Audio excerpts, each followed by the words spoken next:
Good evening, my lovelies. So good to see all you guys. We are going through APUSH units 6 through 9 tonight, and I could see from y'all's chat here that got a lot of fear going on here. Got a lot of fear, but you know what? I got you, boo. We're just gonna go through this, and it's gonna be just fine. Now, a couple of things before we get started, as is our custom. The stream itself, or I should say the content portion of the stream, is going to be about 90 minutes. I know I said that last night and I went over, but my notes are a little shorter this time, so I think we can make it. And I will post this afterwards so that, you can have it and it'll be there until, the exam and the makeup exam are over. So all good there. If you want to follow along with all the things that I'm saying, there are notes linked below that will help you keep track of things. And then if you are going to do a shout out tonight with a super chat, just know that I'm going to read a few of them between the units, and then I'll read most of them at the end. So pay attention to what time you submitted them, because as I'm reading them, I'll be telling you what time I'm reading from. And it might be worth it to get in there early, because I think I was reading them for a little over 2 hours last night. So, if you want them at the beginning, you know what, you do you. But since tomorrow is the exam, especially if you're on the East Coast, I want you to get some sleep tonight. Probably sleep is the most important thing you could possibly do for yourself for this exam that you're all scared of tomorrow. So make sure you get some sleep. So if you do want to do a super chat and you are on the East Coast and you need to get up early for that exam, just make sure you do it early so that it gets read, somewhere near the top. Of course, now if everybody does it now, and it might not matter. Anyway, the recording will be up. You can come see it later. But I don't want to be responsible for your lack of sleep. Just get some sleep. But I tell you what, it's joke of the night. Joke of the night. I hope this will help calm some of your fears, and then we'll jump right in. And by the way, I got word that there was a lot of confusion over my joke last night. I mean, me and my son, I was washing the car with my son yesterday, and he said, "Dad, can't you use a sponge?" It's a banger. I was using my son to wash the car, and he said, I was washing the car with my son. He said, "Can't you use a sponge?" That's it. It's probably not as sophisticated as you thought. But tonight's a banger. So I was walking down the street today, and a guy tried to sell me a coffin. I was like, that's the last thing I need. That's the last thing I need. Okay. All right. That's a good one. Okay. All right. All right. Everybody's getting the other joke now. That's great. Guys, it's the last live stream, so let's go ahead and get this party started. We're going to start with Unit 6, go right on through Unit 9. So Unit 6 is 1865 to 1898. All right, so Unit 6, it's all about how America became the leading industrial nation in the world. And so we'll move through the big ideas, starting with number 1. In this period, continued westward migration and the advent of the transcontinental railroad system helped unify the nation's economy, and in many cases in favor of industrialists and at the expense of farmers. Okay, so let's talk about railroads. The extension of the railroad system linked the nation together and created a truly national market for goods. So when you think about railroads, don't just think about transportation. Yes, they provided transportation, but the bigger idea is that they linked the regions of the United States together. And this is just an extension of the market revolution that we talked about back in Unit 4. And so with this further interconnectedness among the regional economies of the United States, that encouraged even more mass production, and therefore more mass consumption. Now, one of the things you have to remember is that these railroads were largely built by private companies, but it was not merely a private affair. The government had a huge hand in it. Like Big Daddy government pulled lots of stuff out of his pockets to make sure that these railroads got built. The government offered staggering, massive land grants to railroad companies in order to build their railroads. And so, ultimately, there were 4 transcontinental railroads that were built during this period, and that all linked the nation together. Now, this had pros and this had cons, and we'll look at it from the perspective of the nation's farmers. So, as far as the pros, the good things of these of this interconnectedness via railroad was this created a national market for their agricultural goods. But on the downside, these farmers had to rely on this rail transportation to bring their crops to market, and they really didn't have any other choice. And so railroad companies, knowing this, many of them monopolies, they enriched themselves by charging way too high prices and basically fleecing the farmers in order to enrich themselves. And so the response to things like this from the nation's farmers was to create the National Grange Movement. This organization kind of like leveraged its huge numbers, its big membership, in order to defend farmers against trusts and the various types of railroad exploitation that they were experiencing. And they had some successes, and we'll consider those in a moment. Now, we're going to go on to big idea number 2. Americans move westward for a variety of reasons, including economic opportunity and self-sufficiency, but the continued push west led to increasingly bitter conflicts with American Indians living in those lands. Okay, so the reasons people moved west, just give you a couple. Number 1, they had easier access to get out there. Remember I just talked about the railroads? Well, that helped facilitate migration out to the west, right? Then there was things like the Homestead Act.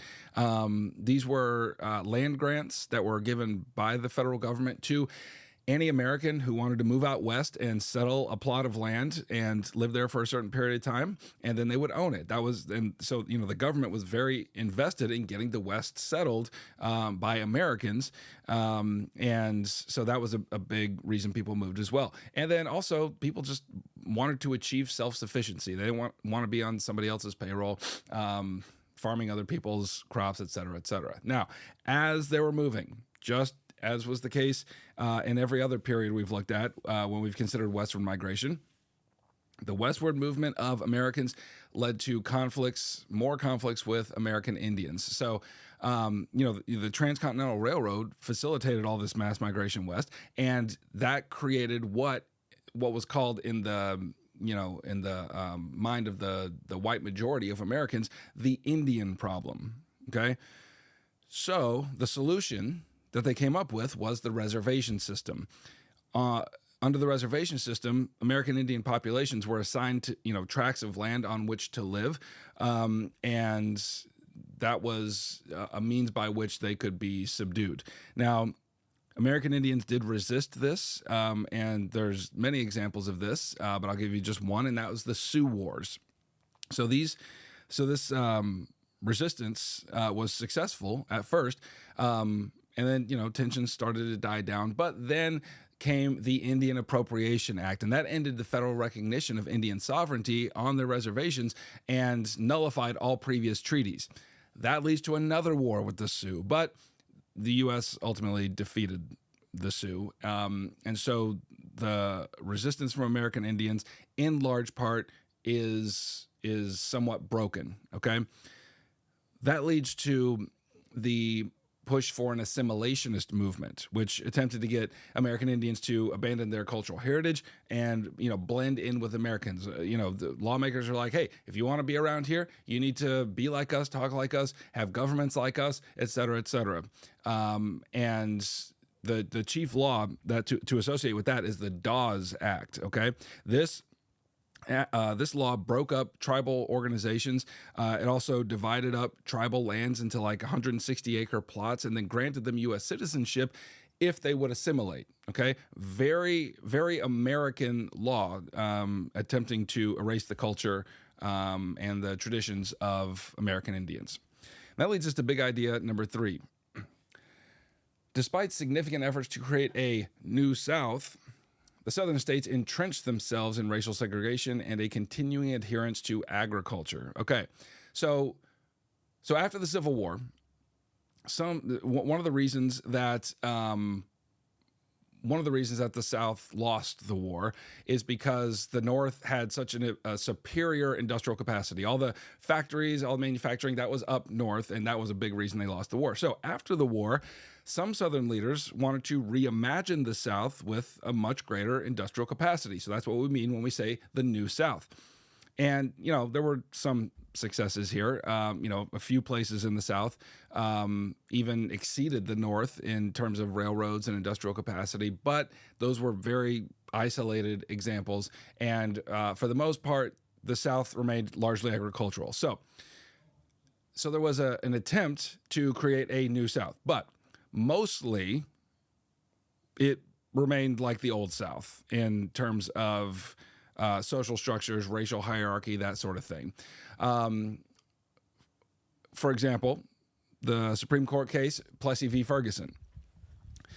This established the separate but equal doctrine and indicated that all public institutions could be racially segregated. They could be separate just as long as the facilities were equal. And I mentioned last night, they were definitely separate, but they were in no way equal. But regardless, after the Plessy v. Ferguson decision, that the Southern states followed with expansive set of what were known as Jim Crow laws, which segregated like every single part of Southern society by race. And this made it really, really difficult for Black Southerners to keep hold of the gains that they made during Reconstruction. And so they began to face increased violence from, lynch mobs and, terrorist organizations like the Ku Klux Klan.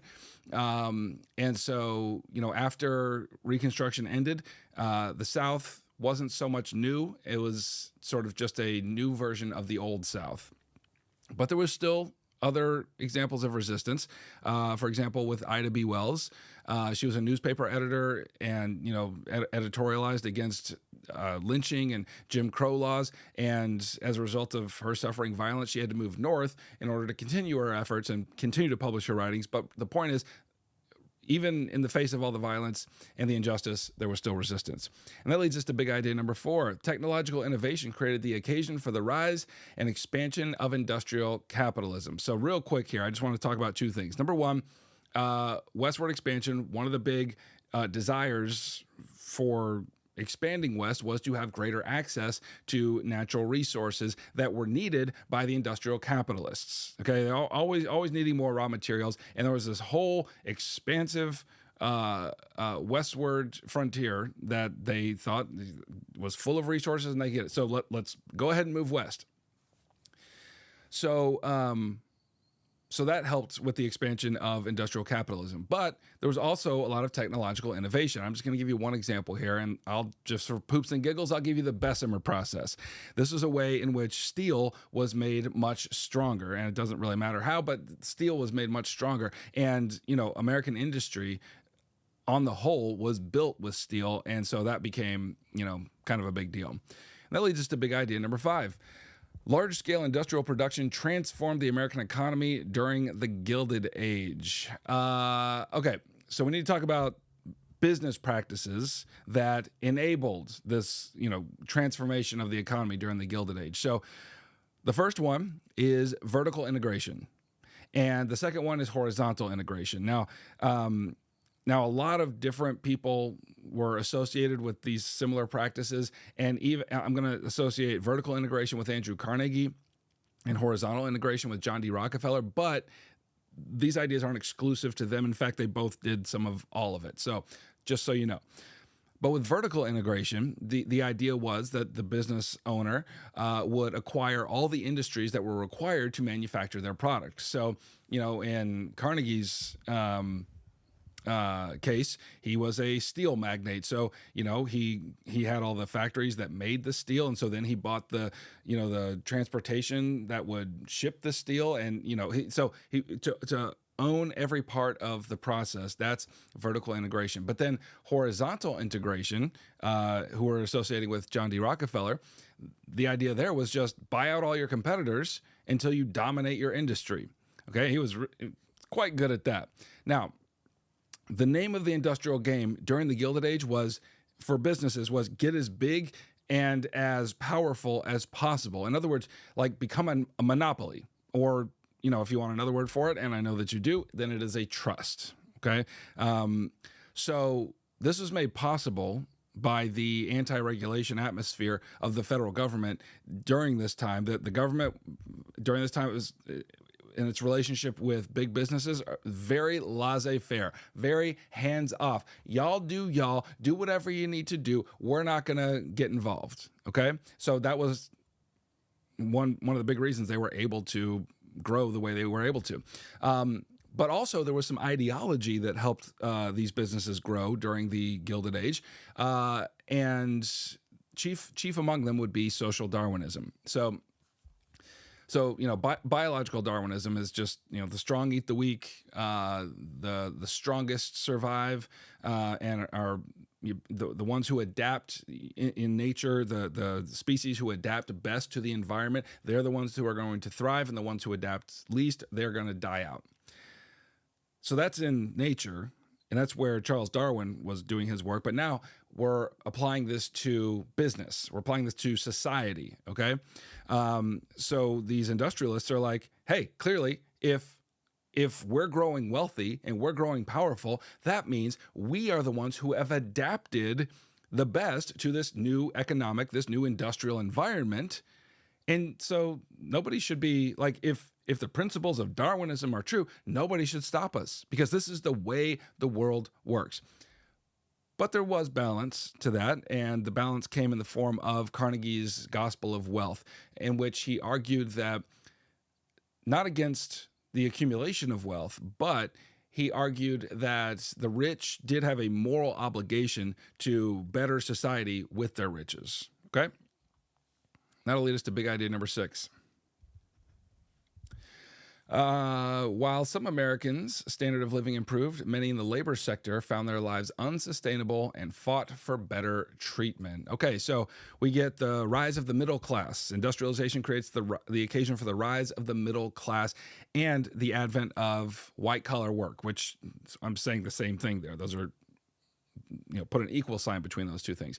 So these new industries that were created by the industrial growth and expansion begin to become so complex, and these businesses are growing so large that they now need, you know, a whole new host of middle managers to make them work. Like, and so they wore white collars to work. They didn't get their hands dirty. They worked with the thinky parts, and this became the real emergence. It wasn't the beginning of the middle class, but the real growth, and sort of like they have staying power now. Now we have the middle class in American society, but also in response to the growth of industry, we have the rise of labor unions. So, you know, factory work, in case you don't work in a factory and you don't know, factory work is pretty dangerous, and it's pretty exhausting, and the workers were paid very little to do it. There weren't any laws about, you know, how many hours a day someone could work, or that they had to have weekends off or anything like that, or even that there was a minimum wage. So there was nothing like that. And so workers, especially in factories, they had it pretty rough. And so, and because these industrialists had so much power, these workers, there's almost nothing they could do about it. And so they began to form themselves into labor unions. Labor unions like the Knights of Labor, which ultimately disappeared after the Haymarket Square riot. You also had the American Federation of Labor, and both of these crusaded for better wages, shortened workday, safer working conditions, et cetera, et cetera. But a lot of that would not come to fruition. They wouldn't get a lot of what they wanted until the next period. So, you know, I give you something to look forward to. And that's going to lead us to big idea number 7. The industrial workforce expanded and became more diverse through internal and international migration. Okay, we got another big wave of immigration. Remember, we talked about that last night in the 1820s to 1840s. Big wave of immigration going on there. You have another one here in the Gilded Age. Okay, big time immigration. So here, you know, you've got lots of Europeans, Asians coming over, and the reason they moved, the reason they migrated is for many of the exact same reasons that we considered last night. They wanted to escape poverty, they, find work. They were fleeing religious persecution. They wanted new opportunities for social mobility in America, which in a lot of places in the world at that point, the United States was, in a lot of people's minds, the land of opportunity. It's where they could find what they were looking for. But regardless, many of these immigrants settled in urban areas. And again, they find each other and they create ethnic enclaves. So lots of similarities between this wave of immigration and the one we considered last night. But also during the Gilded Age, we had an awful lot of internal migration, like Americans moving around the country, not just people from other countries moving into the United States. We also had internal migration. So one example here is the Exoduster movement, which was a mass migration of black people who lived in the South, and they went into the Midwest. And what they wanted to do there was to settle homesteads, become farmers. And the reason why they left is because, remember what I said like 5 seconds ago? Jim Crow laws had permeated the South. It was in no way a new South. They were facing violence with lynching and the Ku Klux Klan and other organizations like that, disenfranchisement, et cetera. And so that was a big reason they left. So they went to the Midwest in large numbers in order to establish homesteads. And then big idea number 8, as immigration increased during the Gilded Age, immigrants faced opposition from nativists and labor unions, but found help through private welfare programs like settlement houses. Yeah, immigrants got it bad. Anytime there's large numbers of immigrants, there's always going to be a nativist backlash. There's always going to be some response that's sort of cast in negative terms to all these people who don't speak like us, don't think like us, whatever. There's always going to be that kind of reaction. So 2 groups here that I mentioned, labor unions. Why do labor unions have beef with immigrants? Well, they opposed immigrants because immigrants worked for very cheap, and that meant, you remember what we talked about with labor unions, they were, working to get better wages. They were working to get better conditions, better pay. But all these immigrants come in and they're like, they'll take any job. They just need a job, and they'll do it for very cheap. And they're not going to complain about the hours, and they're not going to come, whatever. And so the labor unions are, and so, if you're one of these industrialists, yeah, you're going to go with the people who aren't asking for more. Right, you're going to go with the immigrants, and so the labor unions had a real beef with immigrants for that reason. But also nativists. Now, nativism is sort of like just a policy of preferring working for the interest of native-born Americans over against foreign-born people. So you get the formation of the American Protective Association, which is, very much anti-Catholic. Also, an example of nativism would be the Chinese Exclusion Act of 1883, and it basically was the first racially targeted immigration law in the United States history. It cut off all Chinese immigration for quite a while, over a decade. And then, of course, there's social Darwinism put into the mix, put into the pot. You got a nice nativist stew. But regardless of all this opposition that the immigrants are facing, there were some Americans who decided we're going to do our best to help these people. And so one example here is Jane Addams, and she created something that were called settlement houses. And these helped to assimilate immigrants to American culture and society, help them learn English, help them find jobs. And the most famous of these settlement houses was the Hull House. That's the one that Jane Addams ran. But Jane Addams and the folks like her, even though they were doing work to help these immigrants, there was also some tint of we don't want these immigrants to multiply rapidly and sort of overtake native-born Americans. And so there was some emphasis on doing that for those reasons. It's always complicated. And that leads us to big idea number 9. Various groups sought to reform American society and economics into a more equitable reality. Okay, so let's talk about some reform movements. First of all, the social gospel. So this describes a growing number of Christians who believe that the gospel, what was taught in the Bible, ought to be applied, not only to the sins of an individual's soul, but also to the sins of society. Okay, which meant that there's a big push from the social gospel to reduce poverty. See, we talked. This is linked for sure with what we talked about last night, which is the Second Great Awakening, which emphasized that the gospel is a moral reality, or a moral solvent. What's the medicine? I don't know. So it will cure the ills of society. Not whereas the First Great Awakening was like, no, it's all about the individual and the individual's sin, and Christ will rescue the individual. But the Second Great Awakening and now the social gospel is a much bigger emphasis, much less emphasis on the individual and more emphasis on curing the ills of society.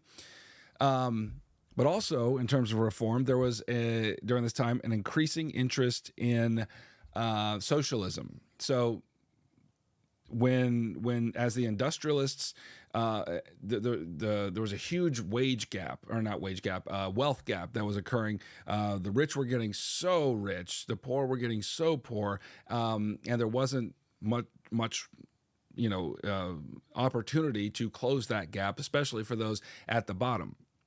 And so socialism, a lot of Americans, because of that reality, a lot of Americans were attracted to the message of equality for all that came with socialism. And the name to associate with this is Eugene V. Debs. He was the leader of one of the major labor unions, and he championed socialism as the cure for the sicknesses of the Gilded Age. And so under that heading, he founded the Socialist Party of America, and actually ran for president 5 times on that platform and never won, but gold star for you, Mr. Debs.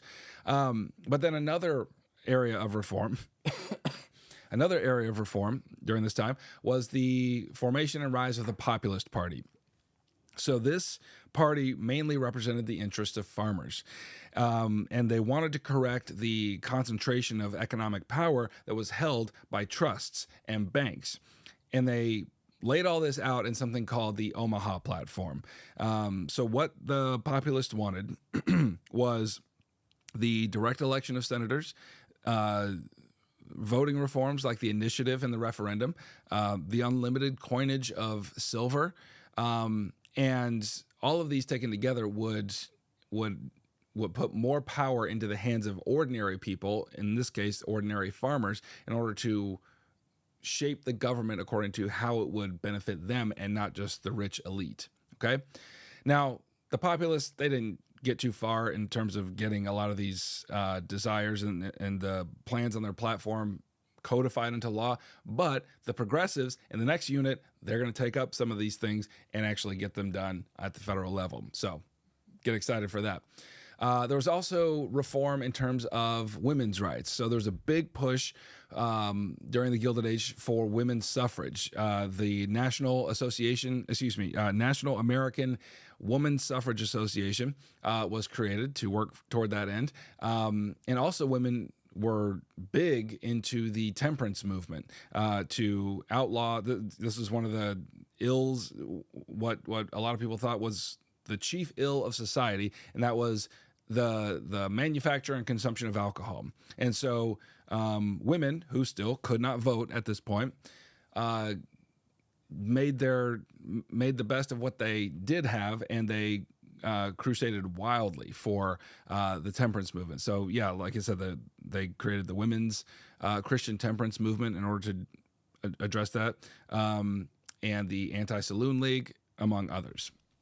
And then finally, the last big idea for Unit 6, politics in the Gilded Age continued to resemble party divisions lingering from the Civil War, and they continued on the proper place. Wait, what did I say here? And they contended on the proper place of government in American life.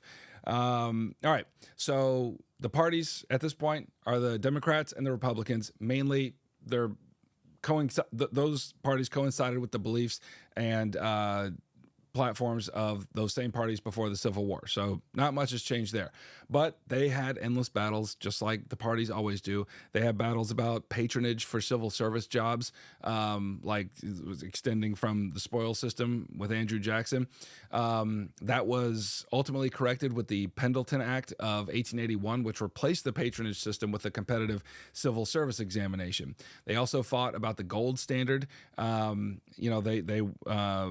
Some wanted paper currency that held value against inflation, and so they wanted to maintain the gold standard. But farmers and entrepreneurs argued for silver coinage and more paper currency, which would help them pay off their debts, etc.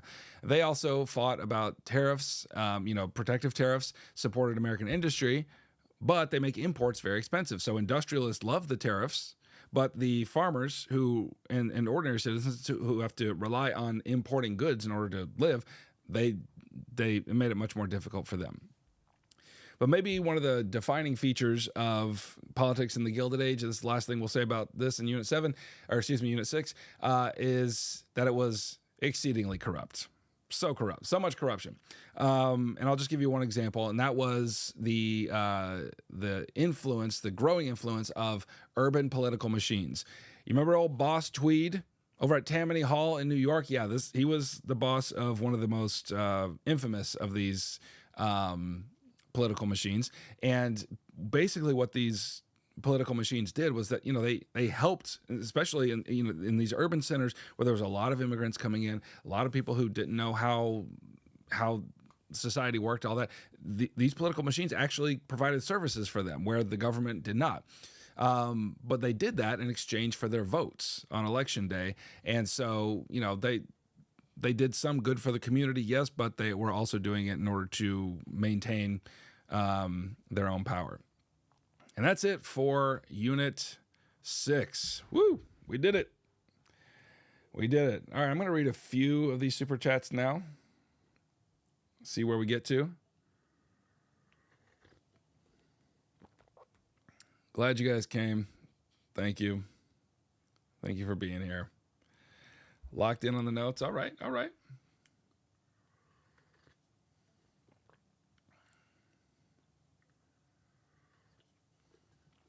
All right, let me read a few of these, and then we'll move on to Unit, what are we on? 7. Okay.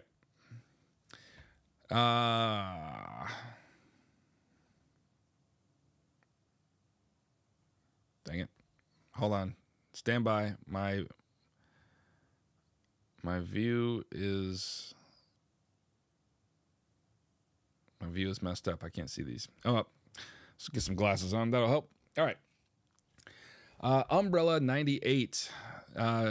Shout out Outlast Trials for teaching me about the Cold War and World War II before we got to that unit in class. Indeed. Karzuna. Shout out to Sister Sana for being the best APUSH teacher ever. We will all get 5s from your 10th grade girls. Eddie, my 223. Okay, this is from like 7:37 this morning. Heimler, would you rather be an extra gassy nun or would you rather never have fun? Serious question because I'm incorporating your answer into my LEQ. I mean, yeah, extra gassy nun all day. That sounds like loads of fun. Gemma Joe. Hey, Fembot Heimler. Gemma, Ruth, Eddie, and Olivia would like to say we are going to let it rip before the exam and let our gases stink up the whole place and bless everyone with 5s. We love you, goat. That sounds like a fantastic strategy. At least you'll be having fun. All right, Taylor Stevens, thank you for that donation. And then Taylor Stevens again. Hey, Heimler, please sing some scat for us. Love you bunches, sending DL trade your way. All right. Squeeb up. Squid it up. There, okay. Prem Doshi. Congrats to Mathis and Nikki Ratode on their engagement. We can't wait for the wedding.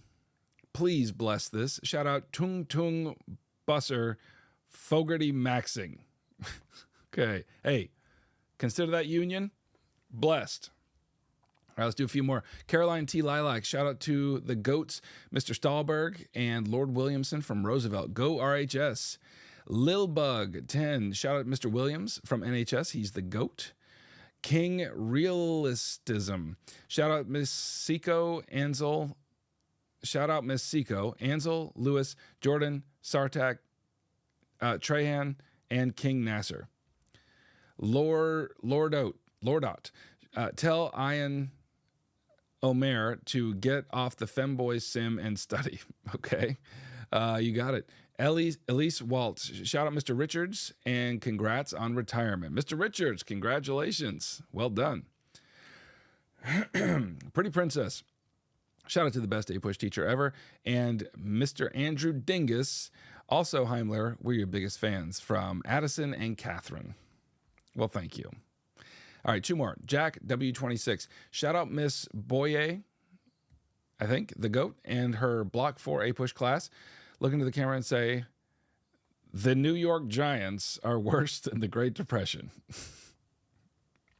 Getting in the middle of some drama here.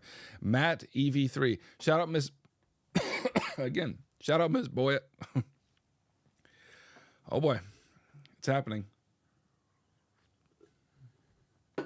Shout out Miss Boya, the GOAT's Block 4 APUSH class. Again, the class that actually raises their hands. Keep on ego lifting, McFew. All right. Thanks, guys. Appreciate that. And by the way, you know what? There were some, come back to me now, point your ear holes this way. There were a few people last night saying, oh, you know, you in the chat, you missed my chat or you didn't read the whole thing or whatever. Come to find out, my incredible moderators over there in the other room, when they see something that ought not be read on a live stream like this, they go ahead and get rid of that part or all of the comment. So I'd hate for you to spend money on a shout out and it has to, has to get deleted because especially if it's something where, it's saying something negative about a teacher. I'm not going to do that. So love you guys. All right, let's go to Unit 7. All right, we got to get moving. Got too many screens. All right, there we go. Unit 7. All right, 1890 to 1945. This is 7 and 8. These are chunkers. So let's, gird yourselves and let's get started. All right. Big idea number 1. Once the western frontier was settled, the United States debated whether it should expand into territories beyond its borders. So, after at the beginning of this period, the big thing is hey, back in Unit 4, we talked about manifest destiny. It's sort of like in the DNA of Americans to expand westward. Well, now the frontier is basically settled. So what are we going to do with that? Well, we're going to have to start going outside. Now, a big factor in that conviction was something known as the frontier thesis, written by historian Frederick Jackson Turner. He argued that the frontier and westward movement was part of the DNA of Americans. You can't be an American. This is what it means to be an American, to move west and to expand. But by 1890, as I said, the frontier was closed. The frontier was settled. So what do? We go outside the current borders of the United States and look for more things. And so there was a debate that erupted over whether or not it was proper for the United States to go searching for territory beyond its borders. On one side of that debate was the imperialists. These are the folks who invoked manifest destiny and, the superiority of our institutions, the superiority of the white race, that essentially Americans had a mission from God to do this, et cetera, et cetera. All the stuff we talked about last night. Also, industrialists were real keen to expand because they were looking at Asia, they were looking at Latin America, the Caribbean as well, because they wanted more access to raw materials and they wanted new markets for their goods. So that's the imperialist side. But on the other side, there were the anti-imperialists. They argued for the principle of self-determination. That people no matter who they were, had the right to life and to liberty and to the pursuit of happiness. And, the U.S. would be restricting those by colonizing in those other places. There was also another, layer to that as well, but we need to move on. Now, big idea number 2, the United States' victory in the Spanish-American War led to further land acquisitions and transformed America into a proper empire. So the causes and effects is what we're going to deal with. The causes and effects of the Spanish-American War. The causes, number 1, is that Cuba was a highly desirable territory for American expansion. As it turned out, and by the way, Cuba was a Spanish possession at that point. As it turned out, a U.S. battleship by the name of Maine exploded in the Havana harbor in 1898, and 200 Americans died in that explosion. So that led to a frenzy of finger pointing, and a group of folks known as the Yellow Journalists, what they did was publish sort of like exaggerated and highly sort of almost what we would call today like rage baity articles. They went ahead, and the word for it back then would be jingoistic.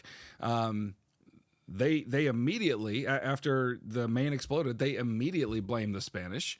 And because Cuba was a Spanish colony. But after investigation, it was very clear that it was not clear who did it. And that it was more likely an internal explosion, whatever. Didn't matter. War was declared, and the Spanish-American War begins in 1898. Now, the United States wins this war pretty easily, and it's the effects of the war that are most important.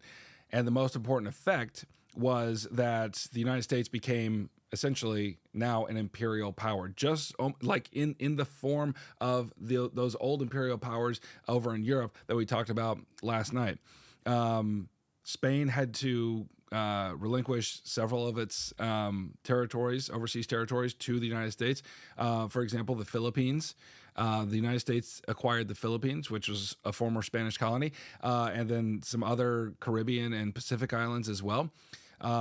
In addition, Puerto Rico becomes a U.S. territory, and eventually this is all going to lead to the annexation of Hawaii. And part of the reason for that is because Hawaii is sort of like midway in the middle of, in the Pacific Ocean, midway between the United States and the Philippines, which they just acquired in the war. So it'd be a nice little stopping point to refuel and, et cetera. So the point is, America becomes an empire, and the people in those places that were acquired by the United States, they were not ultimately very happy about it, right? They revolted, but it still would be a long time in many of these places before they gained independence. And that leads us to big idea number 3. Progressives. So I told you, take them back out of your pocket. We got them now. Let's talk about the progressives. So the progressives wanted strong government intervention to reform society on issues like political corruption, social injustice, and economic inequality. All right.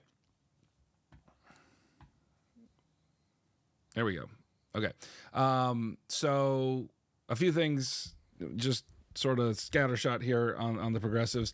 The big idea of the progressives, as I said here in this big idea, was that they were very interested in getting the government involved in correcting the ills of society, which was a full swing away from the laissez-faire stance of the government in the Gilded Age, right? So we're going way back then. It's like government hands off. Now it's like, let's get the government in there and work some stuff out. So some of the features of progressivists, they were very diverse, but some of them were investigative journalists known as muckrakers, and they used their words essentially to expose a lot of the corruption in American society.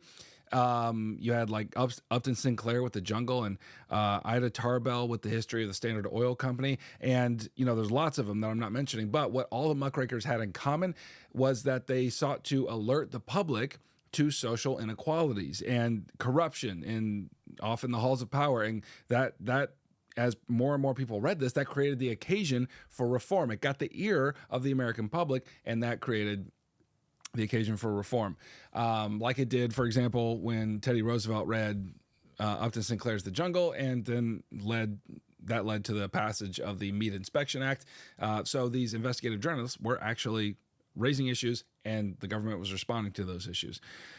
Now, the progressives were big on increasing voter participation and reforming how voting was done. So they wanted to enact the secret ballot, which would reduce corruption in voting because prior to that, like, everybody could see how you voted, and so lots of opportunities for intimidation and corruption. The progressives also fought for the direct election of senators, which at that point, and according to the Constitution, were elected by state legislatures. Also, they worked for the initiative, the referendum, and the recall. These are all ways to get more voting power, more control over the government and its policies into the hands of ordinary people. Also, the progressives were pretty big on civil rights, but it was mainly black progressives who were big on civil rights. So, for example, you had Booker T. Washington, W.E.B. Du Bois, folks like that. There was the formation of the NAACP and the Niagara Movement, both of which championed the rights of black Americans in different ways, but still. But then let's just talk real briefly about progressivism on the national level. There was three progressivist presidents that you'll need to know. Number one is Teddy Roosevelt. Number two, William Howard Taft. Number three, Woodrow Wilson. They were real big into busting up trusts, especially via stricter enforcement of the Sherman Antitrust Act. They were also real big into conservationism, which meant they wanted to protect America's disappearing natural landscapes and resources by passing, for example, the Forest Reserve Act of 1891. And anyway, all that to say, by the end of the progressive era, they had been so successful that they were able to get several amendments to the Constitution. There was the 17th Amendment, which was the direct election of senators. There was the 18th Amendment, which was prohibition, outlawing alcohol. And then there was the 19th Amendment, which acknowledged women's right to vote. That's not all of them, but just giving you a taste. That leads us to big idea number 4. So although the U.S. began in a position of isolationism regarding World War I, mounting pressure brought them into the war, and U.S. entry turned the tide of the war for the Allies. Okay, so there were several events that made it sort of impossible for the U.S. to remain neutral in terms of World War I. One was unrestricted submarine warfare on the behalf of the Germans. They sank the passenger ship, the Lusitania, and it killed 128 Americans, and that was a real bummer for the United States, and made it very difficult to stay out of the war. But kind of the thing that really set the whole thing off and ended any possibility of U.S. neutrality was the Zimmerman telegram, or the Zimmerman note. This was a message from the German government to the Mexican government, urging an alliance and urging, like, if Mexico could keep the U.S. busy, then Germany would help them get all the territory back from the Mexican cession that they lost in the Mexican-American War. So that pushed the United States into war. So Wilson asked Congress for a declaration of war, and his reasoning, it's important that you know his reasoning, was so that the United States had to go fight in this war across the sea in order to make the world safe for democracy. Okay? So once the United States is in the war, the American Expeditionary Forces, they played kind of a limited role, but ultimately, America's presence did help tip the balance of the war in favor of the Allies, and the war ended with the signing of the Treaty of Versailles in 1918. Now, Woodrow Wilson, was very much involved in the post-war negotiations. He had a whole 14-point plan. And one of those points was the League of Nations, like an international body where people of all heads of state of all nations could come to hug things out instead of shoot things out and negotiate in layers of diplomacy and all that sort of thing. But the U.S. Congress didn't ratify the treaty, and therefore the U.S. doesn't join the League. All sorts of reasons for that, but we're going to move on. Big idea number 5. U.S. involvement in World War I meant leveraging all its assets. U.S. involvement in World War I meant leveraging all of its assets at home. Additionally, it created the occasion for the suppression of civil liberties, nativism, and significant migrations. All right. So World War I was a total war, meaning that all the assets of the U.S. were called on to fight in the war, just not just across the sea, but also at home as well. So Woodrow Wilson established quite a few wartime agencies that operated, not surprisingly, with progressivist efficiency. They loved their efficiency. And so through those agencies, Wilson was able to centralize control over raw materials, also prices of goods and railroads, and then wartime production infused a whole lot of American industries with new life. So it was very good. Mobilization is great for an economy. But also, there were massive migrations from rural to urban areas in order to find work in these manufacturing centers. So that was going on. That is what was what. Goodness gracious. I just. Let's keep going. All right. Also on the home front, there was, you need to know examples of restrictions of civil liberties. So number 1 was the Sedition Act of 1918, which made it illegal to publicly criticize the government. Number 2 was the Red Scare. And this technically happened after the war. But it was a response to the Russian Revolution, which did begin in 1917, a year before the war ended. So the Russian Revolution, Russia becomes the Soviet Union, a communist state. That gets people in the United States, especially those people in the halls of power, real twitchy. And so the response was something called the Palmer Raids, which was, a mass incarceration of suspected socialists and radicals. And so there was, lots of suppression of civil liberties. But I mentioned there was migration before. Let's focus in here on a very specific migration, and that was the Great Migration. So this was happening, both before, during, and after World War I. But the Great Migration is when Black Americans in the millions were fleeing persecution in the South, and they moved in large numbers to the North and the West, and they, in some ways, found new opportunities, but in a lot of cases, they also still faced discrimination, which in the West and the North, the discrimination was more social discrimination than legal discrimination like they had in the South. And that leads us to big idea number 6. In the 1920s, new technologies focused the U.S. economy on the production of consumer goods, which improved standards of living and spread national culture. Okay, now, in the 1920s, business was booming. This is why they call it the Roaring Twenties. And there's a few reasons why business was doing so well and the economy was doing so well. Number 1, increased productivity. Thanks to our boy Frederick Taylor, whose principles of scientific management were applied in factories all across the country, they began to save time, and that increased efficiency and therefore increased output as well. A good example here is the Henry Ford's assembly line. So, the big innovation was that the mass production of goods could occur on these assembly lines if the worker stands in one place and the products come to the worker, and the worker just does his one little turn, and then the next one comes over, turn, and that's how it would go. Very boring for the workers, but great for efficiency and mass production. There was also new energy technology going on, arising during this period. You had the increased use of oil and electricity in order to power factories and provide fuel for the staggering amount of automobiles that were being manufactured, thanks to Henry Ford, like I just mentioned. Also, government policy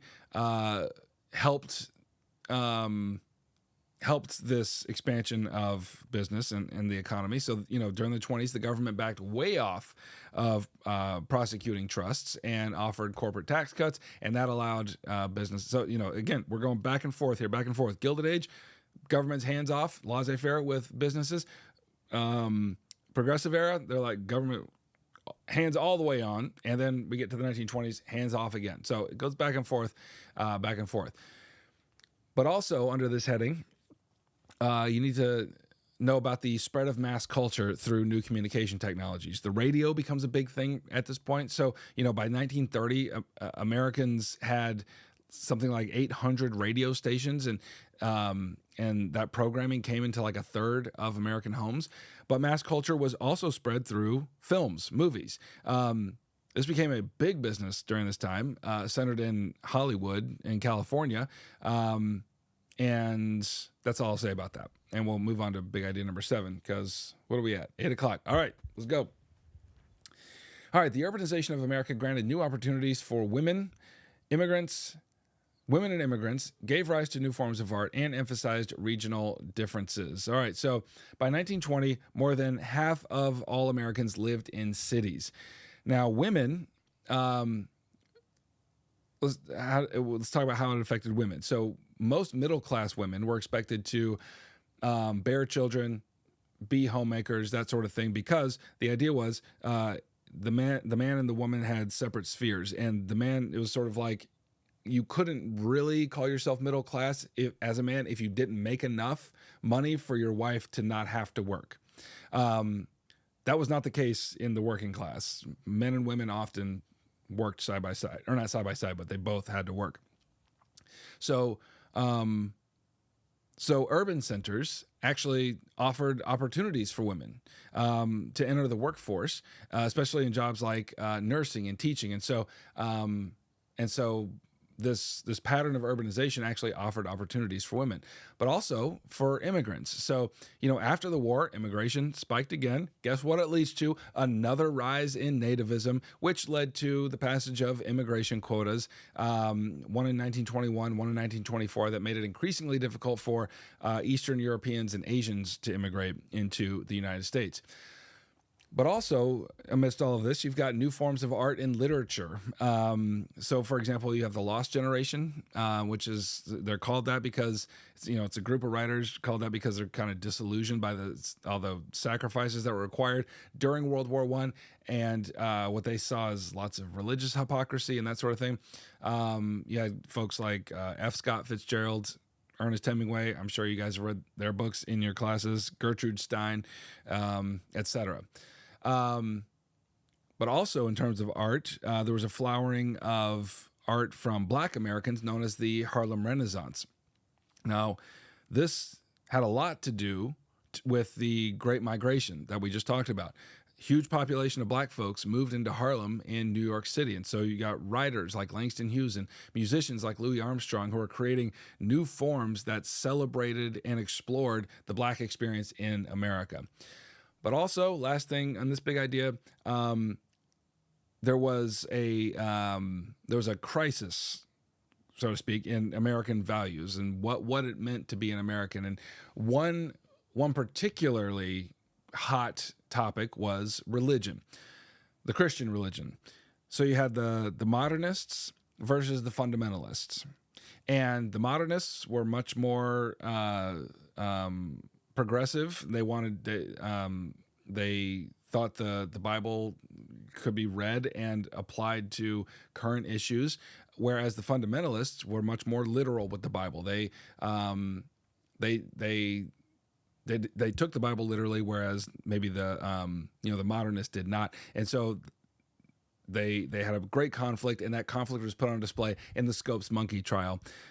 Long story short, in the eyes of most of the watching public, the modernists won, but the fundamentalists certainly did not go away. We'll see them. We'll see them again.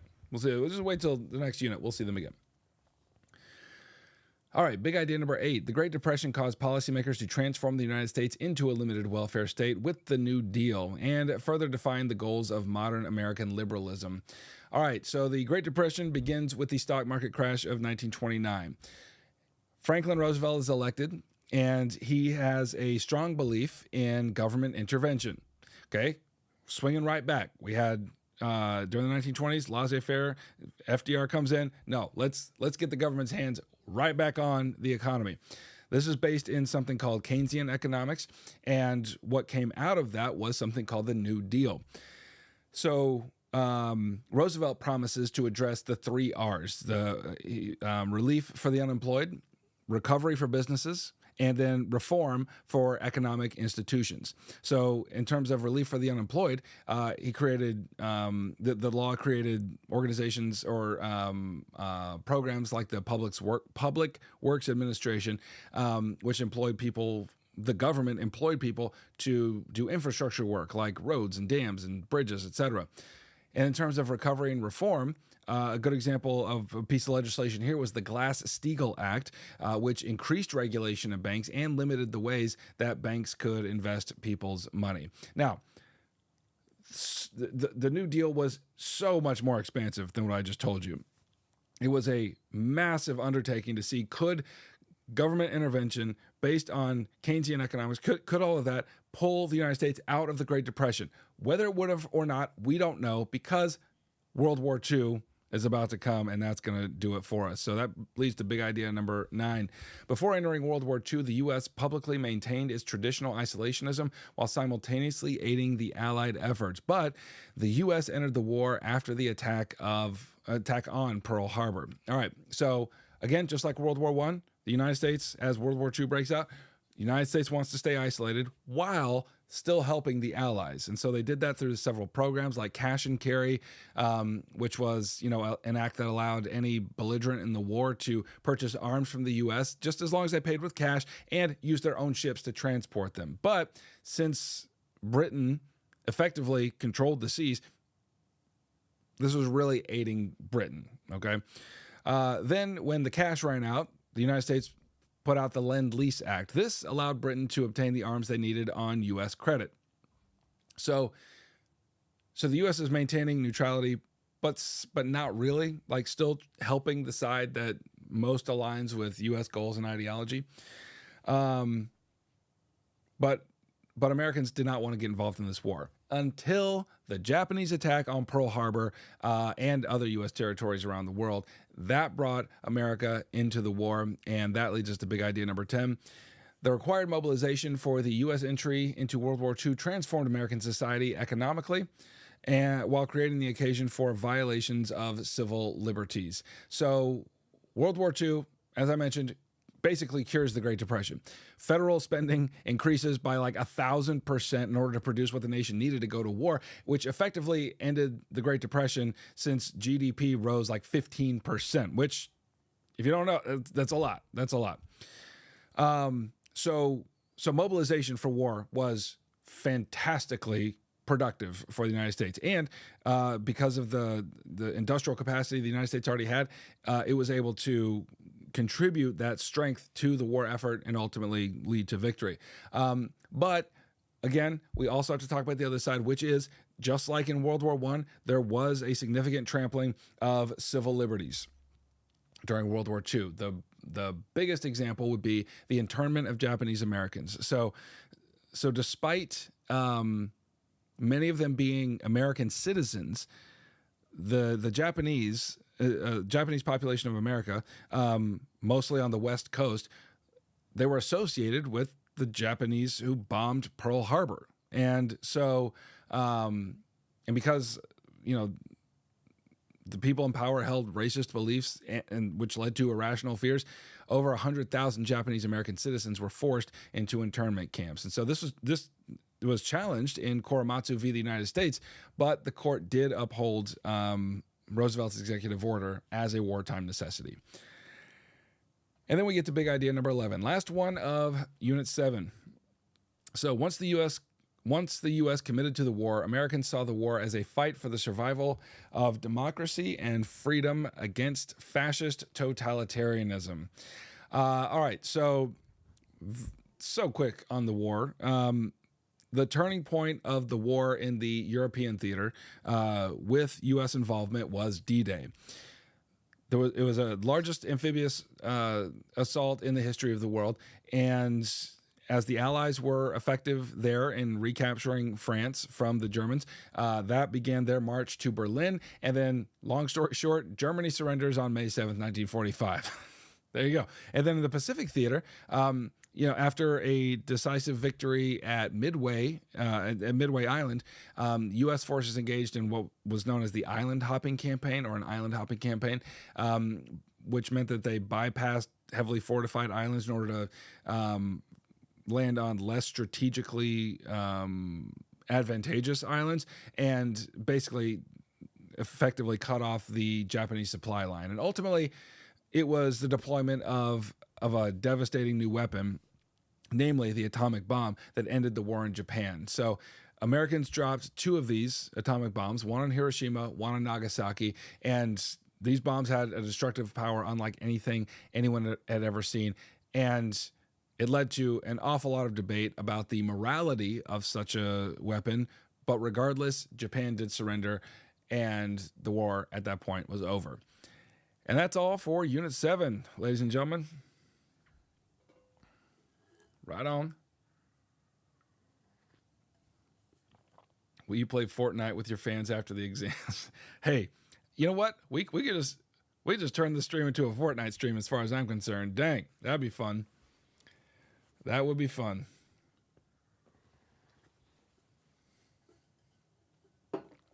All right, let me read a few of these super chats before we get to Unit 8. Even though we're at 8:06, I think we should do it. Unit 8 is another beefy one, but Unit 9 is a short one. All right, Not Nuggety. Shout out to Miss Boya's class, Block 3 class, the class that doesn't participate. Miss Boye, I hope I'm saying that right, is the GOAT. By the way, these are all from like this morning. Matt EV3. Shout out to Miss Block's Block 3 AP Lang class. Go Billy Mitchell. Keep lifting cars, McPhew, while doing 6-7 emote and say rhetorical choices. Lexa Pine. Bless me and Mr. Nash's period 4 class. #5s triple T. You blessed. Laytonium. Shout out Brecksville Broadview Heights High School. Buns Stop Motion. Shout out Elkhorn North. #getting 5s triple T. Ariana 21709. Shout out Mrs. Gray and Dr. Ezel for being the best Amstud pair at Lovett. You guys are the best. We couldn't do Amstud without you guys. Liv Nicholson, please shout out the Flo Kirk Noonley, best teacher ever, Miss Mosler. Couldn't have done it without her and my APUSH goats, Elena, Avery, William, Nico, Georgia, and Logan. Say hi to Jacob. Tanks. All right, let me do a few more, and then we'll get to Unit 8. Animatza. Yo, shout out to my goated 6-7 teacher, Miss Kincaid. Parker Neeson. Can you please shout out Mr. Reed, the GOAT? By the way, curse you, Anthony Pauletti. Love you, Jack. Love you, Jack Crane. Anthony told me he cheated on the AP World last year. Okay. Saying things. Anthony Pauletti. Parker is just a salty donkey because he got a 3. What am I in the middle of here? Patrick McGree. Tell Emma Tybalt that she's going to get a 5. You know you are. Khaki. Zaddy Heimler, shout out Best Teach, Fratch, and Rosie. All right, two more. The Noah Bot. Mr. Reichard is the GOAT. Boss Tweed, the real MVP. Olivia FR4BI. Shout out to Mr. Nelson, the swaggiest of swags. Okay. All right, we'll pick up where we left off. But for now, I think we should get into Unit 8. But we got to click it first. Unit 8. All right. So Unit 8, first big idea. We're at 1945 to 1980. The U.S. and Soviet Union engaged in a decades-long Cold War. The United States' main goal was the containment of communism. All right, so how did the Cold War start? Well, it centered around the rivalry, from the two nations that emerged the most powerful from World War II, the Soviet Union and the United States. The Soviet Union was communist, the United States was democratic. Now, the mistrust and suspicion between the two began even before the war was over. They had a series of meetings, and everybody agreed that Central and Eastern European countries would hold free elections after the war was over. But long story short, Stalin decided to keep those countries to himself under Soviet control in order to act as a buffer zone between Russia and Europe. And so, the U.S. sees this as a flagrant violation of the agreement that to allow these nations the right of self-determination and democracy. And then there's, more mistrust with the Berlin Wall, et cetera, et cetera. But the big policy that you need to remember for the Cold War, at least in terms of United States policy, is containment. Okay, do not forget that one, containment. You see, like both democracy and communism, they both want to sort of take over the whole world. Those are ideologies that are not content just staying in the borders of where they currently exist. No, they're like plants. They just want to grow and grow and grow until, like ivy, until they take over the whole thing. So, understanding this, the President, Harry Truman, took measures to contain the spread of communism. And this became a significant piece of what became known as the Truman Doctrine. So the Truman Doctrine said that the U.S. would provide military and economic support to any nation threatened by the spread of communism. Containment was also instrumental in what was known as the Marshall Plan. This constituted extensive economic aid from the U.S. in order to help rebuild European nations, Western European nations, to help rebuild them and to revive their economy. And the rationale for loaning that money is that if nations had a healthy economy, they would opt for democracy rather than communism. And at least in Western Europe, that seemed to work. Also, there was the formation of NATO. Actually, I should mention there were defensive alliances that were mentioned. One of them was NATO, the North Atlantic Treaty Organization, which was a military defense pact that was created for the defense of Western Europe, with the United States at the head. The Soviets countered by forming the Warsaw Pact, which sought to do basically the same thing, but with the communist nations of Eastern Europe. Also, a key feature of containment was the arms race. And this is just a key feature of the Cold War altogether. It was a race basically to develop superior weapon systems, and each side kept stockpiling more and more nuclear weapons and, essentially pointed them at one another. And that was able to, even though that it was very dangerous, both sides understood that if they ever started a nuclear war with one another, it would result in mutually assured destruction. So they couldn't do it, but they couldn't stop making them either. But that all lent itself to, this is all falling under the rubric of containment. Now, neither power, the Soviet Union or the United States, actually directly fought each other, but they did support opposing sides in various proxy wars across the globe, most notably Korea and Vietnam. And that sounds like a good time to go to big idea number 2. So Americans debated policies designed to expose suspected communists within the United States, even as both parties supported the broader strategy of containing communism. So we had the first Red Scare back in right after World War I. Now we have the second Red Scare that's going on right after World War II in the beginning of the Cold War. This is a general fear that communist spies had infiltrated American society at basically every level, including the highest levels of government.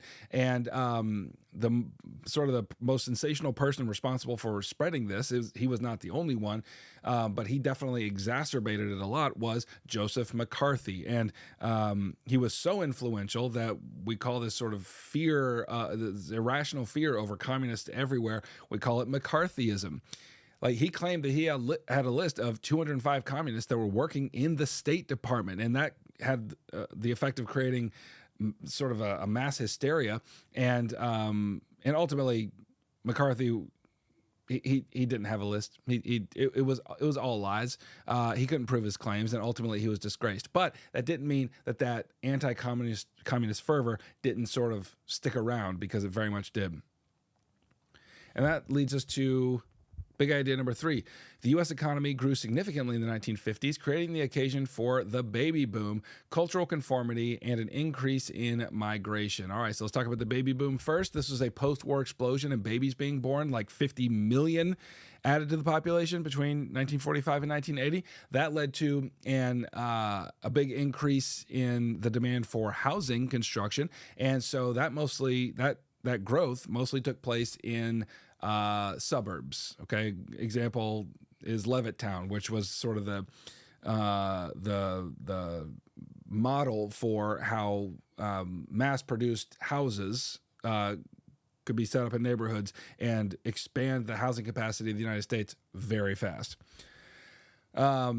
But also, again, just like, I mean, we got lots of recurring themes here. There's the rise of mass culture in the 1950s as well. So American culture during this time is becoming increasingly homogenous. In other words, it's becoming national culture is becoming very, very similar. There's less and less differences between people.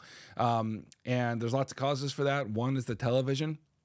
The TV quickly replaces radio as the chief entertainment for Americans, and these television networks are airing shows like Leave It to Beaver or whatever, I Love Lucy, that have the broadest appeal. And so these shows depict the way they think Americans are, and then that sort of informs the people watching it. And it's just a big old circle, or cycle, I should say.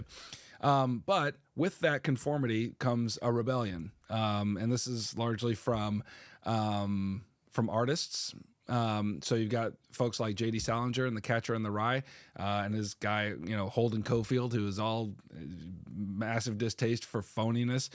You also had the beat poets, or the beatniks, who celebrated lots of non-traditional things like drug usage and travel and not being rooted to one place and one family and all that sort of thing. And that's going to lead us to big idea number 4. Gains were made for civil rights in the 1940s and 50s, which set the stage for further gains in the 1960s. Okay, so in the 1950s, racial segregation, still the law of the land in the South. Jim Crow still alive and well. The Plessy v. Ferguson case still had separated Southern society into a racially segregated culture. But in the 1940s and 50s, the civil rights movement for Black Americans begins to step up, right? It begins to grow in fervor and in size and in numbers and in strategy. And so one of the real chief victories during this period of the civil rights movement was the Supreme Court case Brown v. the Board of Education, which led to the desegregation of public schools. It was a big deal, because that decision overturned the Plessy decision by arguing that segregation in schools, just by virtue of being separate, like separating the races, is inherently unequal. That was their argument, because it violated the 14th Amendment's provision for equal protection under the law. But even so, like, now it's illegal to have Black schools and white schools. Even though that's illegal, the integration was very, very slow. Like, even after a decade, like 2% of schools in the South were integrated. And so there was a whole lot more work to be done. So, for example, the civil rights movement keeps going with things like the Montgomery bus boycott in 1955. Over in Alabama, public transportation laws segregated buses. And so Rosa Parks, she's not the only one in this movement, but she's the one that everybody writes on their DBQ. Rosa Parks refused to give up her seat to a white passenger, and that act becomes the impetus for the bus boycott and the massive demonstrations for equality that followed. That movement attracted a preacher from Atlanta named Martin Luther King Jr., and so he arrives and sort of ascends to prominence as one of the most powerful voices for this nonviolent movement that was dedicated to civil disobedience. So that was the first stage of civil rights movement. Now we move on to the second stage. Building on the progress made in the 40s and 50s, the civil rights movement won major victories in the 1960s with significant legislation outlawing racial discrimination. So the bus boycotts, etc., sparked further movements or further demonstrations like sit-ins, and all that led to mass arrests. And slowly, segregation laws were being overturned. And this effort for civil rights culminated in the massive March on Washington in August of 1963. Here, Martin Luther King gives his I Have a Dream speech, which is a call for an end to racial segregation. And all that put together, all these tactics put together, won victories for the cause of Black civil rights in a couple of laws. Number one was the Civil Rights Act of 1964. which made discrimination based on race or religion or sex illegal. But then you also had the Voting Rights Act of 1965, which prohibited racial discrimination in voting. However, despite those legislative victories, there was an extreme toll on Black Americans to continue bearing the weight of nonviolent resistance. And that was already starting to show. Like, it was not easy to do that. And by the way, even though it was hard to do it, there were still other Black activists who didn't agree with the nonviolent stance, who thought militarism and separatism was the better way to go. The chief figure here would be Malcolm X. He tried to persuade Blacks that integration, which was what Martin Luther King was arguing for, was not the way to freedom, but rather Black militarism and separatism. And so, he advocated countering white violence with Black violence. And there were similar themes in other groups like the Black Panthers as well. And that's going to lead us to big idea number 6. Worldwide post-war decolonization was the occasion for increasing Cold War involvement, both for the Soviet Union and the United States. All right, so what was decolonization? Well, after World War II, it was a massive movement around the world, especially in Africa, Asia, and Latin America, where former colonies were now becoming independent. So we got lots of new nations popping up at this point. And remember, we're in the context of the Cold War. And so many of these new nations need aid, and they also are desirable assets in the growing conflict between the United States and the Soviet Union.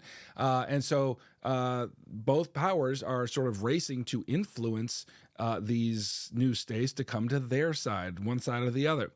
For example, in Latin America, you had Guatemala. And so in 1954, the U.S. led a coup to overthrow a socialist government that was encroaching on U.S. business interests. In the Middle East, in Iran, in 1953, the CIA aided Iranians in the overthrow of a socialist government that wanted to nationalize the country's oil industry. And the Shah that was installed after that was sympathetic to American interest and rewarded them with low oil prices and the purchase of arms. And thankfully, whatever, never mind. And then in Asia, we got the Vietnam War, and we're going to talk about that in the next big idea. Anyway, all of this buildup of military munitions, Cold War, military operations, that sort of thing, this got President Eisenhower a little twitchy at the way all of this was working. And so he warned in his farewell address against the military-industrial complex.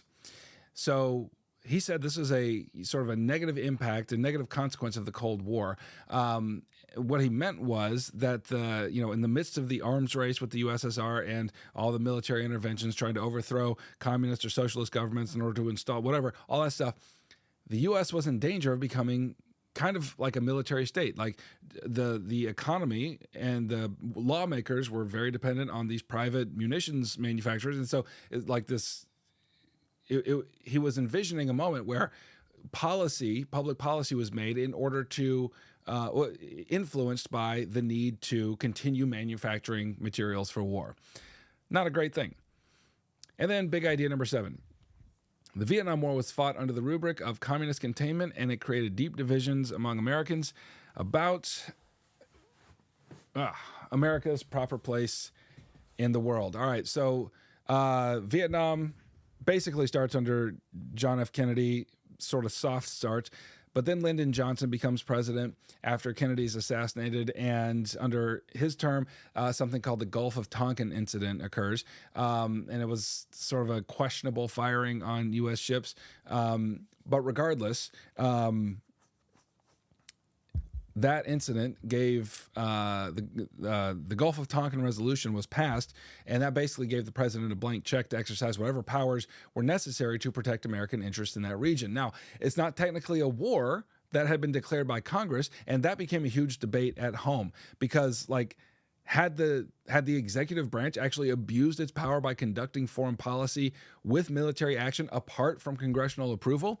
And that's going to lead to lots of anti-war protests. I mean, this is going to be a very, very unpopular war, in large part because it was not declared by Congress and it was very much an executive war. Now, fighting begins, and what you need to remember about the Vietnam War is that it was a war of gradual escalation. Escalation is the key word for Vietnam War. So despite the fact that the U.S. had clearly superior military, they were supporting South Korea, which was an anti-communist government who were fighting against the communists in the North. I don't know if I even mentioned that. That's important. Despite the fact that they had a clearly a superior military, this particular kind of military action was not working against the Northern Vietnamese. And so Johnson, he just wanted to escalate it step by step. Just, okay, a few more troops. Okay, a little bit more money, a little bit more troops. And it never really seemed to work. And so as Americans continue to die, the nation at home is coming apart at the seams. Like, not only is the civil rights movement in full force at this point, which is leading to a whole lot of cultural upheaval, but there's also intense anti-war protests erupting as well. So part of that was what I mentioned, that this was a war carried on exclusively by the executive branch, but it was also these anti-war protests were also fueled by the secrecy and spread of misinformation about the war coming from Johnson himself. Like Johnson would come on TV and he would say, look, just a little more pressure, like just a little more escalation, and we will bring the Vietnamese to their knees. Just a few more American boys being sent over there into the meat grinder, and it never worked. Okay, so we're leading to a big trust gap between the presidency and the people. Big idea number 8.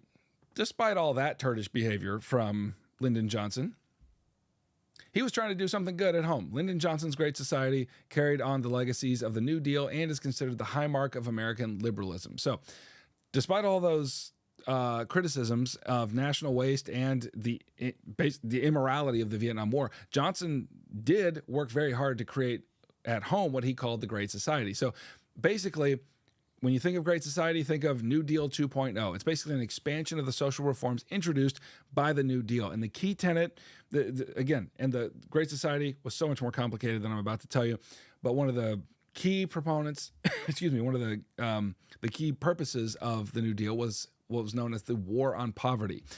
So Johnson and those like him and his supporters were alarmed that like 40 million Americans were still living in poverty.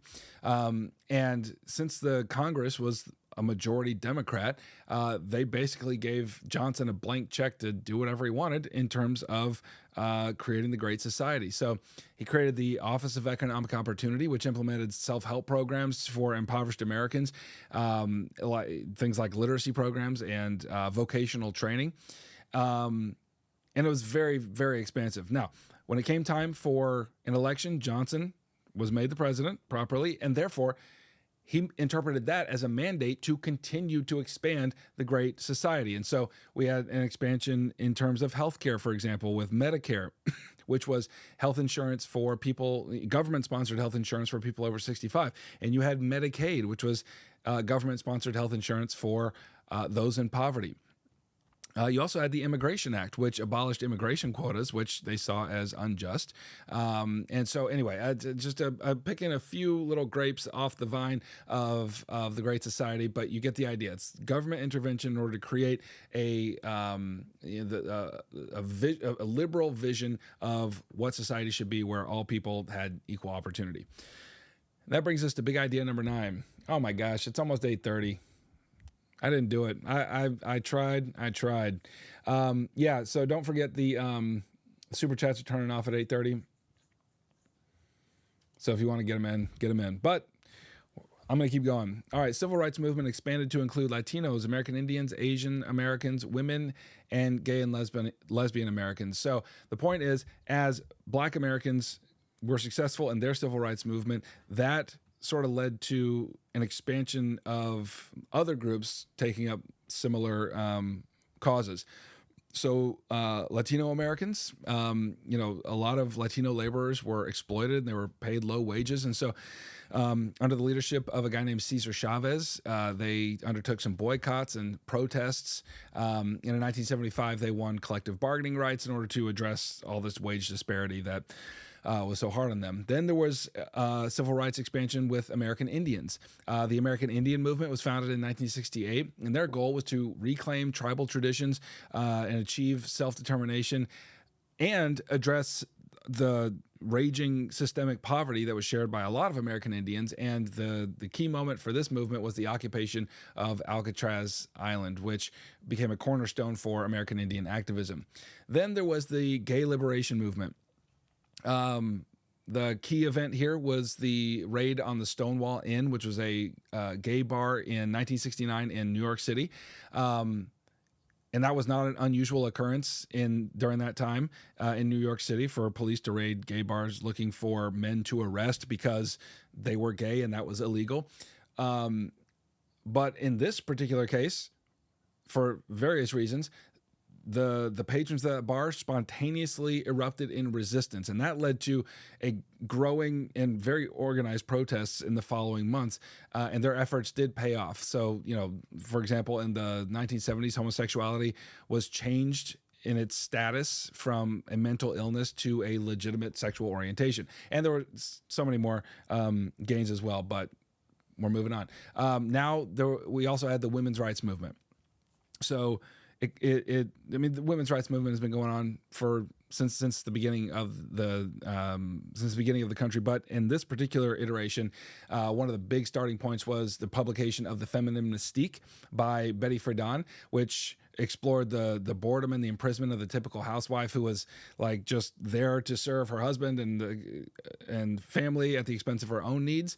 And that really caught the attention and the imagination of lots of American women who felt like politically equal, but socially still unequal. And so, in 1966, Friedan was instrumental in founding NOW, the National Organization for Women, which advocated for women's rights. And they resembled a lot. Their tactics resembled the civil rights activists.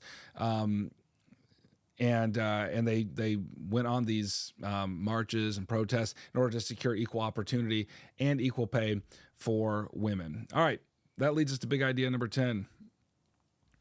Youth culture in the 1960s was defined by a rejection of social, political, and economic norms of their parents' generation. Here you go, the counterculture, 1960s counterculture. This was, the youth of this time were overturning cultural norms, and just like all these other groups are overturning cultural norms, it's also happening among young people, and they're casting off societal restraint with rebellious clothing and experimental drug use and free love, and the hippies with the long hair and the beards, etc. And then sort of the apex of this movement was the Woodstock Music Festival in 1969, and there's musicians who were giving voice to this new sentiment among the youth, like Jimi Hendrix and Crosby, Stills, Nash and Young, Joan Baez, etc.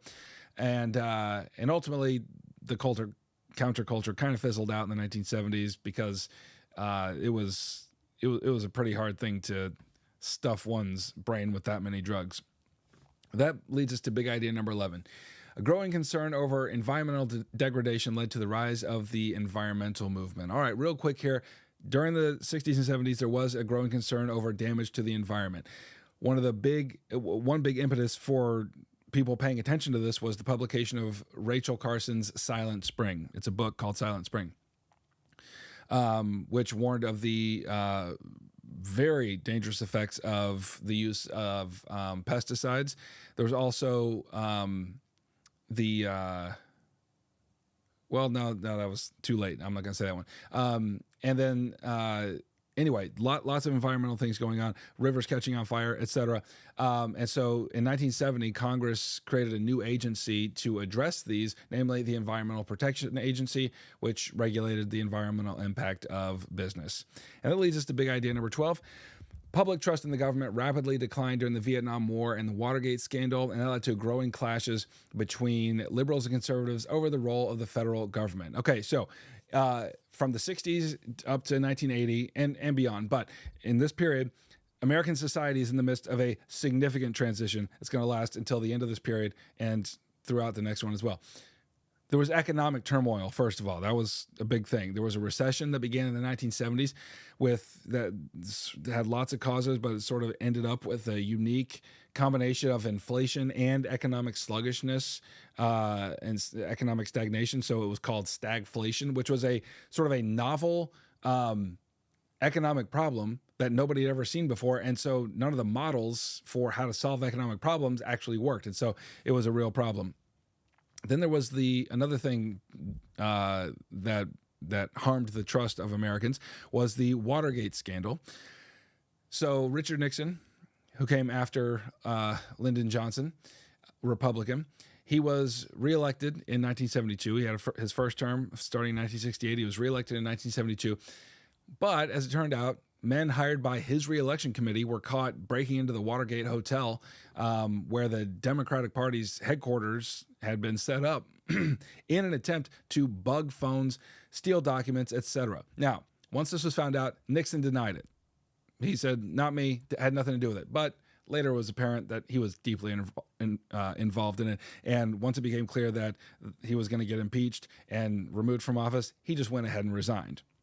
So, yeah, he's out of office, but there was this whole web of lies and deceit that the president had, perpetrated upon the people, and so that led to further distrust in elected officials. Then another point of tension was the growing battle between conservatism and liberalism, especially on the Supreme Court. So during Nixon's tenure or administration, he had the occasion to appoint several judges to the Supreme Court, and Nixon being a conservative, he appointed conservative judges, as one does. And so, the flashpoint was in the decision of Roe v. Wade, which effectively legalized abortion in all 50 states based on the Fourth Amendment's provision for a right to privacy. And that case created a sort of a symbol, sort of a figurehead for the division between liberal values and conservative values, which we'll talk more about in the next unit. Speaking of which, it's time to go to the next unit, and I'm going to skip the super chats here in between units, and we're just going to get through to the end here. So buckle up.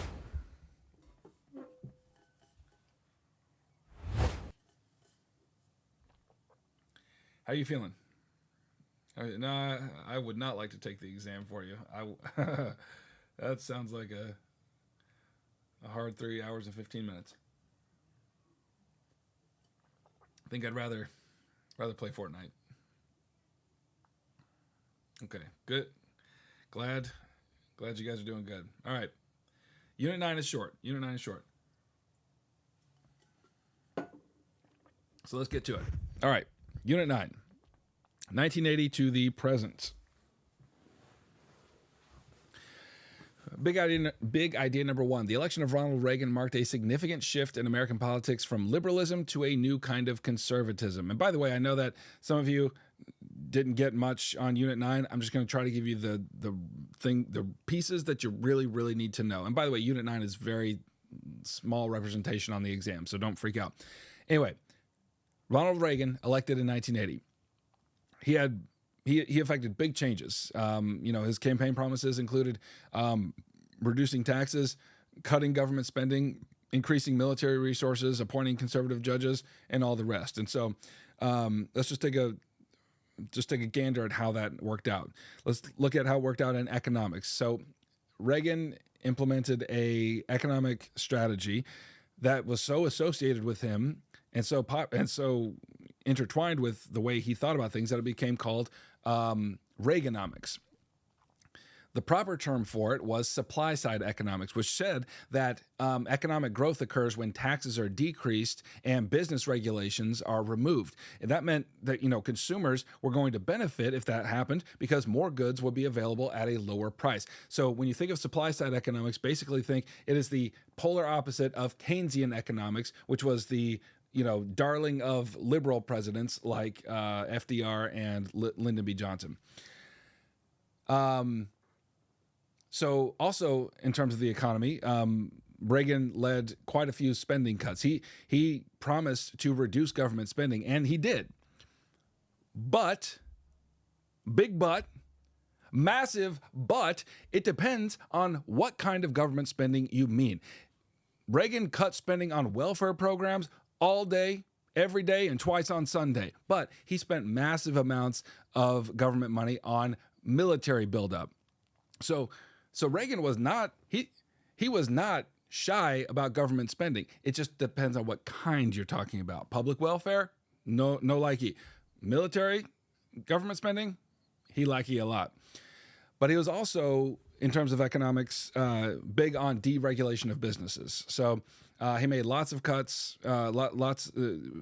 enabled tax cuts on businesses, enabled them to operate in ways that they were unable to operate under the liberal consensus.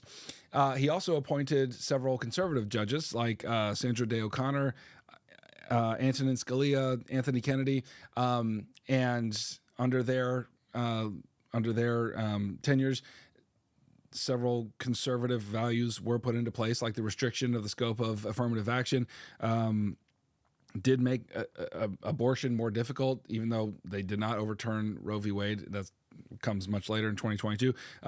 But they were able to restrict its effectiveness. And that brings us to big idea number 2.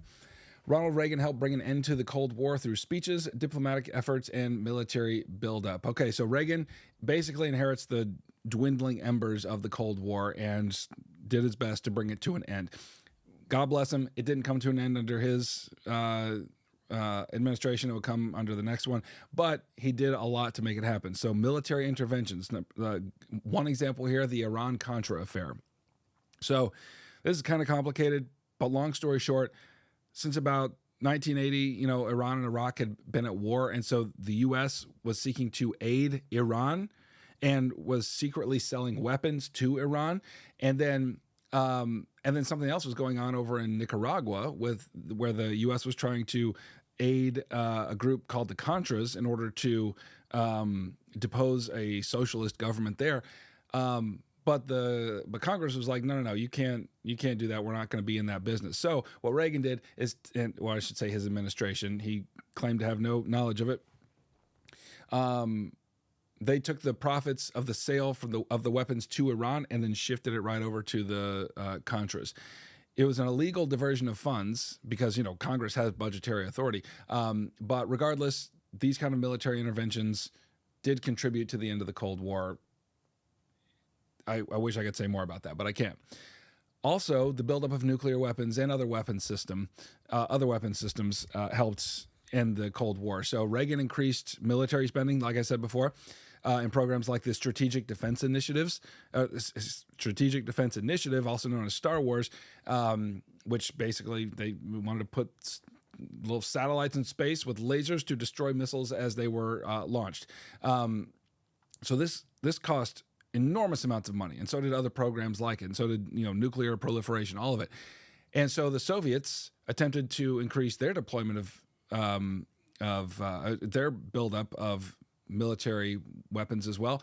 But since the 70s, the Soviet economy had been really sluggish, and so that kind of spending led them further into economic decline as they were losing a war against Afghanistan as well.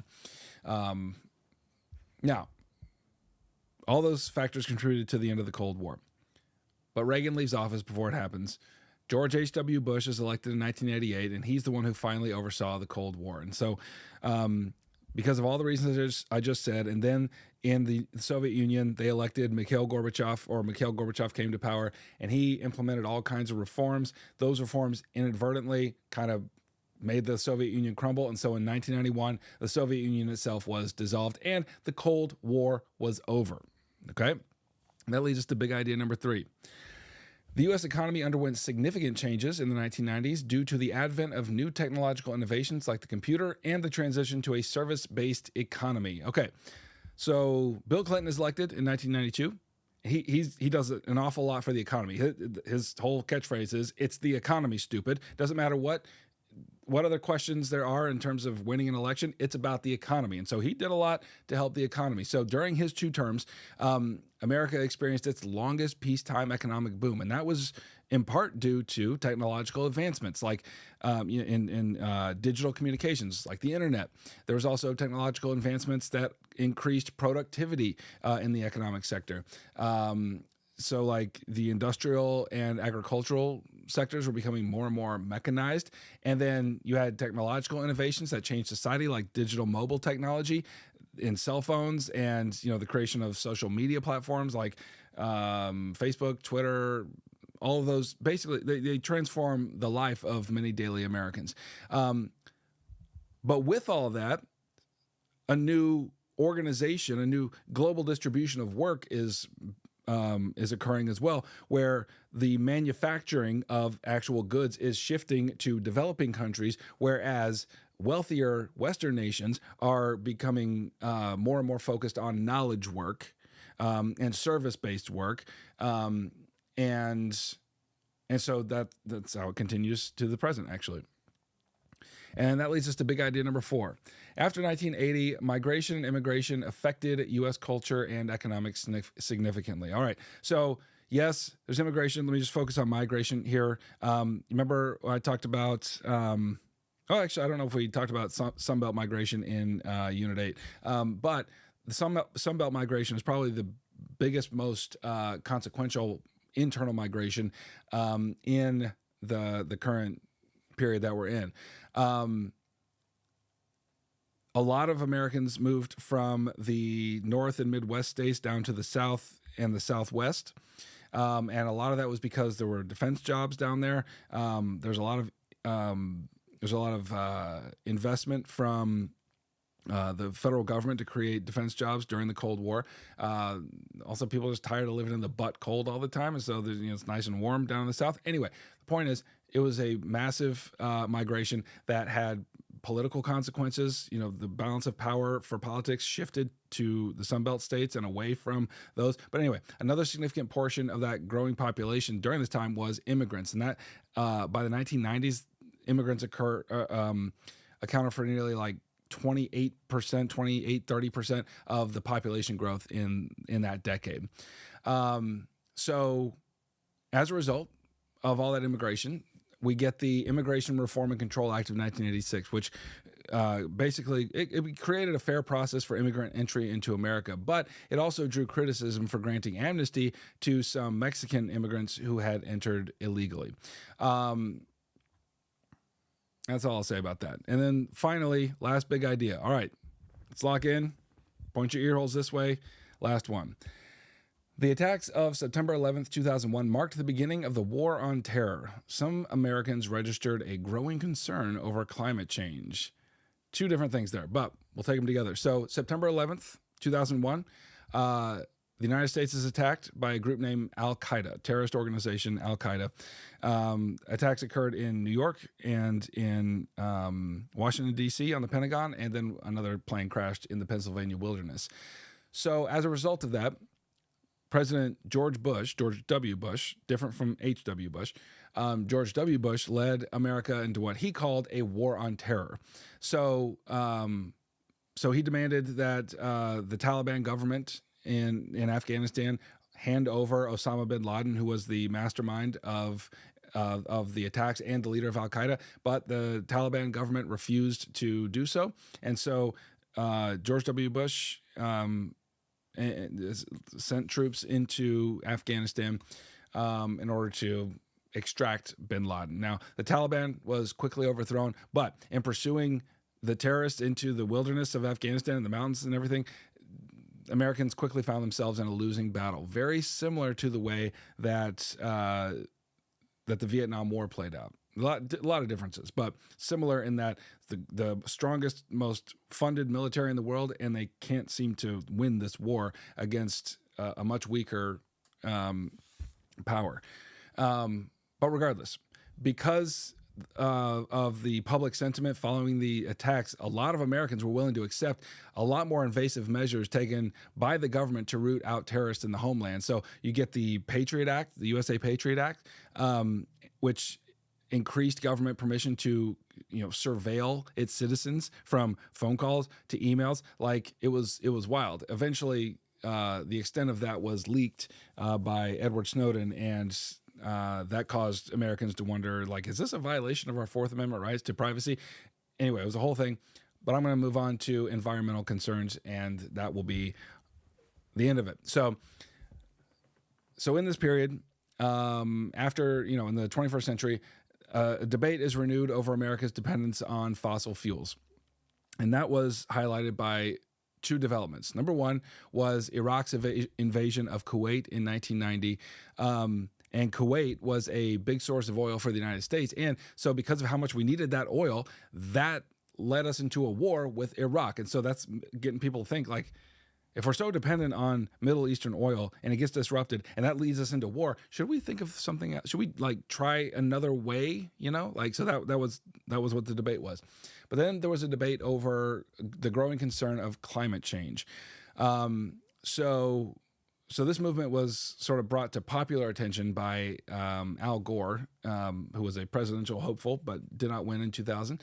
And he toured the country and had video content and that sort of thing, and argued that Americans needed to wake up to the inconvenient truth, which is what he called it, that the usage of fossil fuel was increasing greenhouse gases in the ozone layer, and that was heating up the planet, and that would have disastrous effects like, apocalypse and rising oceans and all that sort of fun stuff. But regardless, despite all of that, the U.S. continued into the 21st century as the world's leading superpower, and we'll just have to see how it goes from there. And that's it. That's the whole dang thing. Give yourself a round of applause. All right, it's 8:51. I didn't even come close to 90 minutes. Goodness gracious. My notes were shorter. I thought I could do it. Clearly, I could not. Good job. All right. I'm going to read all the super chats now. It looks like we're going to be here for a while, so get comfy. And by the way, if you're going to go ahead and leave now, and I hope that if you're on the East Coast, you do go ahead and leave now. Go get you some sleep. Go lay your head on that pillow, and may it be cold on both sides for you. And get some sleep. No more studying is going to help you at this point. What's going to help you is a fresh brain that can go into that exam and think clearly. So anyway, if y'all are leaving now, just want you to know that it's been a great year. It's been a wild year, but it's been a great year. And I don't take it lightly that you guys allow me to help you and you allow me a place in your life. I appreciate that so very much. And it's kind of a crazy thing when I stop and think about it. But you guys honor me an awful lot, and I want to honor you guys right back and just tell you good luck on that exam. I'm proud of you. No matter what, you've already done the hard work, and so I'm proud of you. And love you guys. If you're logging off, come back and let me know how it went, okay? All the best to you. And for the rest of y'all, let's go ahead and get these super chats cranking to reorient some things here. How y'all feeling? Good night. All right.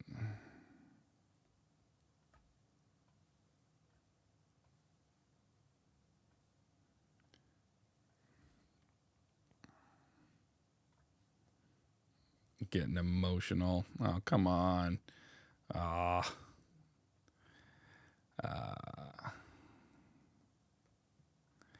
Okay. Now I got to figure out how to make this bigger. This is driving me nuts. Hold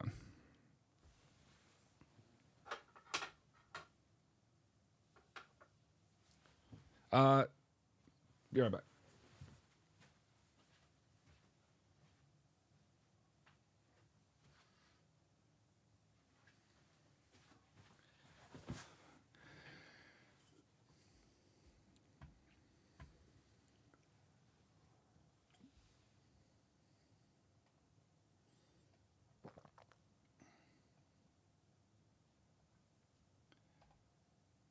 Oh, it's in full screen. That was the problem. Okay, now I'm cooking. All right.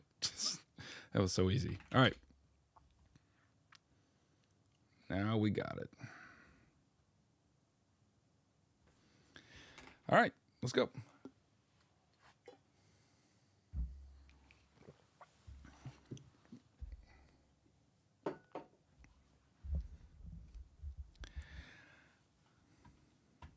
Sorry, one more thing. I gotta make this smaller so I can see this. Now we're cooking. Beautiful. All right. So keep in mind when you read these, I'm still reading from like before the stream started. We're at like 4:07 p.m. I'll let y'all know when I'm to the start of the stream. All right, Willzilla 10. Wow, for $50. Goodness gracious. Hi, Heimler. Can you shout out Mr. Nemesic, Mr. Violante, and Miss Lumen from Fox Lane High School. You were the best. Your videos are the John Locke to the Republic of my mind. They enlightened me.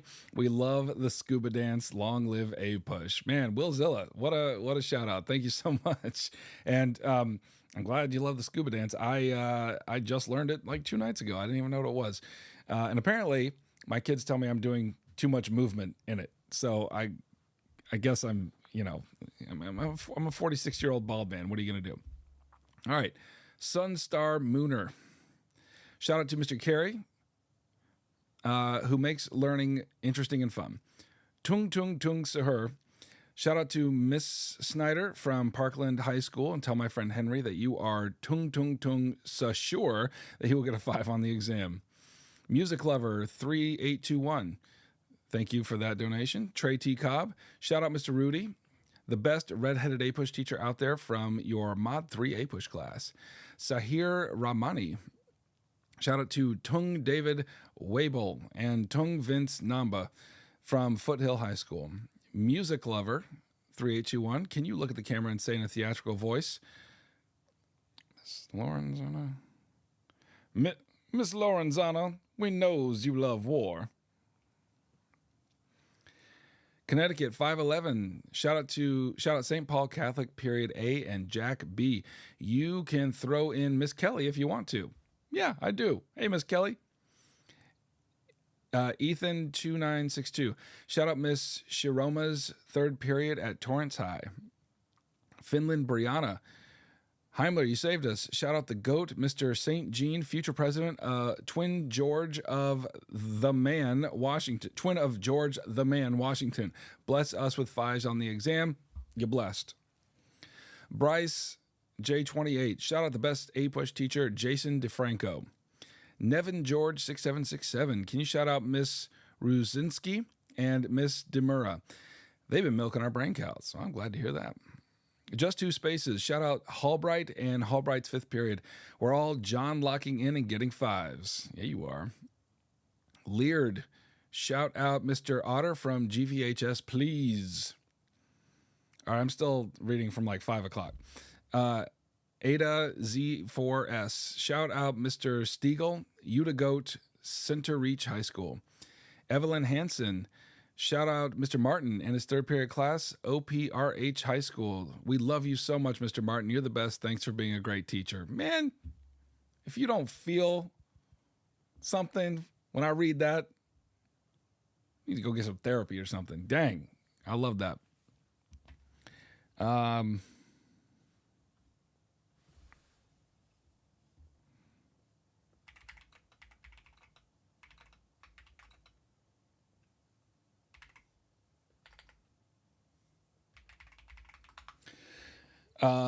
All right, Evelyn Hansen, thank you. Tesla. Please shout out Mr. Swicklick, your fan Tressa. Slushy Sand. Shout out Miss Jean, my APUSH teacher who sponsors SNNHS, and Mr. Kirkjan, my AP World teacher. This is Civic Chats with a Wildcat. Veritable Wilderness. Shout out Mr. Gerard Timmy G. Tremarco. His shiny bald head is a fountain of knowledge. HSME at CCNY. as all bald heads are. Catnip 6401, shout out to the awesomest teacher, Mr. Dens. Aubrey Hankin, shout out Mr. George from Weston High School. Based Lamb, shout out Mr. Sheemer. Aiden Dopinator. CJS Catastrophe, please shout out Dr. Costello from FPM. He's a great teacher and made APUSH so fun. Heimler, you're the GOAT for doing this. It is much appreciated. Well, thank you. I'm still in 5 o'clock, guys.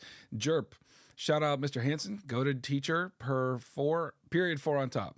Motor FPV, hi Heimler, happy belated birthday. Thank you. Please shout out Miss Koffel, the best APUSH teacher. Also, please wish her class good luck on the exam. Thank you for being so helpful. You're welcome, and thank you. Nando, shout out to the big Scarp, Mr. Scarpino from Alcoa. Nope. Oh, there you go. Movie magic. L So Lovely, or I So Lovely. Shout out to Dr. TW, aka best slideshow maker in all of Delaware, and shout out to the APUSH students of Sussex Academy. We all getting 5s. Kang Y8766. Shout out Mr. Brem and his Bremism. D-League FPV. Shout out Mrs. Richmond. Hashtag homeschoolers. Love you, Heimler. Love you guys too. TBC Comp. Thanks for all the help. Well, thank you for all the super chat. That's very generous of you, and you're most welcome. All right, now I'm reading from 6 o'clock, 6:10 p.m. Soph Annalise, can you tell me, Hadley and Daisy, we are getting 5s? Yeah, you know you guys are. You don't need me to tell you. You don't need no man to tell you you're going to get a 5. Absolutely. Joyokoyo. Shout out Mrs. Fuller from North Plainfield High School. Otato Q. Shout out Big B from RCHS. Jaden Senpai's on top. Volt 8002 for $20.67. Shout out Mr. Fjell, F. Gel, the GOAT from Elkhorn High School. Cubbyhole. And shout out Mr. Willicky for always turning a blind eye. Also, Hot Dog and Kev Dog and Ryan Pilat. Freak 78. Shout out Mr. Burhan's W teacher. Shout out Mr. Burhan's W teacher. He's also my dad. That's good to hear. Louis Zabel. Hi, Heimler. Please shout out my APUSH teacher, Mr. Ham, the actual best APUSH teacher. Sorry, I coughed during that. We need him to win Teacher of the Year this year because we are his last APUSH class. So please say, I vote Ham, or I vote Ham, and I like Mike. Thanks, Lewis. Appreciate that. Jill, MG, please shout out the GOAT, Mr. Jensen at ITHSA. His first period class is the best, but we all get in 5s thanks to Heimler. Thank you. Pre-2921, my teacher always prints out your worksheets, and I used to get mad at them, but now it gives me a reason to look into your blue orbs. Thank you, Heimler. Yeah, thank you.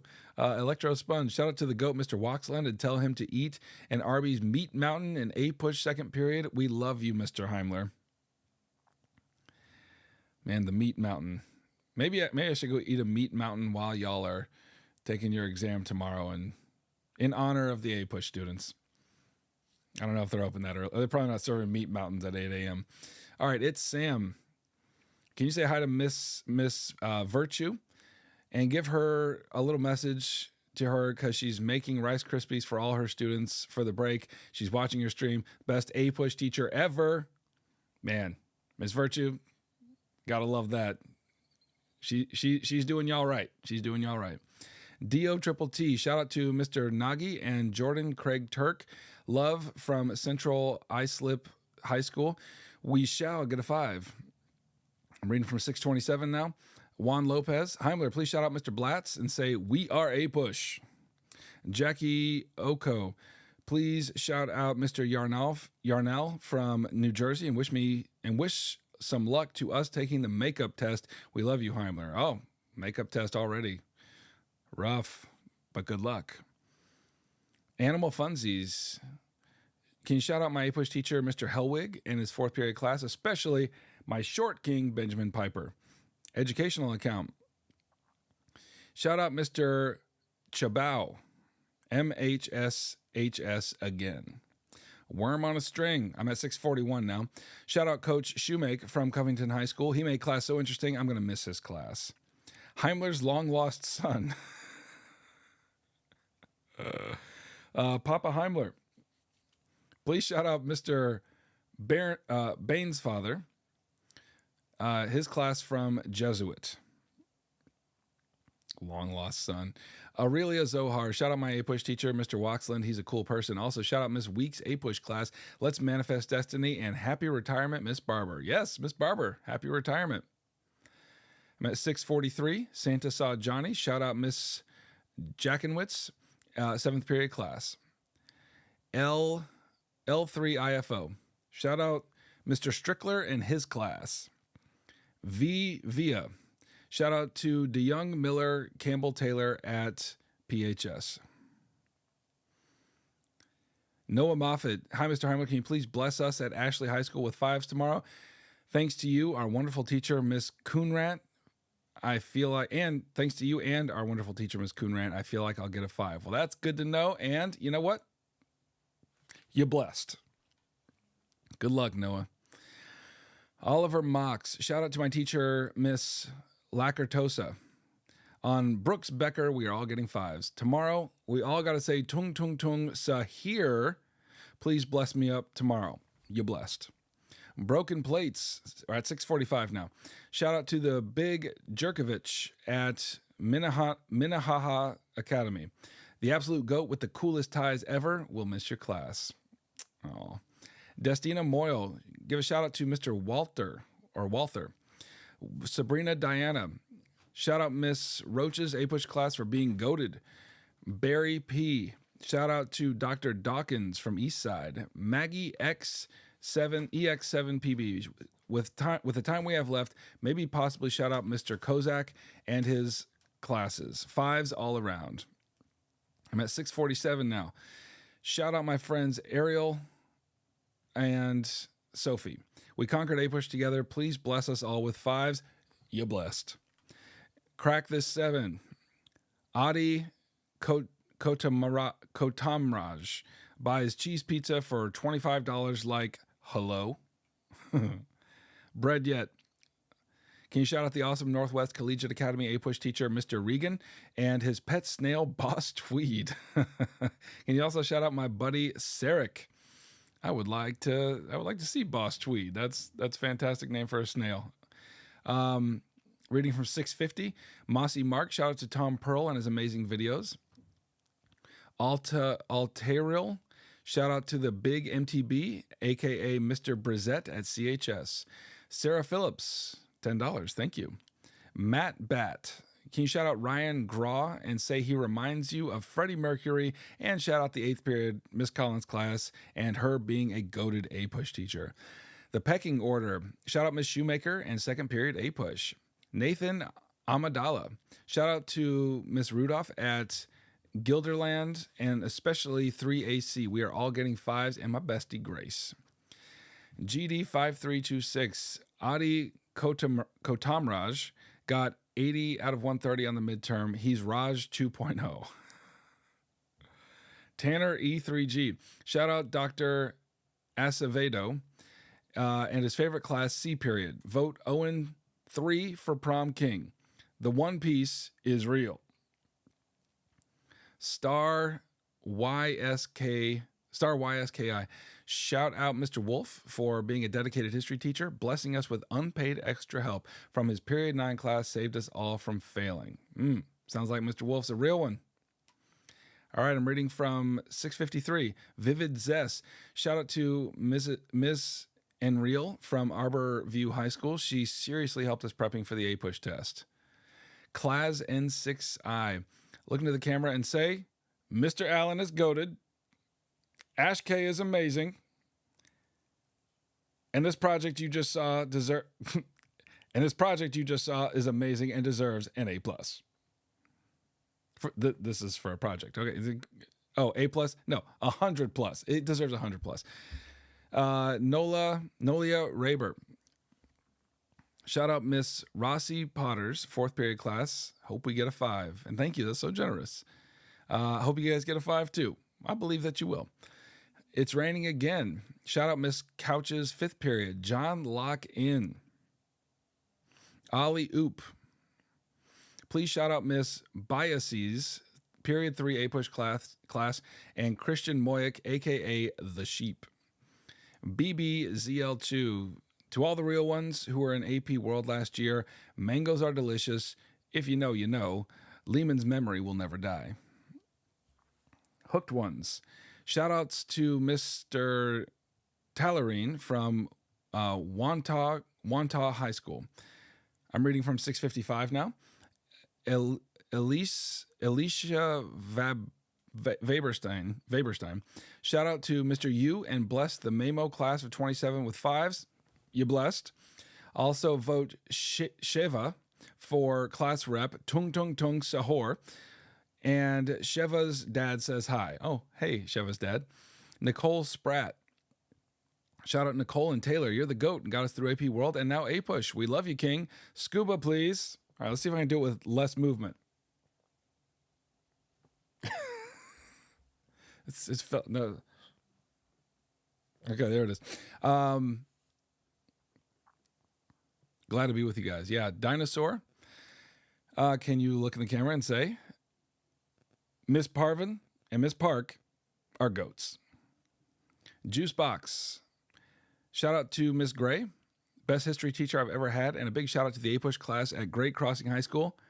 We are all getting 5s. Thank you, Big H. You're most welcome, and thank you. Daniel Emoji Kauri.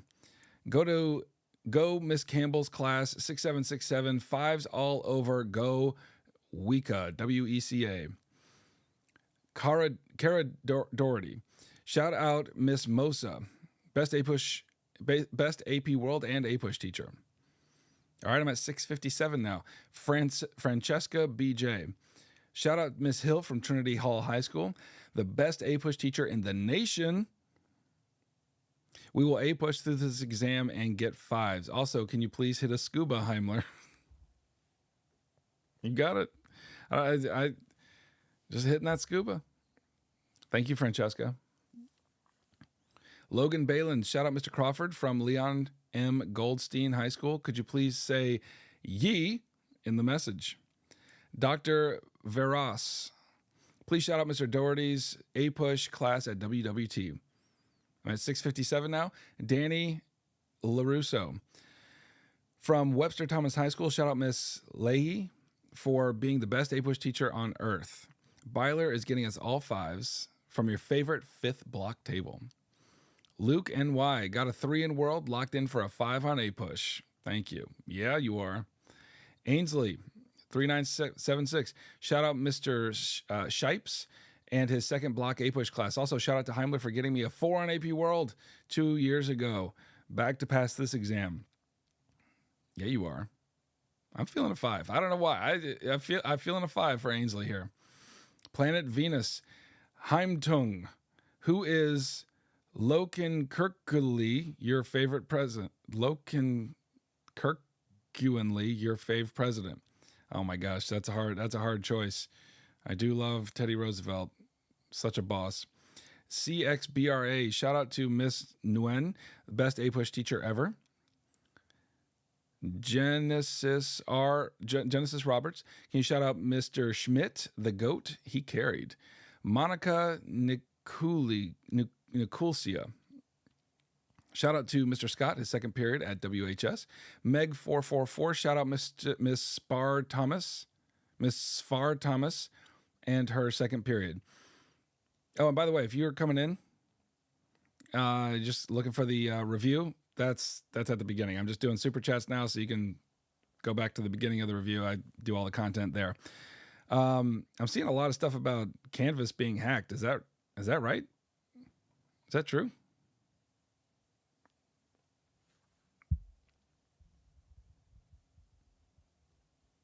No. Yes. Yes, I can't get on. Yes. I can't oh man. I heard it got hacked. Okay. Yeah, I didn't know anything about that. That's a bummer if it's true. Okay. Where we at? Beckiel. I'm at 6:58 p.m. Hello, Heimler. Can you please shout out Papa Floyd from Tift County High School? He has triple T Riz. Dang. Double T, I'd be like, okay, but triple T? That's some potent Riz. Skyward Microtonal. Shout out to Mr. Sutterfield, my top Sigma APUSH teacher. Thank you for helping us John lock in and manifest destiny, those 5s tomorrow.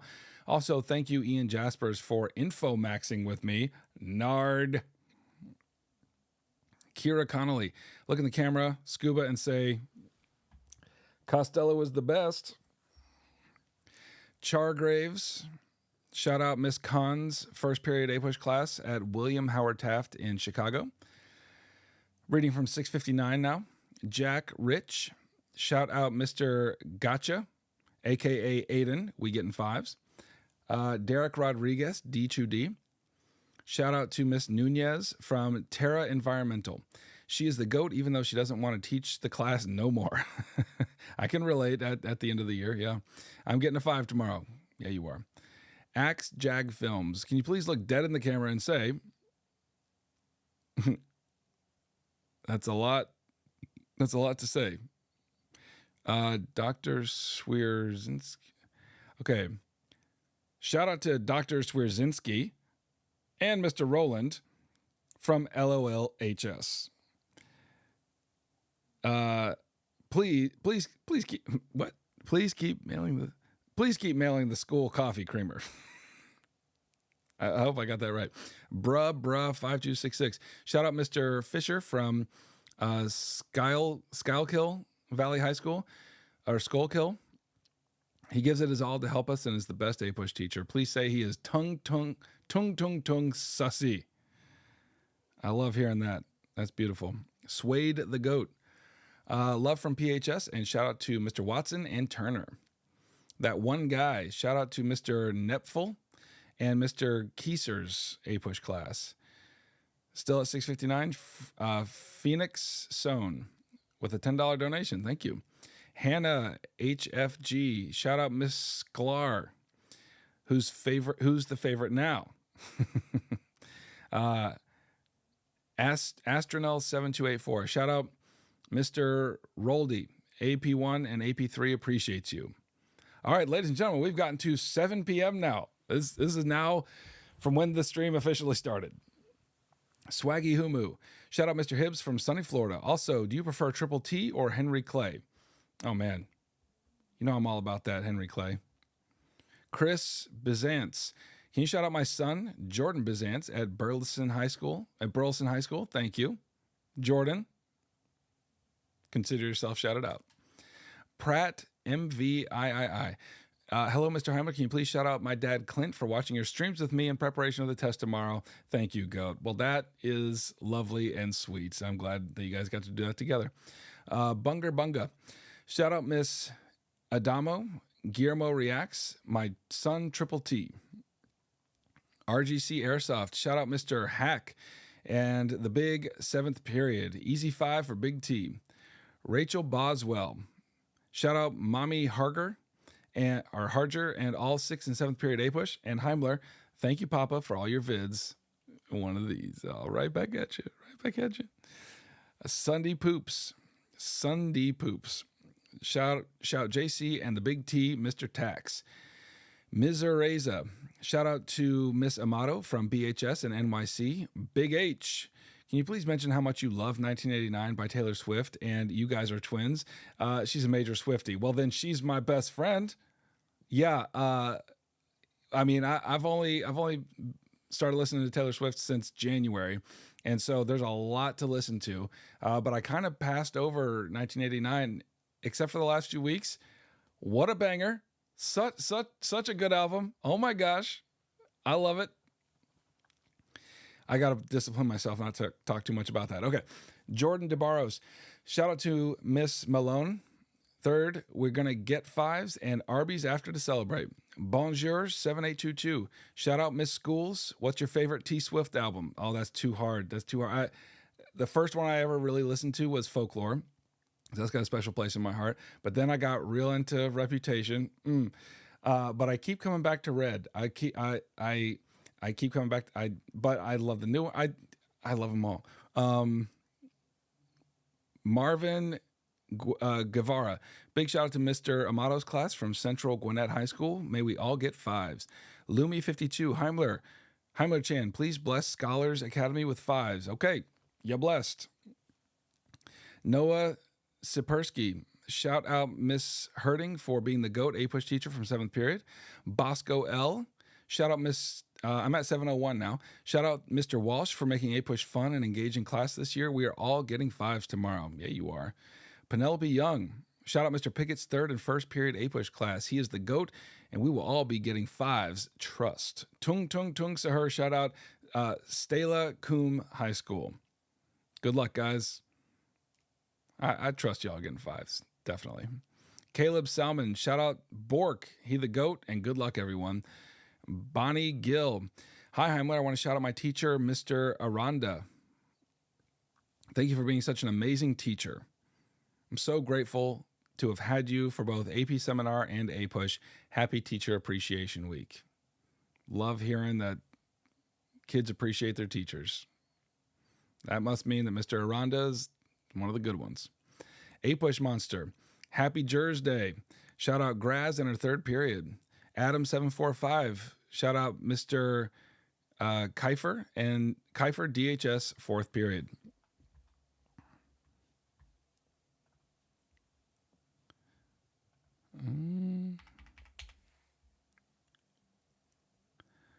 All right. Give me a sec, guys. I'm going to go get some more water here. Be right back, and we'll keep going.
All right, I just we've got a new moderator in the other room, a third one.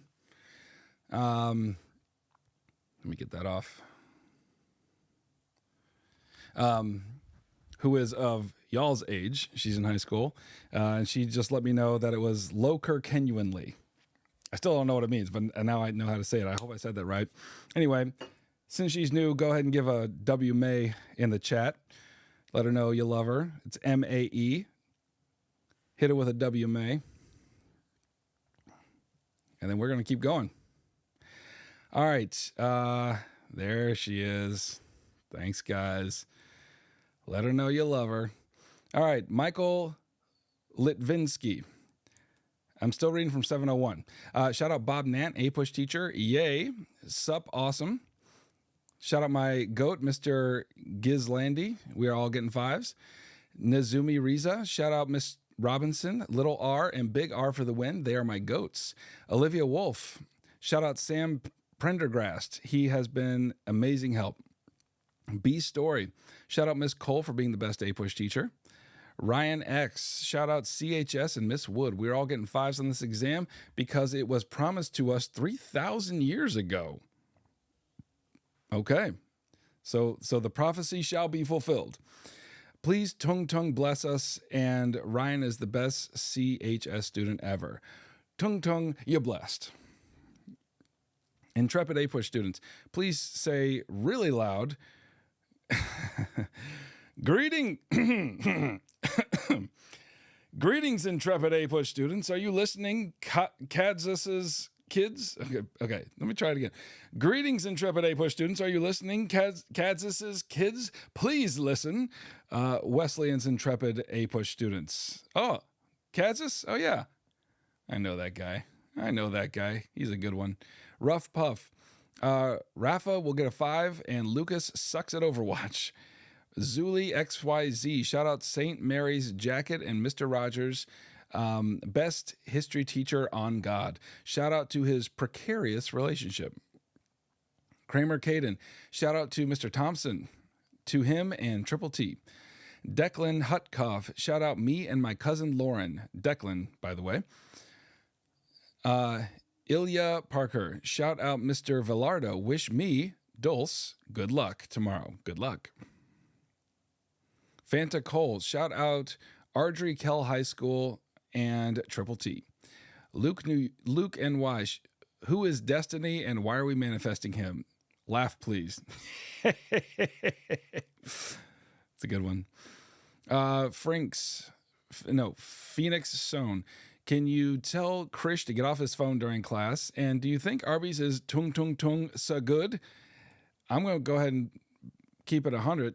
I haven't had Arby's like in 20 years, but I'm feeling like after these last couple of nights, maybe I need to give it another shot. Do they still have the beef and cheddar? I love the beef and cheddar.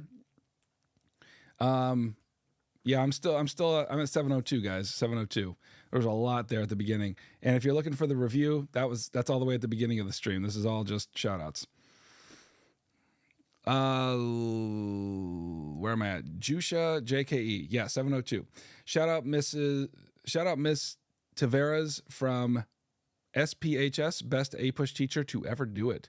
Lordot. Tell Tiana Nguyen and Jazib Fasil to start studying. Underground R4TS. Shout out Mr. Newman's second period. Blessing you all with 5s. Oblivion. Y2K. Shout out Miss Johnson. Fro. Shout out Miss Johnson from MKHS. Here we go. Key Crin. Skibbity Toilet. Our goat, Young Thunder. Still at 702. Stone TU1WB. Can you please use the ulcer ray on Evanberger, Dave Bravo, and Alb Samarati? Thanks, Heimler. Yeah, I think I could do that. Nira Borad. Hey, Heimler, can you shout out Mr. Alves? Mr. Alves, the goat of APUSH, please. Thank you. Meep Mop. Please shout out my chud friend, Kirk Sahur. Chris Soul. Hey, Heimler, can you please shout out Miss Morgan from Osborne High School? She is the best APUSH teacher ever. No offense, LOL. None taken. Zippy Whippy for $17.76. Last year, you graced me and my friend by saying good luck, Ava and Nick. And I think it's what got us both 5s on the AP World exam. Grace us again. We love you so much. Thank you for everything. Well, I love you so much again. And hey, Ava and Nick, good luck. Let's get that 5. Easty 86. Could you please shout out Coach Hogan, a.k.a. Hoagie Bear from Philip Simmons High? Also, wish my good friend Michael that he gets a 5 on his exam. A.E. Ramsey. Shout out Sal and Brock McCants. I'm still at 702. Dark 8725. Shout out my homeboy Addy and teach Mr. Razem and Heim. Ethan Wilson.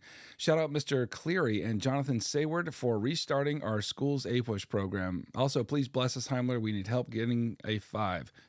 You're blessed. BT898 for $10. Thank you. Antonio Sanchez. Shout out Miss Puckett, Miss Brown. Also, look at the cam and rub your head for everyone. Then say, Okay. Tung tung tung sahur. Nailed it. Ida is going to be happy, NAACP. Sarah Jordan, Heimler, can you please shout out Mr. Chap67 from Stratford High School? He loves Hamilton, Forrest Gump, and Taylor Swift. Well, sounds like a good library right there. Gaskin CR4, say Hansen is the Alpha Sigma Super Omega Skibbity. Sydney M, thank you for that donation. Emerald, hey bro, it's me again. Can you tell my teacher, Miss Pillardi, that we will pass tomorrow's exam? 5s, and can you hit the gritty for good luck? Thank you, twin. I'll give you one of these, but the gritty ain't happening. I still love you. I still love you. N. Sully, shout out to the goats, Lowe and Clayton at Collins Hill High School. Ava Haley with a $10 donation. Thank you. I'm still reading from 702, guys. Dogwater, shout out to Shofizzy at El Monte High School for being the best APUSH teacher with pumpkins. ILM4954, please, in memory of the APUSH being on the 6-7, can you please say 6-7? Also, shout out Miss Seco, the absolute queen. Thank you so much. Jordan Melendez with a donation. Thank you so much. RPG, shout out JP Ruckoff in Lane Tech and his 6th period class. Krim Zoan. Heimler, do you listen to burger music? I don't know. I have a feeling the answer is no, I don't. Pillow Ashart. Shout out to Mr. Store from DSOA. Mr. Store, howdy. Everything Henry 2. Shout out Mr. Keller in GC, Ohio. Mac and Cheese 1807. Shout out Mr. Amador from Biotech. Korematsu. ILYSM.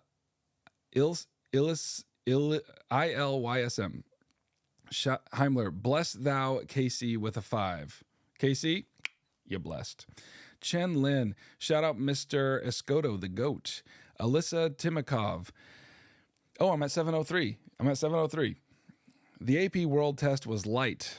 You, Genghis Khan, and Chomperize blessed us on that DBQ and LAQ. Well, I'm glad to hear it. Lazy One. Shout out Mr. Vic from CMS, period 3. Scarlett Brown. Shout out Mr. Edwards Miller for being the GOAT APUSH teacher. Protonaut. Shout out Miss Nimmer from Nicollet High School. Lena Westfall. Shout out Mr. Hodgson, a.k.a. Hodge, for being the best APUSH and AP Gov teacher ever. From his fave student, Obvi. Clay, 8134. Shout out Lane Tech APUSH.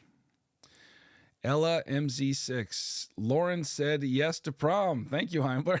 Well, that's great. That's fantastic. All right. Well, email me a picture. That's fantastic.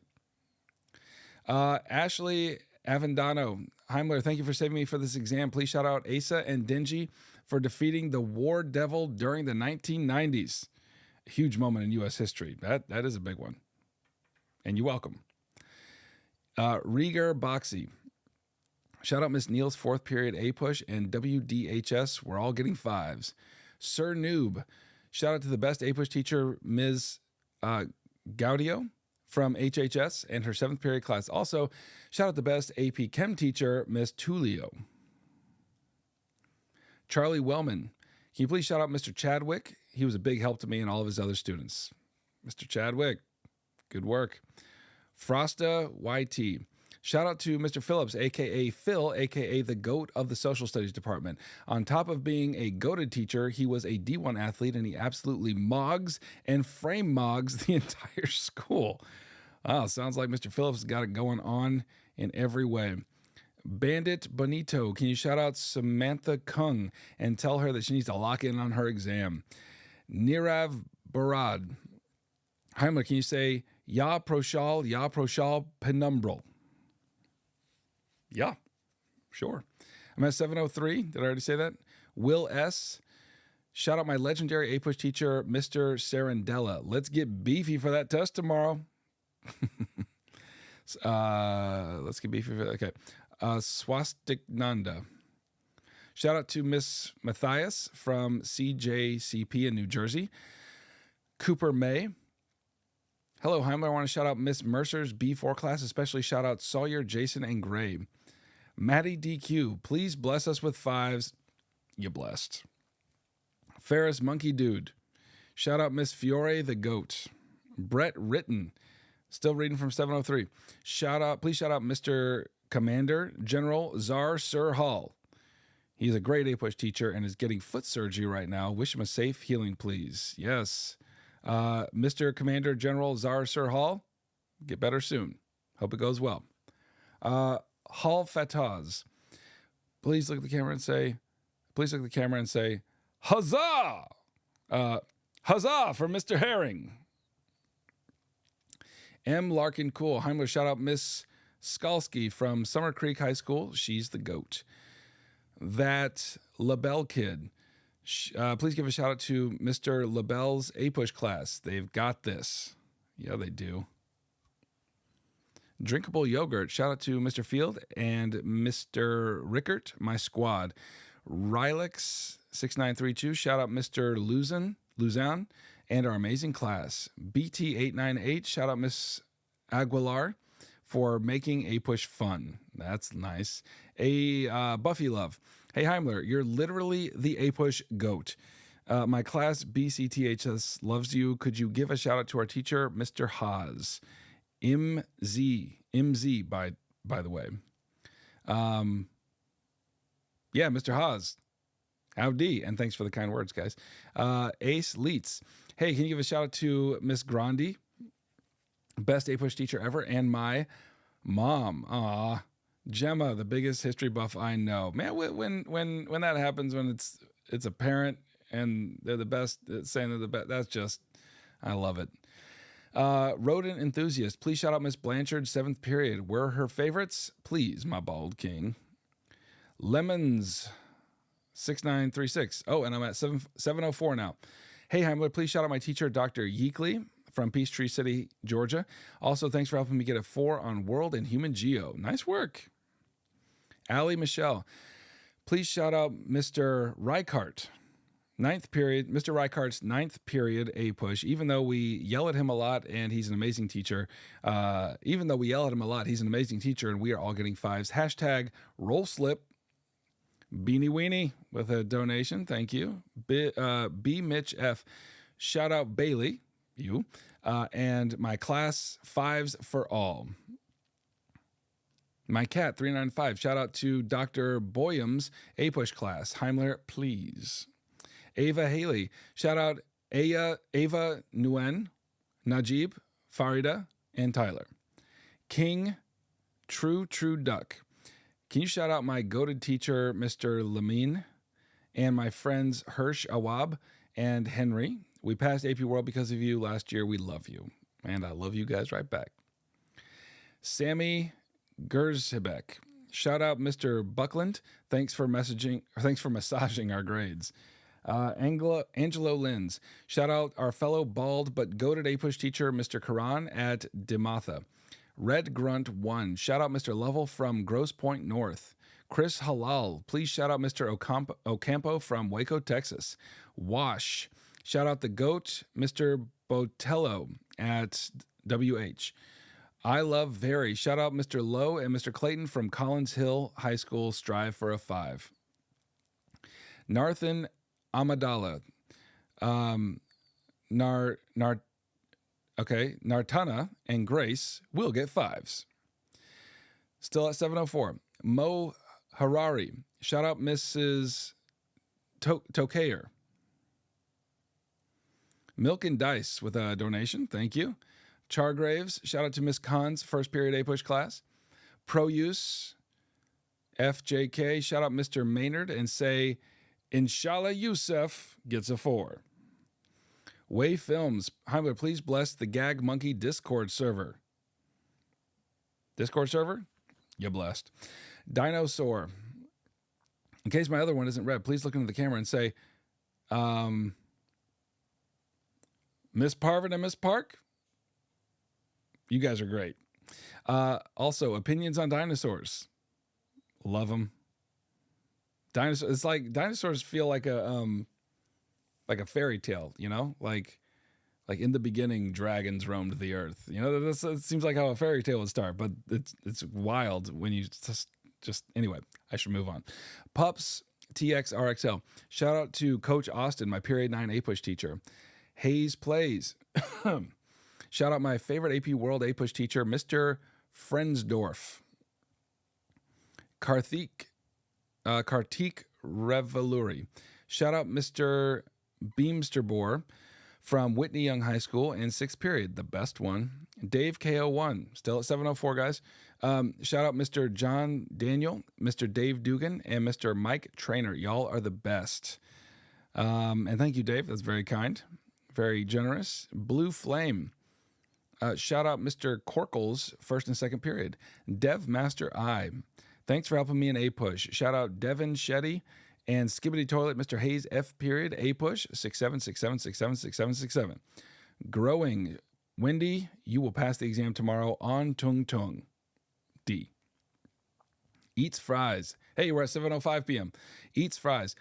Shout out Mr. Kitchell from CHS and tell him to hop off Reddit threads. Camden Richardson. Shout out Mr. Kaufman, a teacher who makes history one of my favorite subjects. And that is what I love to hear. Camden, I'm so glad you had a good teacher. Mr. Kaufman, well done. Football World Channel. Thank you, Heimler, for all your help in Gov, AP World, and APUSH. Shout out to Miss Comer. Busy Izzy. Thank you so much for your videos. They're so funny and entertaining. I actually learned the material. And shout out Mr. Scaro's APUSH class. I'm glad to hear that. Thank you so much. Christopher Fisk. Say on Triple T, we're all getting 5s. Also, shout out Kimberly. Seaton Squad. Hello, Big Heimler the Goat. There is nobody I'd rather have milk my brain cow than you, good sir. Please give a huge shout out to the APUSH Goat, Mr. Seaton, who is carrying us to APUSH glory. Love you, boo. Love you too, boo. Eco Games, donation for $10. Thank you.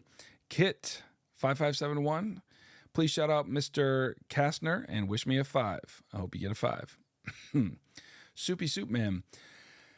Hello, Heimler. Shout out Miss Zog and happy tomorrow birthday to me. Yes, happy tomorrow birthday is indeed. Emono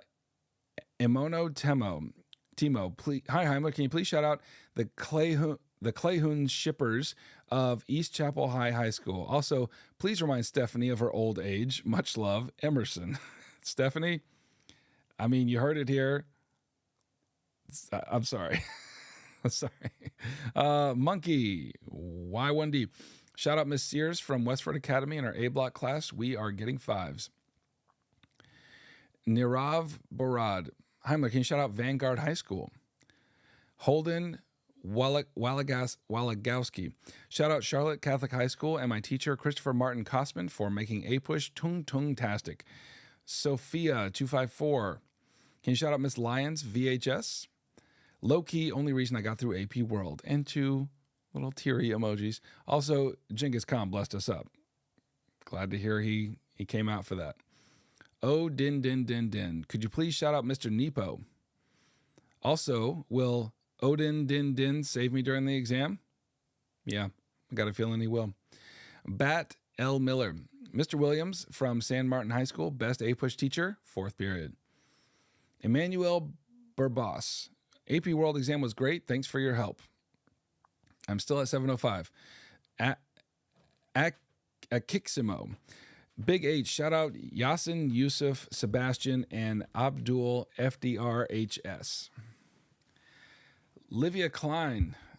Shout out to Miss Simmons for hosting a 7-hour APUSH review yesterday. And Mr. Butler for making APUSH funny and interesting. Both amazing teachers. Whew. That's incredible. Big Brain Bob, you missed my super chat from yesterday, but could you please shout out Mr. Nelson, who is spending his final year at Warwick being the best AP teacher we could ever ask for and a happy retirement. Well, I'm sorry, Mr. Super Chat. Yeah, Mr. Nelson, you seem to be very loved, and congratulations on getting to retirement. Hope it's a good one. Nolan Hoover. Mr. Harris, hey, we're at 706. Mr. Harris is the best APUSH teacher in Michigan. And can you put it on Triple T? Yeah. Saqib Sayed. Shout out Aronson from Federalist 70, Arnie from Horse Race Journalism, Dara Haas from 3/5 Compromise, Pratik from SEC, Sam from Pro-Life Movement, Shai from Medicare, Mr. Minton for being the GOAT. Kerbalin, shout out Burgess, the evil dictator. Derek 67, could you say William Henry Harrison is the GOAT? Mr. May 3740, shout out Mr. Hutch, our APUSH GOAT. Evil Pibble, shout out to the GOAT, Mrs. Cunningham at CCHS. Also, who do you think will win the steel ball run race? I think you know who's going to win. I think you know. Milk and Dice, me and my girlfriend, Ari, love your stuff. Can she get a shout out? Hey, Ari.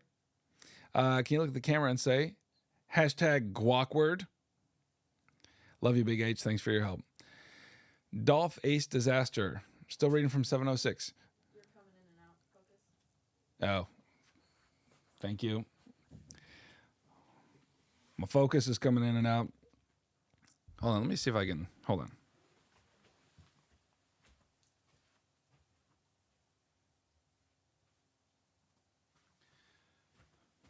Never mind. It's going to be too much work. All right.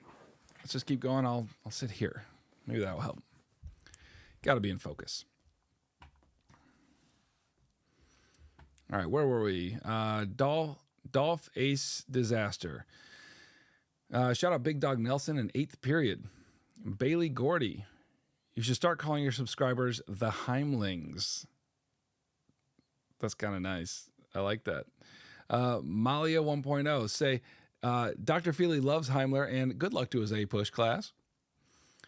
Isaac Chavira. Shout out Mr. Mancha and his opera voice. Matthew ACCS Baseball with a donation. Thank you. Still reading from 706. Minty YXX. Shout out our legendary APUSH teacher, John Adams. What a name for an APUSH teacher. Tira Meow Cake. Shout out to Mr. Hayward and at DPHS. Let's go. Emma AVG. Shout out Mr. Cullinan from Holy Cross High School. Salty Box 1019. Shout out Mr. Pugs of NVD, GOAT APUSH teacher. Tanya Ram. Shout out Mrs. Dubois. Not W. Du Bois. Oh, did I say that last night? Okay, it's Miss Dubois. First period. Happy belated birthday, Heimler, and hope you feel better soon. Oh, well, thank you. Thank you. That's the voice seems to be holding up tonight. See, I don't even think we're halfway through these yet, so we'll see. Kellen Stanfield. Hey, Heimler, thank you for all the help you provide. Your videos from World to Gov to APUSH have been the only reason I've been successful studying. You mean so much to everyone here. Fives, here we come. Kellen, that is a whole pile of very kind words, and I'm grateful for them. Brooks Z9X. Shout out Mr. Joaquin for not teaching Unit 8 or 9. Blank 9585. Shout out Stone Cold Atkinson, the GOAT of APUSH. Kaya 0624. Shout out Miss Rudolph at Gilderland and her 3BD class. One of the best teachers ever. We are going to do amazing. Homemade Puns. Hey, we're at 707 now. Homemade Puns. Can you please look in the camera and say in the lowest voice possible?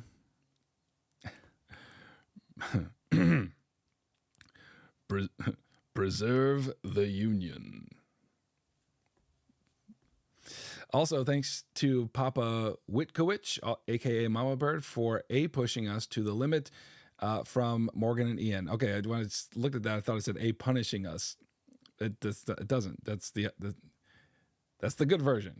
That's good. I'm glad to hear it. All right, Value 5760. Thank you, Heimler, and shout out to Miss Glass. We love you and the Glass Room. Thank you for making APUSH so memorable. Ki Kiyoshi. Shout out Mr. Carl at NRHS. Jack Bleeker. Zaddy Heimler, can you pledge your allegiance to Viltrum and the Viltrumite race and bless Bleeka and King for a 5? You blessed and my allegiance is pledged. Blueberry, I love you, Scuba Drip Heimler. Sama. Shout out my goats, Lily, Malachi, and Miss Huntley. Bless us with a 5. You blessed. Kitten of Discord, yas. with a donation. Thank you. Still reading from 707. Abby Wabby Lovely. Shout out Mr. Farrell, the best and coolest AP teacher. Salmi Rango. Triple T blessings for Ariana. Hashtag 5 only squad. There we go. I can get up under the desk now. All right. Anna Lee and Layla's life. Shout out to Mr. Capuch. He's the GOAT. Live, laugh, love. Fall, second period. Manuel Hernandez in an angry voice. Okay. Sandy. Sandy Nguyen. Okay. Sandy Nguyen, you cannot be late tomorrow. Then in a happy voice, we love Miss Neeb. Dirt Picnic.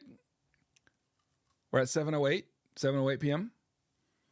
Mr. Heimler, would you ever consider producing content on AP African American Studies? Just took the exam earlier today. I've had people ask me about that, and no, I haven't. But I've been talking to a guy who's got a TikTok who does it, and I hope he ends up doing it. I think it'll be really good. But thank you for thinking I could. Max Freydstern. Thanks, Goat Heim, for all that you do. Tell Mr. Cotter from Columbia High School that a giant moose is coming for him. Well, Mr. Cotter, you better keep an eye on your 6. Tell you that much. Matthew, ACCS Baseball. Shout out Dr. Gilson. What's your favorite Star Wars movie? Empire Strikes Back. Lamb Boy Troy. Tell us more of CC at Clemson, South Carolina to give me full points on my FRQ already. Love from her out-of-state students. Lone Elk Official. We're at 7:08 p.m. Shout out Mr. Wilson's 5th period APUSH class from BCHS for being the best APUSH teacher ever, helping us learn while having so much aura. Ethan Hassanania. Thank you, Heimler, for this live. You're welcome. Can you tell my APUSH teacher, Miss Bowling, that she has to buy us Arby's after the exam for all of our hard work? Thanks. Brick Brothers Productions. Heimler, can you please shout out Big B Brewster at Lejeune High School? His dates quiz is going to carry us all to a 5. Most goated teacher ever. Fried Chicken 66. Can you shout out to my APUSH teacher, Mr. Brady, please? Planet Venus. Heimtung. If Abe Lincoln low-key bald on FDR 67 style, who in the John Pork Sibbity Ribbity Triple T Sigma Mama A girl behind you would win? I don't even know what just happened there. Unknown Red Dye. Shout out Mr. Maynard from Grosse Pointe, Michigan. He's definitely the GOAT, and he is amazing. Thank you, Mr. Maynard. K Bizzle 91. Can you give a shout out to Freeport High School APUSH students? Hey guys, they're going to crush their test tomorrow. Remind them to make good choices. Hey, Freeport High School students, y'all better make some good choices. You feel? All right. Susie Monstead. A big thanks to Dr. DeTucci, an absolute legend of a teacher / mentor for both AP World and AP US, guiding us through just like Gandalf the Grey. We shall pass. Love it. Sydney M. Shout out to Mr. Tardif from EHS for being an amazing teacher. Please wish period 4 good luck. And thank you, Heimler, for all the content. You're welcome. Hey, we're at 7:09 now. Tip Top Timbo. Can you shout out Miss Speakman for being the GOAT at APUSH? And can you please sing us your favorite Taylor Swift song? Don't blame me. Love made me crazy. If it doesn't, you ain't doing it right. Oh, Lord, save me. My drug is my baby. I've been using for I can't do it. I know it's hard to tell the difference between me singing and her singing. But I would normally never sing on something like this, but gosh dang it, when you ask me to sing my favorite Taylor Swift song, I can't help myself. Eileen Mahoney. My mind is just reeling with all the places that's going to show up tomorrow. You know what? I stand by it. I stand by it. All right, please shout out Miss. This is Eileen Mahoney. Please shout out Mr. Zoslow's class at VISI. Look at the camera and say, howdy. Malmax 5. Shout out Malachi, Aaliyah, and Lily, as well as Miss Huntley for being an amazing APUSH teacher and helping us understand the concepts of APUSH. Dear Talia, are on Triple T. Will Mr. Braden's classes pass the exam? Yeah. Still reading from 709. Ostrich Schaefer. Shout out to Mr. Kepler, third period. A very smart cookie. Hayden Michael Cornelius Wong, thank you, and Success Academy for Milk My Brain Cow. You got it. Noah Beauchamp. Shout out to Mr. Hirons at Shawnee Mission South, the goat of all APUSH teachers. We're going to get 5s, and Carter will get his pickle bread. That sounds nice. Chewy UI1. Yo, Big Heim. Shout out PJ Palin. $sign at Grosse Point South. Tung Tung Tung Sahur. PJ Palin $sign. You got it, yeah. Hey. Consider yourself shouted out. Thank you, Chewy. Chic the Goat. Shout out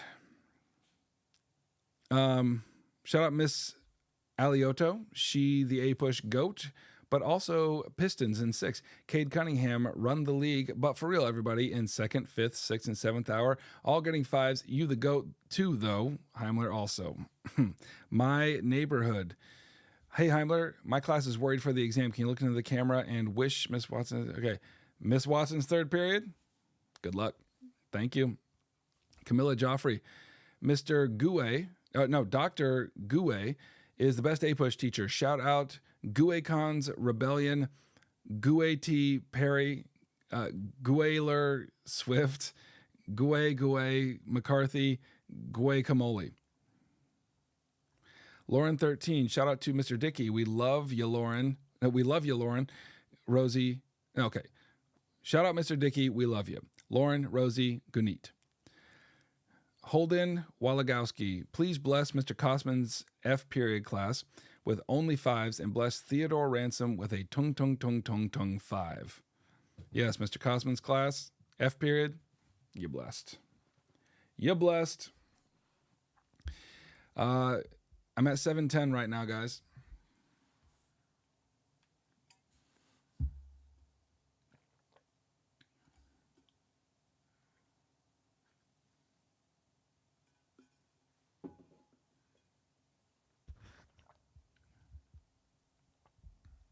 All right. Yeah, 710. Ty Brink Meyer. Shout out Mr. Fitzpatrick's 5th period at Southeast Polk. This class has been awesome, and the goat, Heimler. Love you 3000. I see you. Gabriel, P2X2M. Shout out to Mr. Dent and the Dentagon.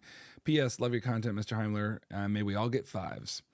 Camilla Joffrey. Dr. Gouet is the best APUSH teacher. Shout out. Oh, we're here again. Gouet-Cons Rebellion. Gouet Perry. Goueler Swift. Gouet McCarthy. Gouet Kamoli. Sophia 254. Give us your best Mongolian throat singing. Try.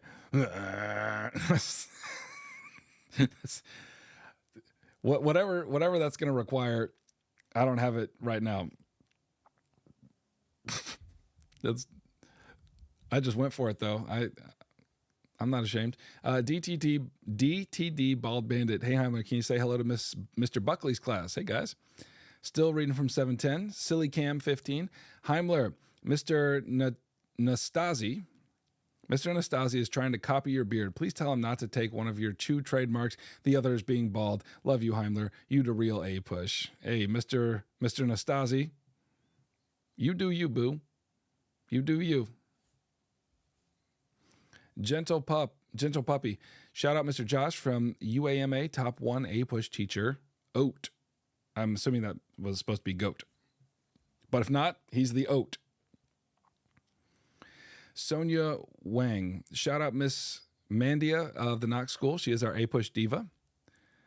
All right, Miss Mandia. Consider yourself shouted out. Bizzer Biz, shout out Mr. Tallerine from Wantag. He the got for real. I'm assuming goat, or maybe he's just the got. Techno 05, can you shout out Mr. Strawn and Miss Tranell? They're the best APUSH teachers our school could ask for, even dressing up to make class more fun. I love that. Still reading from 710, Lucy BS. Hey, Heimler, thank you for always helping us get fives. We love you. Shout out to Ms. Hart from MBHS, the most passionate history teacher I've ever had. Good luck tomorrow, and go Broncos. I'm so glad that you got a teacher full of passion. That's one to remember. Jania Gomez. Shout out Mr. Casson, APUSH, and Mr. Doty, AP World. Donnie D's Nuts. Hi, King Heimler. Can you please give a shout out to Miss Bravo and our small APUSH class? It's the only one in our school, but we worked hard the whole year. Yeah, Miss Bravo, well done on getting them ready. Karoma. Love you, Heimler. Shout out Miss Searcy, Northside College Prep, and Period 7 APUSH. We all going to get fives. Period 7, we tung sagat these fives in the bag. Thank you, Karoma. I appreciate that. Good luck, guys. Nobody's 675. Please shout out Mr. Ridgway from Reynolds Gerg High School, and Miss King and Miss Obhoff from Licking Heights High School. And also shout out Urseld. Heimler, because your APUSH course helped me so much. We're getting fives tomorrow. Jocelyn Q3. We're at 7-Eleven now. 7-Eleven. Our class loves your videos. Shout out to the GOAT APUSH teacher from John Adams High School. Heimler, can you look at the camera and say, Miss Sampat, we love you, Pookie. Can you please tell us your birthday? Jennifer Samoya. Shout out my APUSH teacher, Michael Mativier. He's the GOAT. Wild Gaming. Shout out to Nicholas Doom and periods 2, 4, and 7. Love Jelly. Shout out to Mr. Shuckman's class for tomorrow. Please bless us with the spirit of Tung and George Washington. We need to manifest a 5. All right? Manifesting the spirit of Tung and George Washington, and you're blessed. Still reading from 7-Eleven.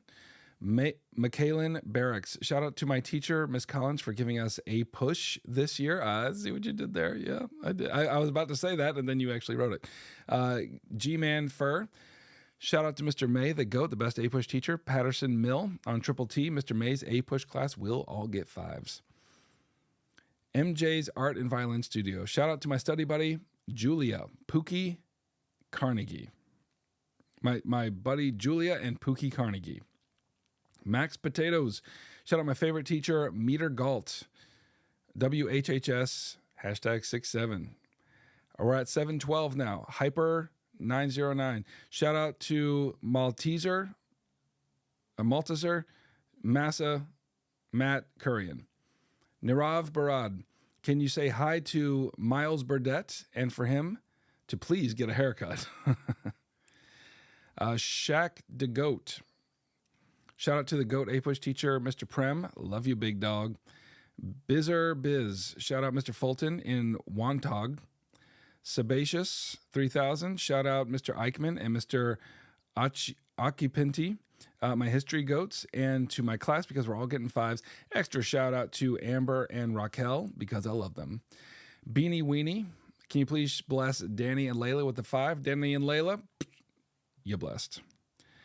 CFHS, Mrs. Holden. Oh, this is a teacher. Shout out Miss Holden's APUSH students. You guys will do amazing on the essays.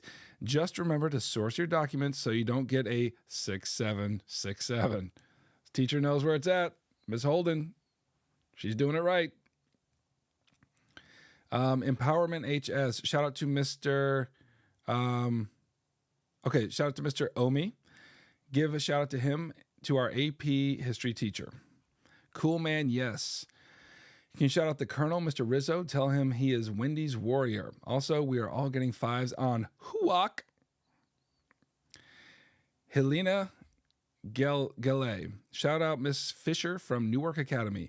Ethan REQ. Heimler, can you please bless us with the power of Tung Tung Tung God tomorrow for the AP test? Thank you. Tung Tung Tung, you're blessed. Damien H6H3H. Do you think Boss Tweed was a very large and gassy boy, or does he outgas Bowser? I know he was very large. I haven't seen documentary evidence on his gas. Thank TY Man Studios. Heimler, shout out to Mr. Weiss, the best distance coach ever. Bless APUS History Block D with a 5. You blessed. Nirav Barad, can you please say hi to Mr. Beast for me, please? Yeah. Hey, Jimmy. I'm sure he's watching right now. So, hey, Jimmy, they say hey. They figured you know what it means. We're at 7:13 now, guys. The Dorky Bunny. Heimler, thank you for carrying me through my AP histories. Shout out to Miss Keever's dead asleep first period class. Oh, first period is the worst. All right, Jacob Thorne. Thank you, Heimler. I would fail without you. Shout out D.O. Miss Dunkles, 5th block. Bless us all with a 5. We need it. Speed, I need it. Well, since you need it so much, you're blessed. DTT, Bald Bandit. Shout out Michael, the best APUSH student. Emmy, MY8. Shout out Mr. Turk from MHS. Eamon, Arian. Shout out to the GOAT, Big Henry from Olmsted. Online learning with Mr. S. Miss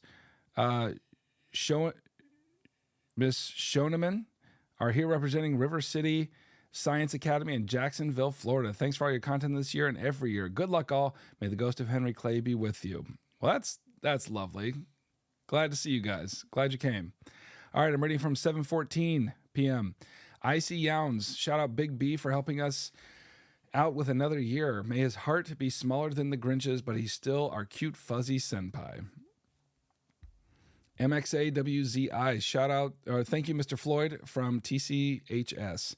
Joshua Denny, if you could bring 3 things into the Gilded Age, what would you bring? Well, Taylor Swift, obviously. I got to think about it.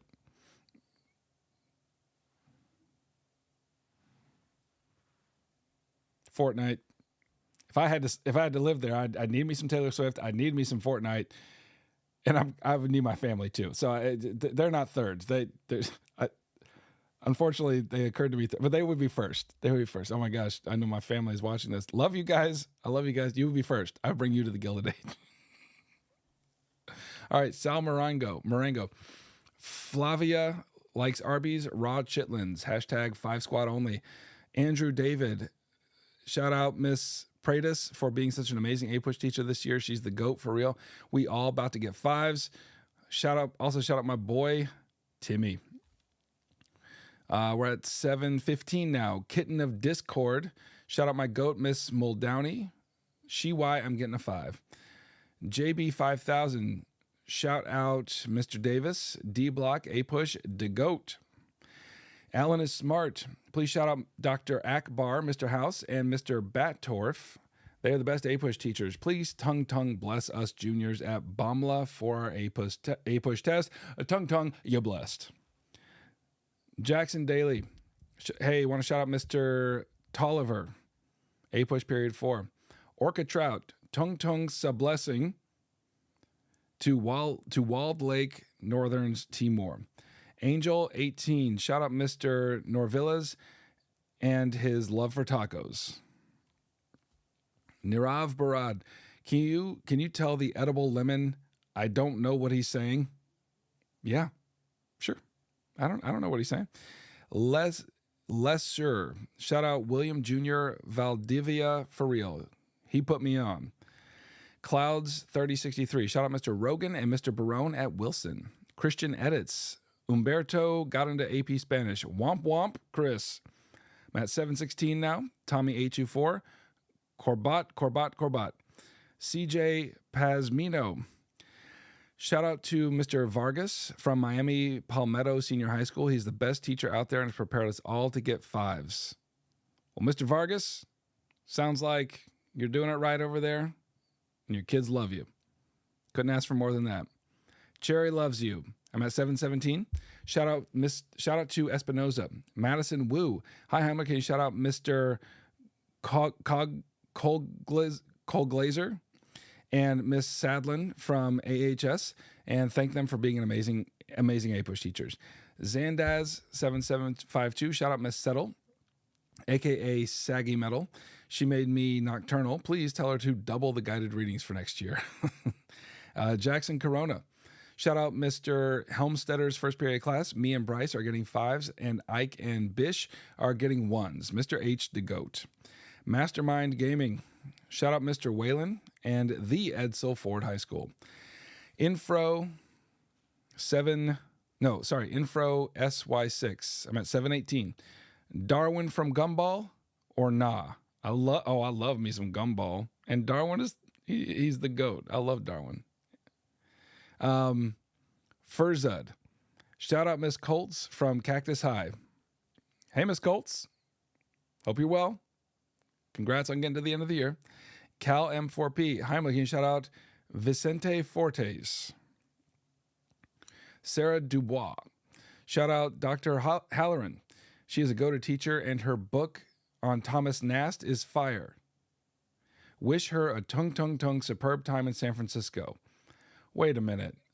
My first year scoring the APUSH DBQs at the National Reading, I sat next to a teacher who was a doctor, and she wrote a book on Thomas Nast.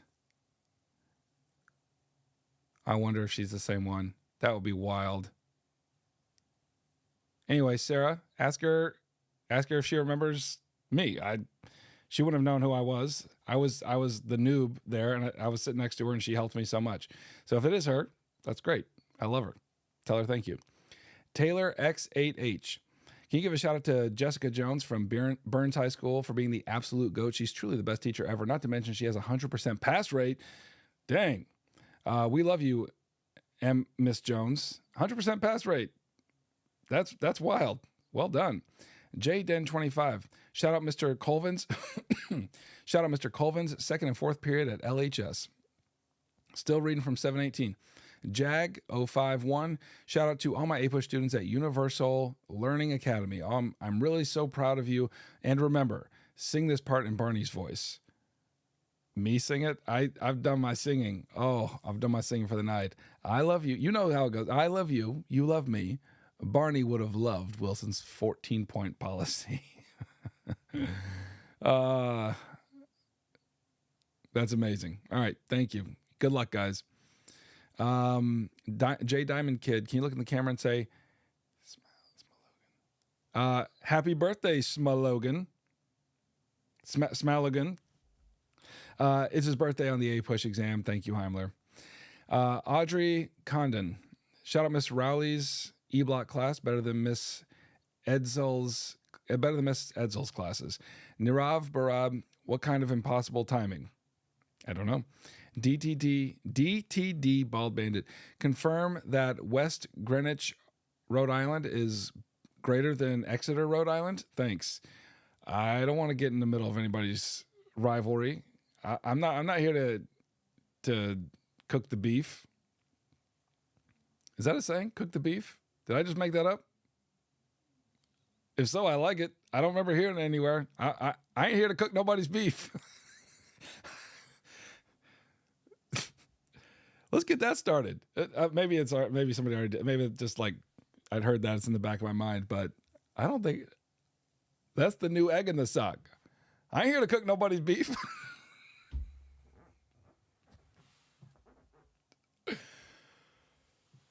Okay, let's keep going. Okay, this is good. This is good. Nick Gons. Thanks for milking my brain cow all year, Unk. Shout out to Nikki G. Manu. Nirav Barad, do you think Gojo should have won? Yeah, I think I think that. I don't know. We're at 720 now. A. Mortigi. Kylie and Emily will fail their APUSH exam. Yay. Nirav Barad again. Can you shout out Parth Patel? Hey. Sean Kennedy, can you please shout out Chris New Newble for publishing Into the Jungle, leading to the Lucas Meat Inspection Act of 2026. Sebaceous. Shout out to Clay, my favorite history nerd. Hashtag 5getter. Paper Ant. Shout out to Mr. Giraldi from Moore and Mr. Colasanto from IS-72. They are the goats.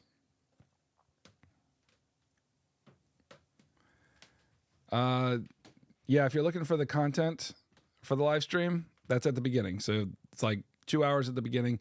Right now I'm just reading super chats. Blue Jay. You're so tough. Oh, that's so much to say to look in the camera. Okay. Mr. Boyzanu. You're so tough and have so much aura. Tung tung tung sahur. We love you. Thank you for teaching high school. Who's Sierra? Shout out to the goat, Miss D. We're glad you're not eating during the Irish potato famine.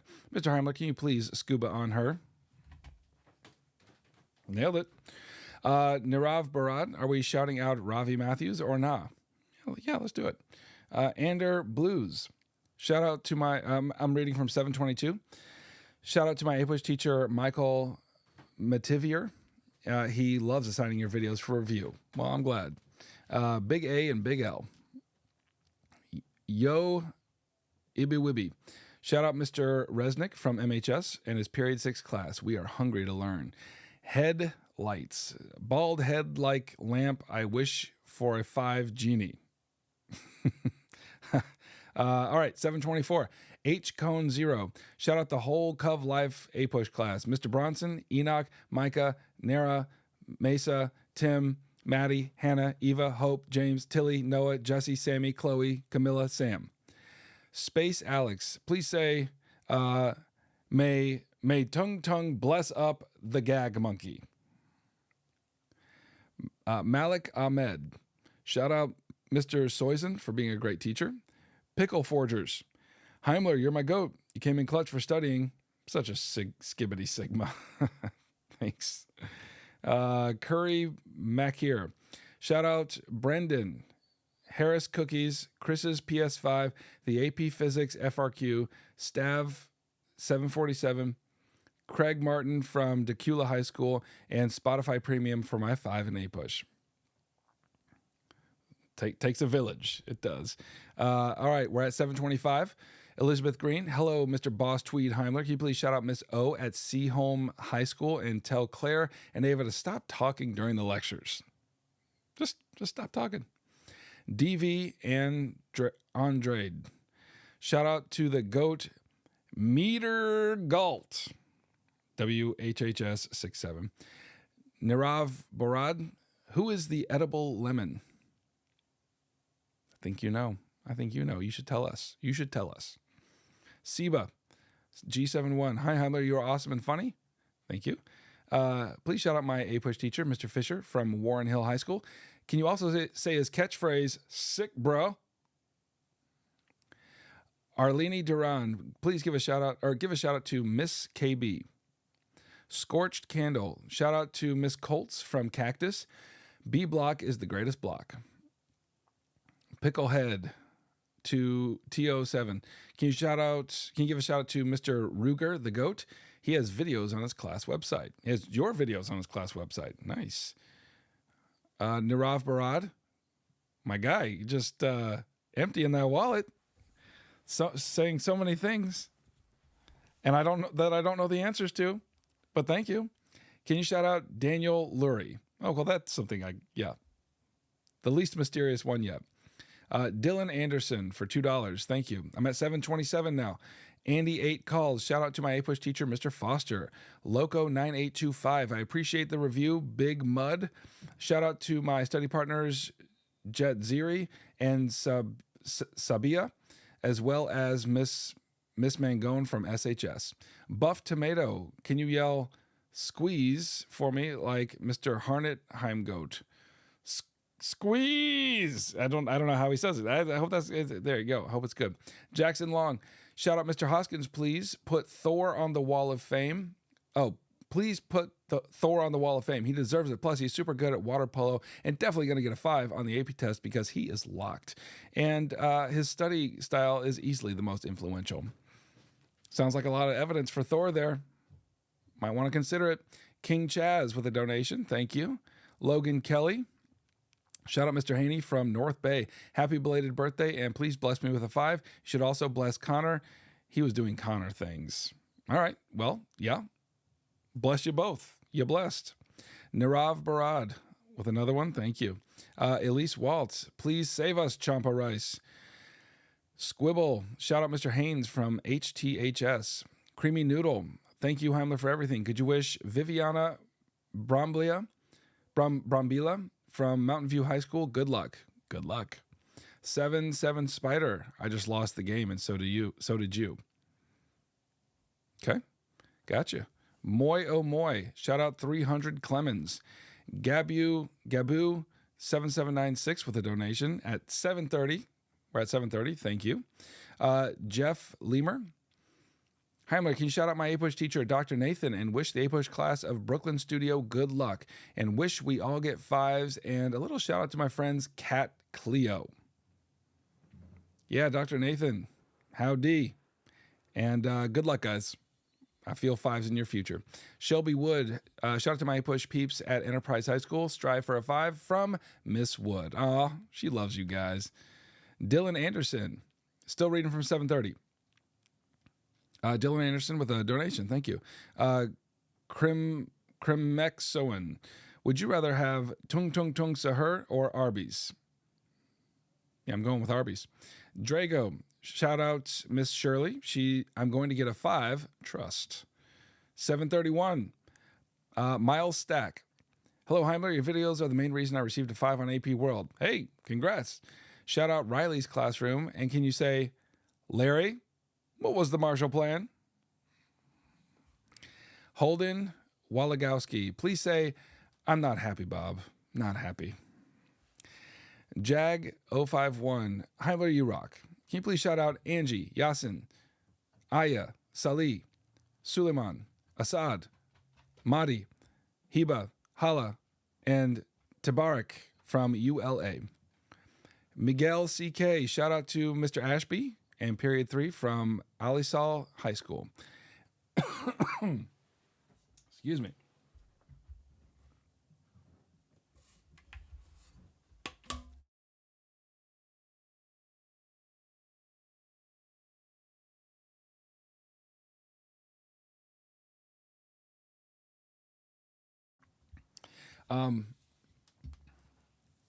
I'm at 7:31. So if you saw somebody just ask, if I had read theirs, now I can't see it anymore. If I haven't read it, it might be because I haven't gotten to it yet, or if there was something untoward in it, my moderators would have stricken it from the record. So hopefully that wasn't the case. But I am reading now from 7:32 from H2009. Shout out John Limperatos. Lucas Plays. Shout out to CP Ranger and Miss Patrick's 4th period class. All right, CP Ranger and Miss Patrick's 4th period class. Consider yourself shouted out. David Valdez. Mustard gas for Mr. Hatmaker's APUSH class. La Singleton.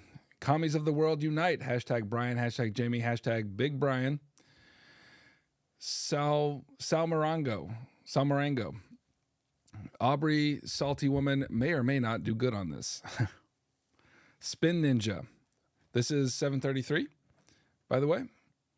Oh, that's so much to say into the camera. All right. Shout out to J.D. Mahara, the absolute most goated APUSH teacher in history. Hope he receives his Malibu beach house in 6 to 7 months. Bless the Celts and Zitty in getting a 5 on the AP exam. Y'all are blessed. Let's not forget that. Andrew Martinez. Shout out Miss Razor, period 5 class in Elko. Camden Reichs with a donation. Thank you. I'm at 7:33 p.m. Alex Shan. Shout out to Mr. Healy's class. He said we could get a billboard if we all get 5s. That would be fun. Colin G6Y. Hi, can I get a shout out from Miss Mee's class, please? Please shout out Jimmy, Miles, and my friend Charles, who sadly dropped APUSH first semester. Also, please wish us luck on the exam tomorrow. Good luck, Colin, and all of y'all. Hope it goes well for you.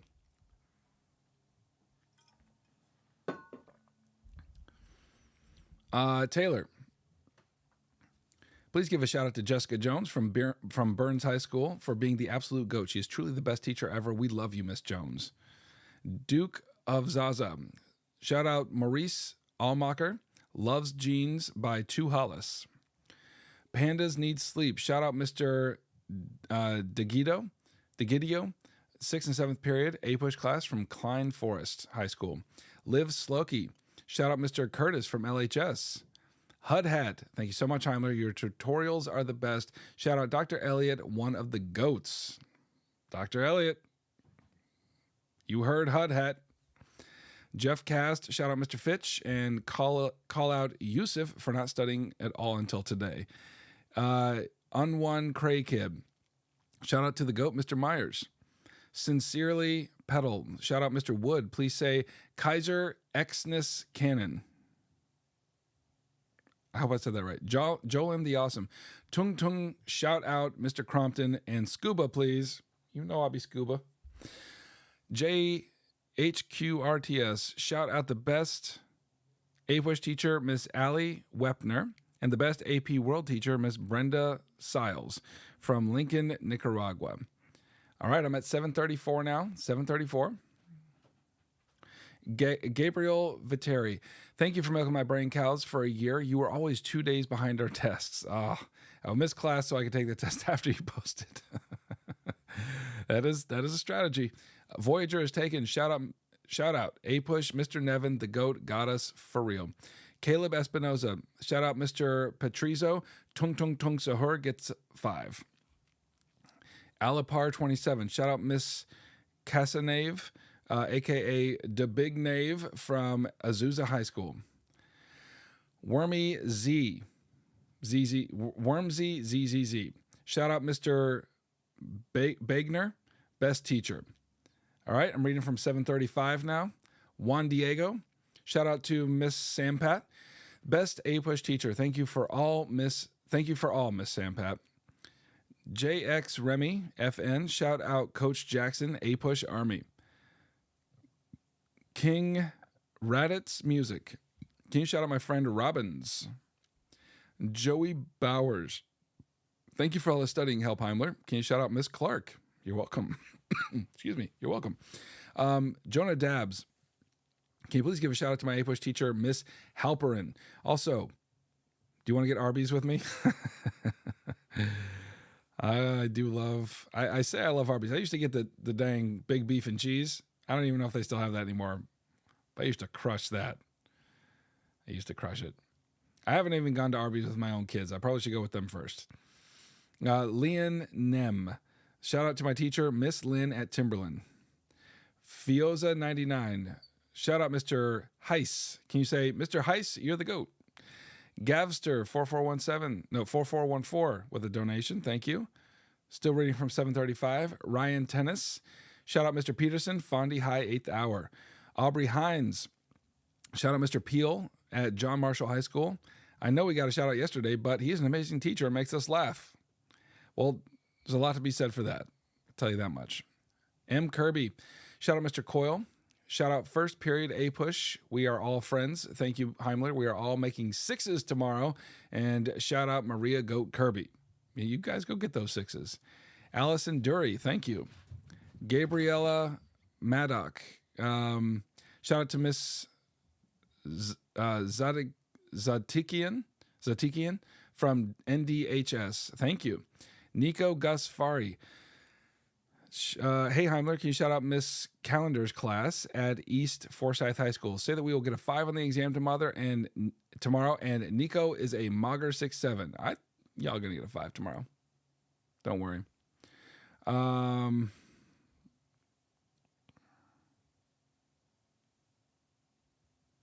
Look at you guys helping each other out in the chat. I love it. All right, I'm now reading from 736. Sonia C. I4P. We are getting 5s. Fingers crossed. YTCJS, shout out Tung Tung Mr. Kuhn. The goat of APUSH, shout out Green Apples and Period 6 in APUSH in Vermont. Emily Alanis, shout out to Miss Glover from Cerninos High School. Lots of cute faces and hearts. Still reading from 736, Jose Garcia. Thank you for preparing. Let's try that again. Thank you for preparing my students at Elizabeth Learning Center. Oh, you're a teacher. Oh, that's great. Thanks for inviting me in. Kyle Murray, Jaden, you got this easy 5. Quad Kid Boy 6-7. Hey, Hamlet, can you shout out Chain Protectors and say that we will all be getting 5s on this APUSH exam, and also that Callum Daniel Jones is a chud. Sid Hack, shout out to the goats, Dr. Elliott, Mr. Barber, Mr. Haney, and Mr. Seabow.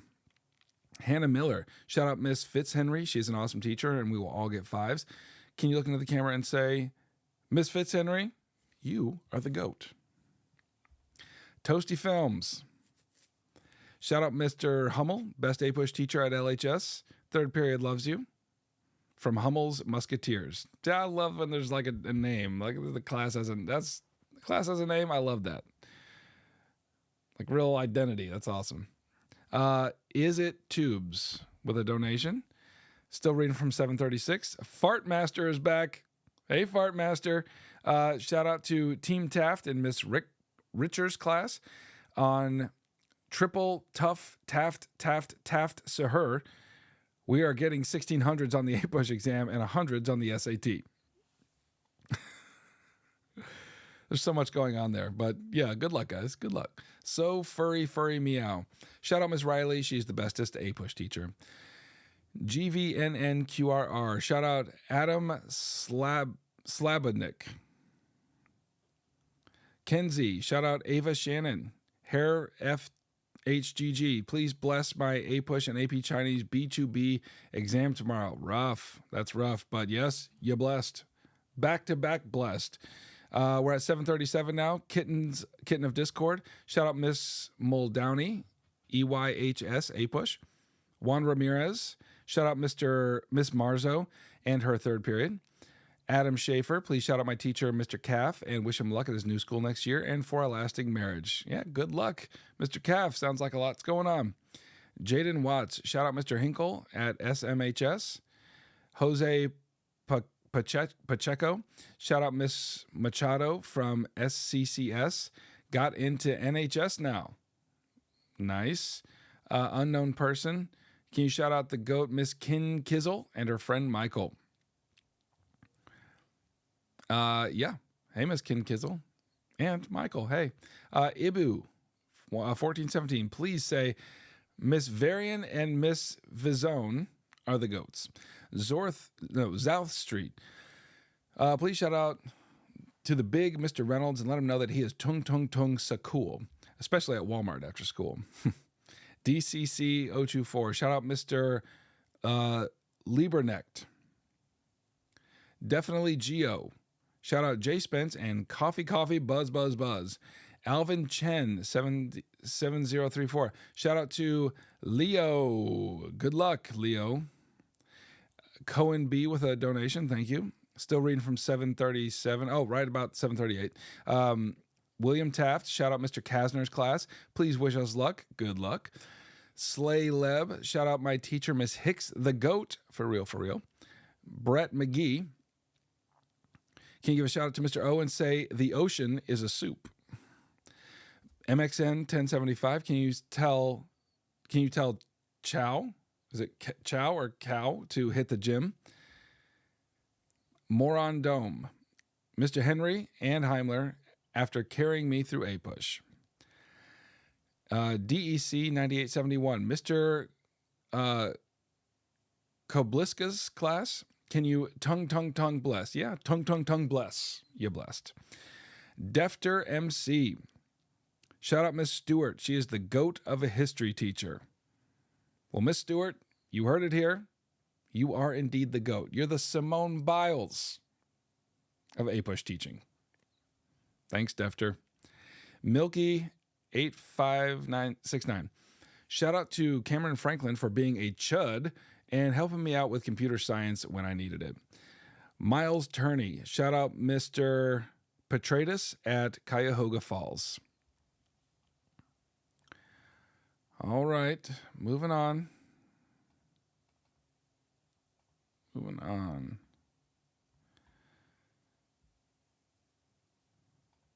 Let's see. Just give me a sec here. Talk amongst yourselves. All right.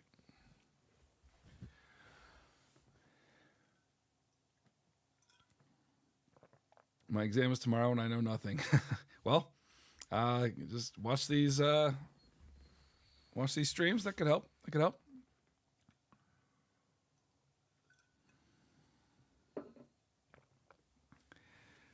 I would lose my mind doing this for an hour. Yeah, I mean I'm having a pretty good time this year, actually. I have lost my mind before, and there is evidence of that all over TikTok. So you can go find it and enjoy that. Yeah, we're not on any unit right now. This is just shout outs. So if you want the content, go back to the beginning of the stream. Back to the beginning of the stream. All right, let me take a sec right here. Hold on. I'll be right back, like 5 seconds.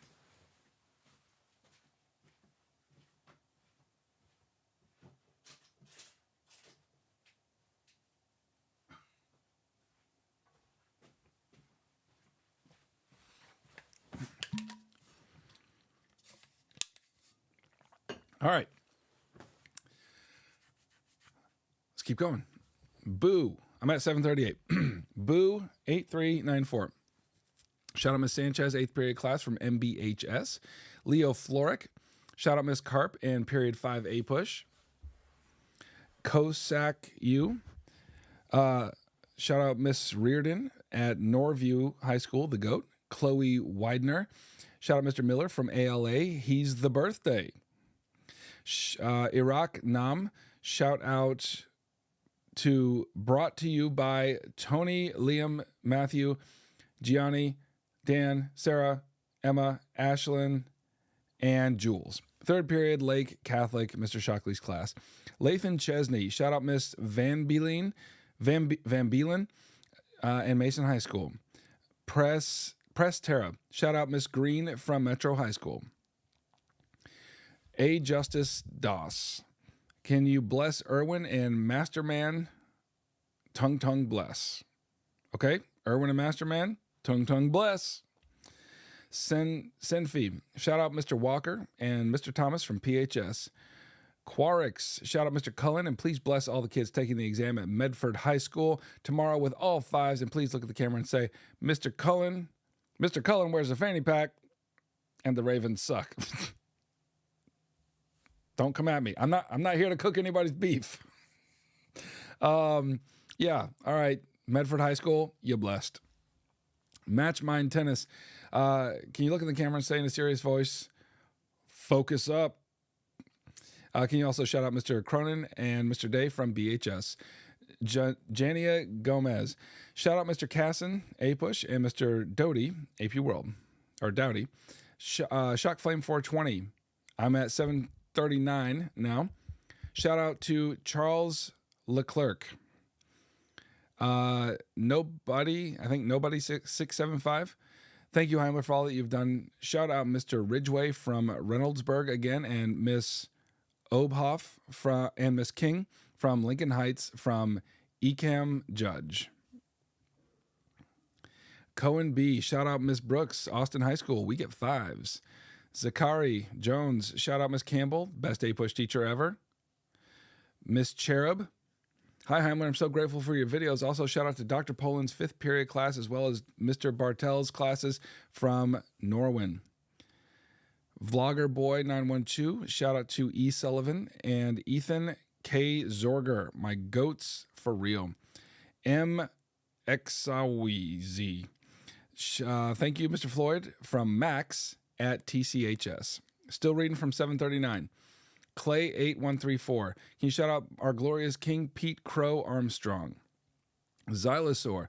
Shout out my man, Mr. Ferrante, and congratulate the most goated history teacher on his retirement. We will miss him heavy. Mr. Ferrante, congratulations. You've done the good work. Now go enjoy some rest. XXRYRYXX. Shout out Miss Sellinger, the goat from KOHS. We are all getting 5s. Zyke Hughes. Shout out Miss Steele from LHS. Might not see eye to eye, but Steele, a great teacher. We making 5, boy. Moomser. Heimler Chan. What court case was Eugene v. Tebs? If that's a joke, that's a funny one. I like it. If it's not a joke, you just go look up who that is. All right, I'm at 740 now. Zokuno. Shout out Mr. Sorich from GSMST. Goat World Teacher. Zimmerman is goated. Hey, Heimler, can you shout out Mr. Sutton from Mr. Sutton, my APUSH teacher. Also, I love your videos. Okay, I can't say words. Hi, Heimler. Can you shout out Mr. Sutton, my APUSH teacher? Also, I love your videos. You honestly helped me get a 4 in AP World. Well, congratulations. That's awesome. Ryan Jensen, shout out Mr. Cavi from Quartz Hill High School. Bless us with 4s. 5s are unrealistic for us. And Cavi would like to know your top 3 presidents. OAT. Goat, oat. Okay, you're blessed with 4s. Way to know yourself. And top 3 presidents. That's so complicated. It would take me way too long. It'd take me way too long. Oh, I can't. It changes. The reason it changes all the time. It depends on who I'm like spending time with, who I'm studying, and then I like them. Okay, missing I dot or L dot. Shout out Mr. Loofman from Alex. Hi TC7IK. Gilmoos loves you, Heimler, and I love Gilmoos back. You can tax this tongue. Shout out Miss O'Malley, the best student teacher, and congrats to her graduation. Hey, congrats, Miss O'Malley. Good luck on whatever comes next for you. Hope it goes well. Rita Jane Lovely. Mr. Woodside, thank you for a funny year. He. Caden Schiffy. Hi, Heimler, you're the GOAT. Can you shout out Mr. Ryder? He has the same shiny bald head as you. Can you say SGA is a flopper and LeBron James is that GOAT? I'm at 741 now. I love Mildretta. We're going to make a 5. Shout out to the GOAT, Miss Steele from LHS. You should get a Chikawa. You should get a Chikawa shirt. Hashtag stay Chikawa. I'm going to miss you real bad. Isaiah, AO6. Hey, Heimler, you're the GOAT. Can you look at the camera and say, Miss Ert, you should change Isaiah's grade from an 89 to from an 88 to an 89.5. S3MXXY, Heimler Senpai, shout out to Mr. Shettle, our TA Odziri from LPS Hayward for being the APUSH goats, and we're sad about his retirement. We love you all. I love all the retirement love. This is great. Brandy Morgan, pretty please shout out Mr. Rosh and his overhead projector at NOHS. Hey, keeping it old school. I respect that. Felicia He. Hey, shout out Miss Rathmel and her APUSH class at MBHS. Thank you, Miss Rathmel, for doing so much for your students. The students know when the teachers be working. Sal Morongo. Hashtag Chud Blessings for Brianna Gabriella Fumes. Spyro DeBeast. Hello, History Helper Heimler. Please shout out the 2026 APUSH class of Windsor Charter Academy High School and the absolute GOAT, Dr. Innocenti. MNS 124. Shout out Miss Case and Block C. Love you, Heimler. Love you too. Grayson Downing. I love you, Heimler. Love you back. All right, we're at 742. Francisco Lopez. Hey, Heimler, can you pretty please shout out Mr. Nevin and his 5th period, please? And wish us luck tomorrow. Good luck. Box Boy. Shout out Ethan K. Zorger. Thanks for milking my brain cow. Slay C4P. Shout out Miss Gillens class from Trinity Hall. She's the best teacher ever, and we love her so much. GSOM B4Y. Shout out Mr. Sherman at Pentucket, and the best APUSH teacher ever. His 7th period is getting all 5s on Triple T. Mr. Sherman, well done on getting the best teacher ever award. Josman. Thank you, Heimler, for teaching me during my first AP testing year. Can you please shout out Champa Rice Bice, Mr. Bice, 3rd period at KHS. Love your vids. Well, thank you so much. All right, I'm at 7:43 now. Claire Fisher. We love Coach P from PHUHS. He's the best teacher, matcha lover, and sarcastic king ever. Special shout out to his A1/2 class, 5s for everyone. Olivia, he get us. Shout out Mr. Griffiths from Montrose Area High School, please. Will you tongue subless me with a 5? A tongue, so you're blessed. J Root R1 with a donation. Thank you.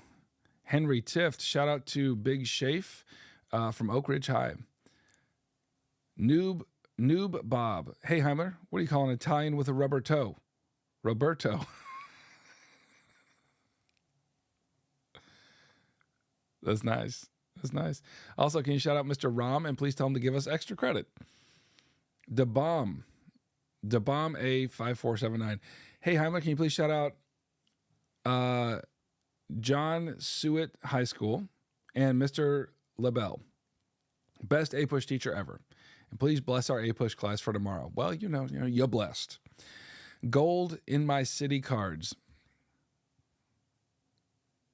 A cool hundo.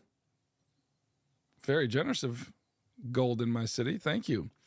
Just wanted to say thanks, Heimler. You got me an A all year. Go Dogs. I'm applying, by the way. I need to accept my manifest destiny to achieve a 5. Yeah, you do. You just accept that manifest. It belongs to you. And UGA, that happened to be my alma mater. So I hope you get in.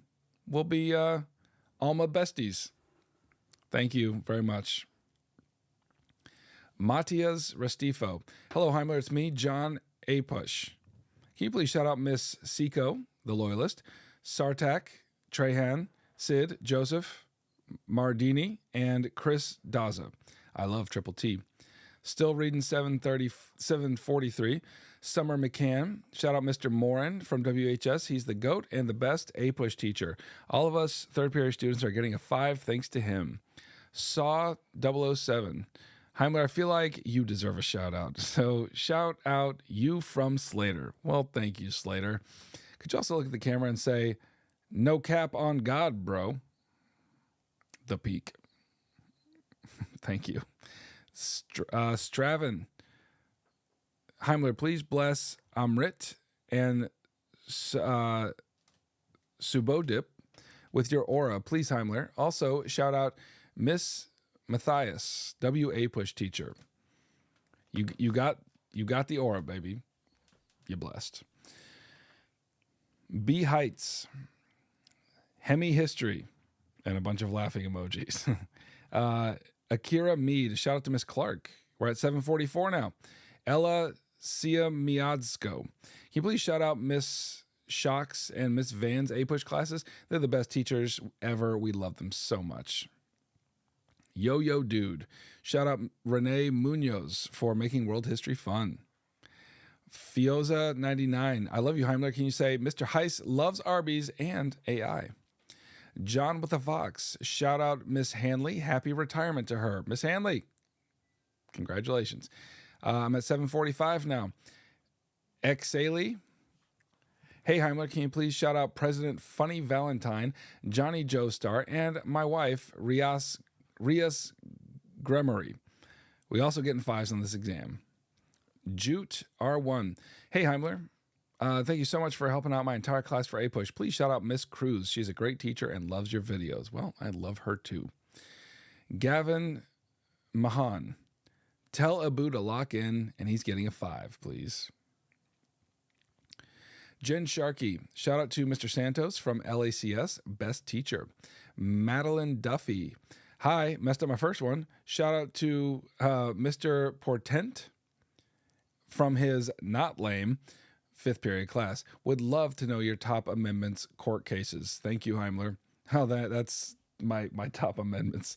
Again, it changes all the time. I wish I could tell you. Changes all the time. Depends on what I'm studying. Peter Dart, Man City. Please, can you look into the camera and say, Manchester City is the best club in the world. Magnolia Mush. Big shout out to Miss Waite from LHS, from 3 girls from 3rd block APUSH. Thank you, Heimler, for your videos. I'm at 746 now. Miraz. Hey, Heimler. I used your review guide for AP World and got a 5 last year. Hoping the same for Euro. Can you say Mira Solos Triple T? This is important. I'm glad it worked for you. Davo123. Shout out Miss Manassian at BHS, the best APUSH and AP Euro teacher. Sophie111. Shout out Mr. Maddock from BCHS in our 3rd period APUSH. Kaya, thank you so much for this 2-day review. You're welcome. And all your videos, Heimler. Oh my goodness, you've been my lifesaver all year. Also, shout out to Miss Dover and her amazing 1st period class. Well, thank you for your kind words. And yes, Miss Dover and your 1st period class, you shouted. Izzy Violet.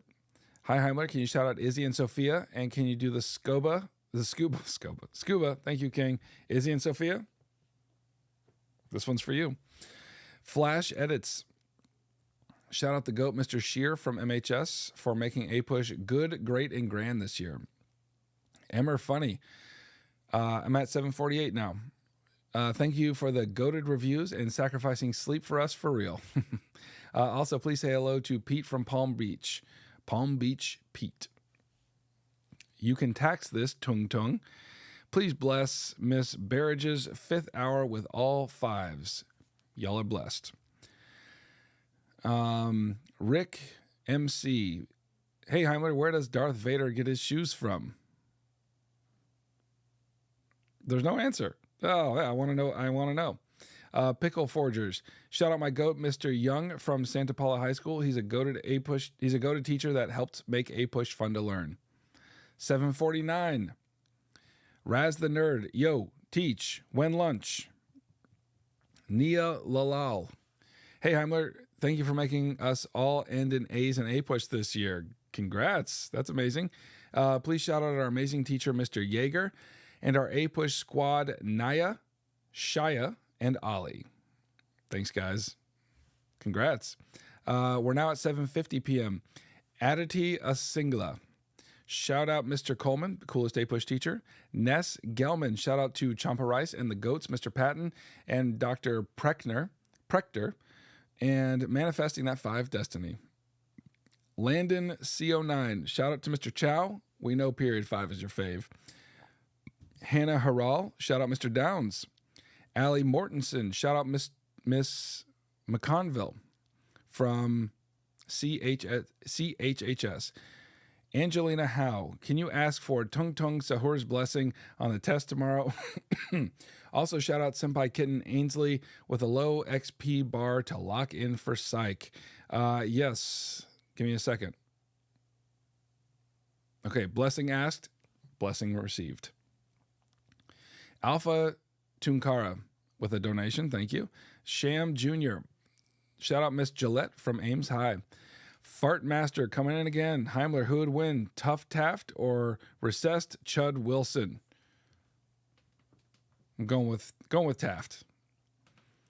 B Heights. Darth Maul. Where's he getting his sneakers? I want to know the answers to this. Hopefully they're coming later. I'm at 7:52. APUSH period. Shout out Mr. Corain and Joseph Chicken. Hashtag RIP. Thank you for all you did this year. Also, Heimler, can you do the SpongeBob rainbow and say Imperialism? I would. I just don't know what that is. I was not a SpongeBob guy. I feel like I would like SpongeBob, but I never watched it. Jessen Drage. Shout out Dr. Montgomery at the Quarry Lane High School. W. Ray family. Shout out Big Barb. When the sun rises, tongue rises. Storm Drain. Heimler, blink twice if you are unsafe right now.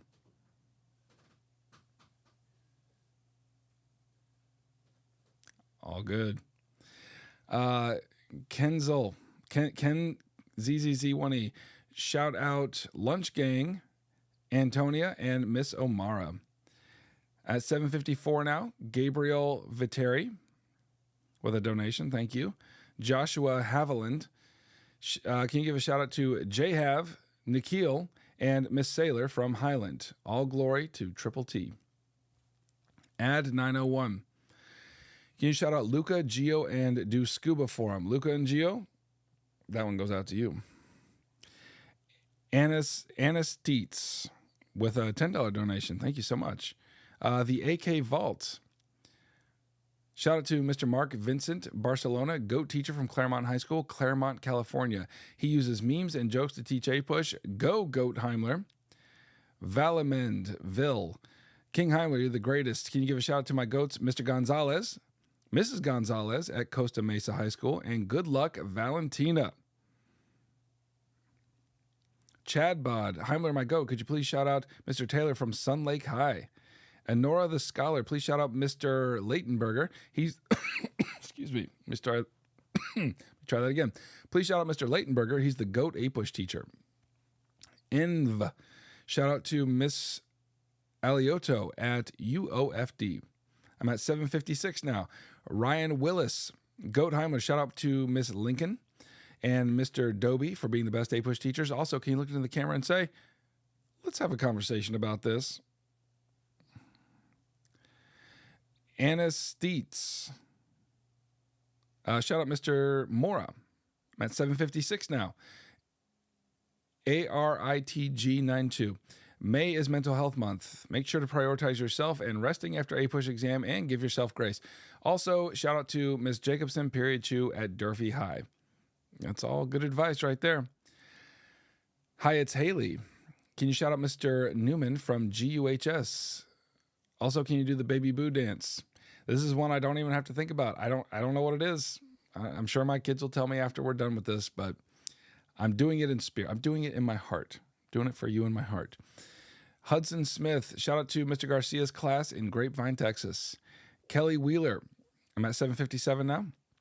Shout out to Miss Wheeler's students at C. Milton Wright High School in Bel Air, Maryland. You got this, and you better get a 6 or 7 on your DBQ. I will see you in the morning for donuts and review. That sounds like a good teacher right there. Right on, Miss Wheeler. Jack74, shout out LaBarbara's E period. Oz Gaming, love you, Heimler. Love you too. Shout out Miss Bracy for getting you to teach us all year. Keep it up. Can't wait to use you for AP Gov. Wait 1 minute. Hi, Heimler. Shout out to Mr. Calorina and Miss Carino from Jesse Bethel High School. They have both been the best history teachers all year. Otis Hahn. Please shout out Jason the Tripod Far, Tandem Class of 2027, fears and appreciates you. Diane Boruso, shout out Miss McConville from CHHS. Rick Mick, can we play Fort after? Sleep after. That's all that's happening. Father Tart, shout out Mr. Perez, all periods. APUSH fam, and a little heart. Sydney Malarski, I'm at 7:59. Shout out Zebra and the GOAT, Mr. Moses. We are all getting 5s. Holy Philip. Remy, A13. Shout out Mr. Peterson at JHS. It's his first year teaching APUSH, and he's doing an amazing job. He's the GOAT, and you're the GOAT too. All right, Mr. Peterson. Mr. Peterson. Good work. Good work. First year is tough. Glad you made it. One Penguin. Please shout out Jeffrey Blake Horst. He's the real GOAT of SPE and the real GOAT of 608. He's an awesome APUSH teach and musician also. Love you, Heim. Jacob K. Lil Midge. Shout out to our wonderful APUSH teacher, Mr. Braun. Oh, it's pronounced Mr. Brown. For teaching all of us at LHWL. He's an amazing teacher. We all getting 5s. Cranky Gnome, shout out Miss Hartley. Booker T. Tulsa, thanks for everything you do. Learned a whole bunch this year. Happy Teacher Appreciation Week. Isaac Sarazine, shout out Jennifer Long, she's top 3. Christian, Joe, Isaac, Tommy, Noah, Blaze, Finn, Peter, Aaron, Lewis, Jordan, Dominic, Zach, Andrew, and Jude. Ever since New York Lily. We're now at 8 p.m. Shout out Dr. T. Reagan. Genuinely one of the best teachers I've ever had. Look at the camera and say, Dr. Reagan is the GOAT. Thank you. Storm Drain for $2. Thank you. Casey DeCoolest, shout out APUSH GOAT T Mills at MFHS. Dusty Devon, shout out Mr. VC and Miss Young, APUSH GOATs. Jennifer Collier, shout out Miss Fens. Also, if I get a 5, I'm going to name my goat after you. I'll take it. True Me, 8:01 p.m. Can you shout out Tom Pearl, greatest competitive eater ever.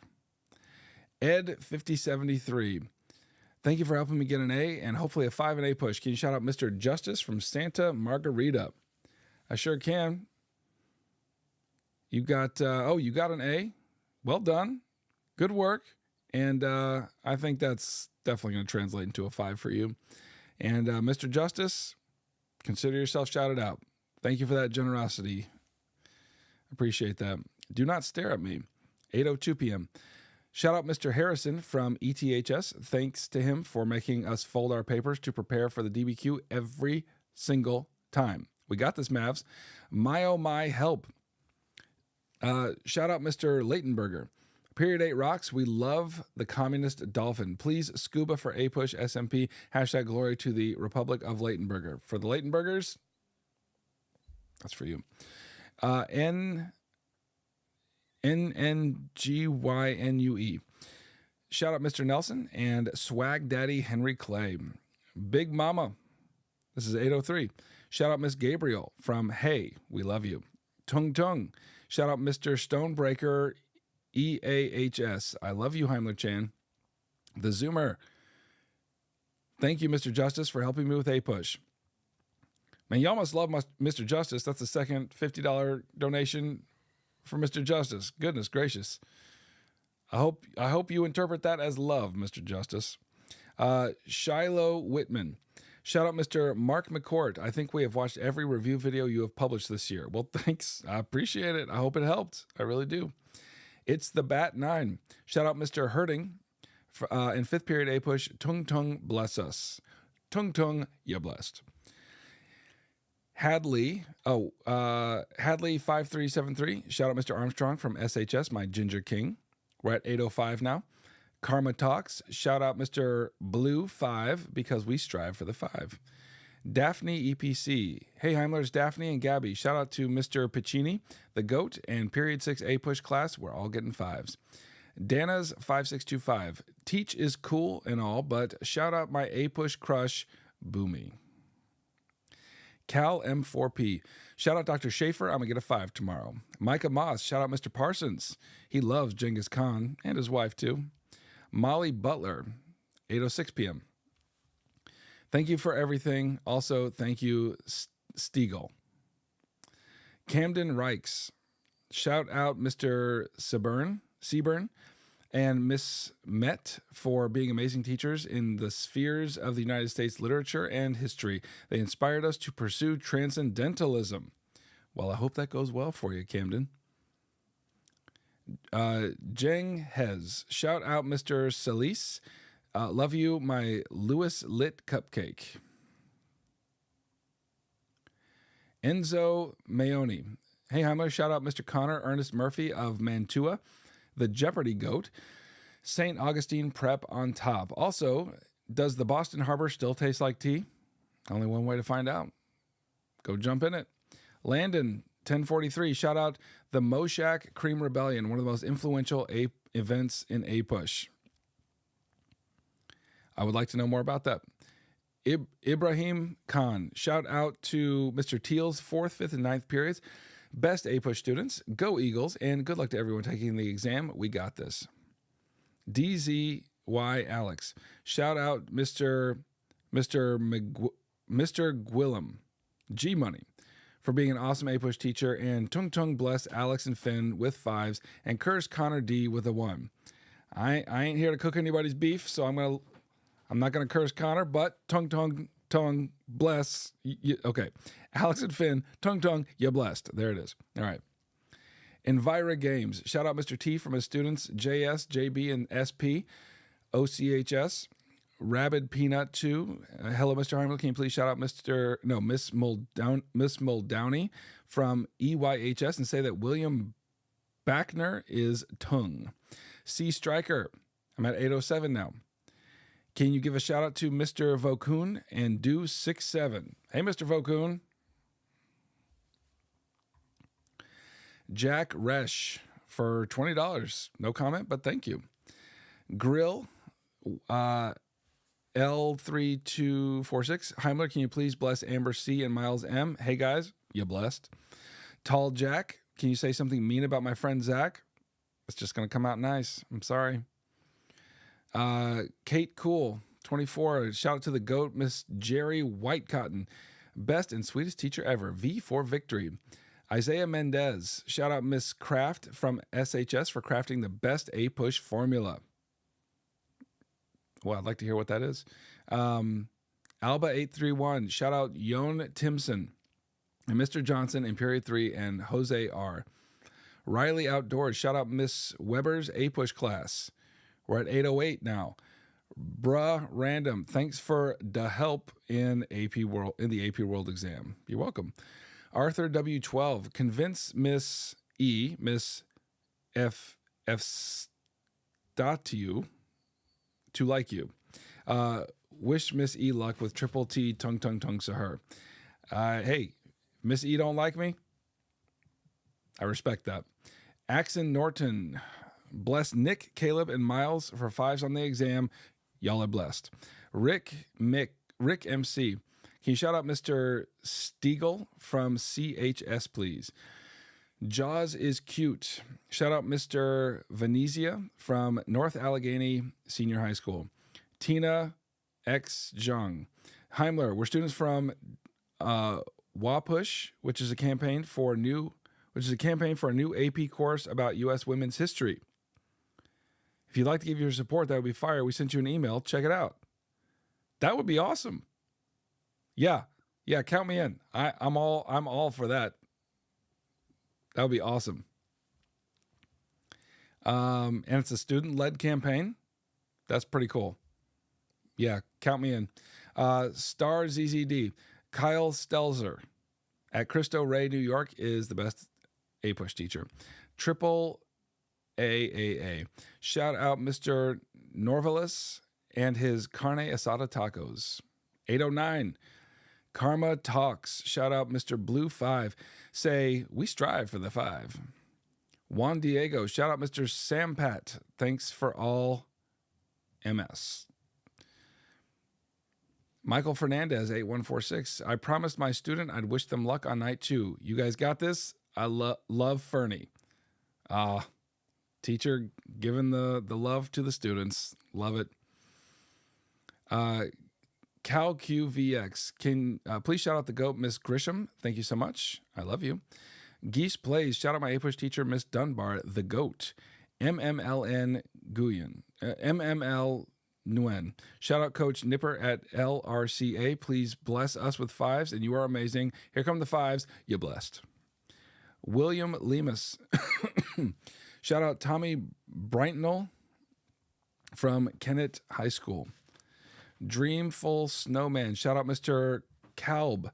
We getting those 5s. Milky 85969. Tell my buddy Vincent Anna Charico to start hitting Roman push-ups. E. You got it. Okay, we're at 810. Landon 1294. Shout out the big written beans. He the GOAT. I'm just that guy. Shout out Mr. Green. Goated APUSH teacher. Hello. Shout out Mr. Danny O'Kane for being the best 6'3" APUSH teacher at Northern Highlands, New Jersey. Dan and Ale from period 6 say that you are goated. Go Spiders. Don't let me down. Shout out to Armando Costa from Maximus Gomez, Josh Calderon, And Logan Anthony Zera, we love you, Costa. Invincible Spider, self-taught that last few months. Thanks, Heimler, for the help. Well, that takes a lot of work. Good luck to you. Shaylin Cunningham, shout out period 7, APUSH Warriors, Shaylin and Jace. Sophia Caroni with a donation, thank you. Bizarro Namicon, shout out to Miss Snook from GHS. This is a redemption for Snooky Cookie. Also shout out Snail. Mason M, shout out Liam Howitt and Fairview period 2, APUSH, but not period 5. We're at 8:11 now. Laurel V6E, please bless Kate, Fiona, Laurel from Carborough High School on George Washington. We're getting 5s, and you're blessed.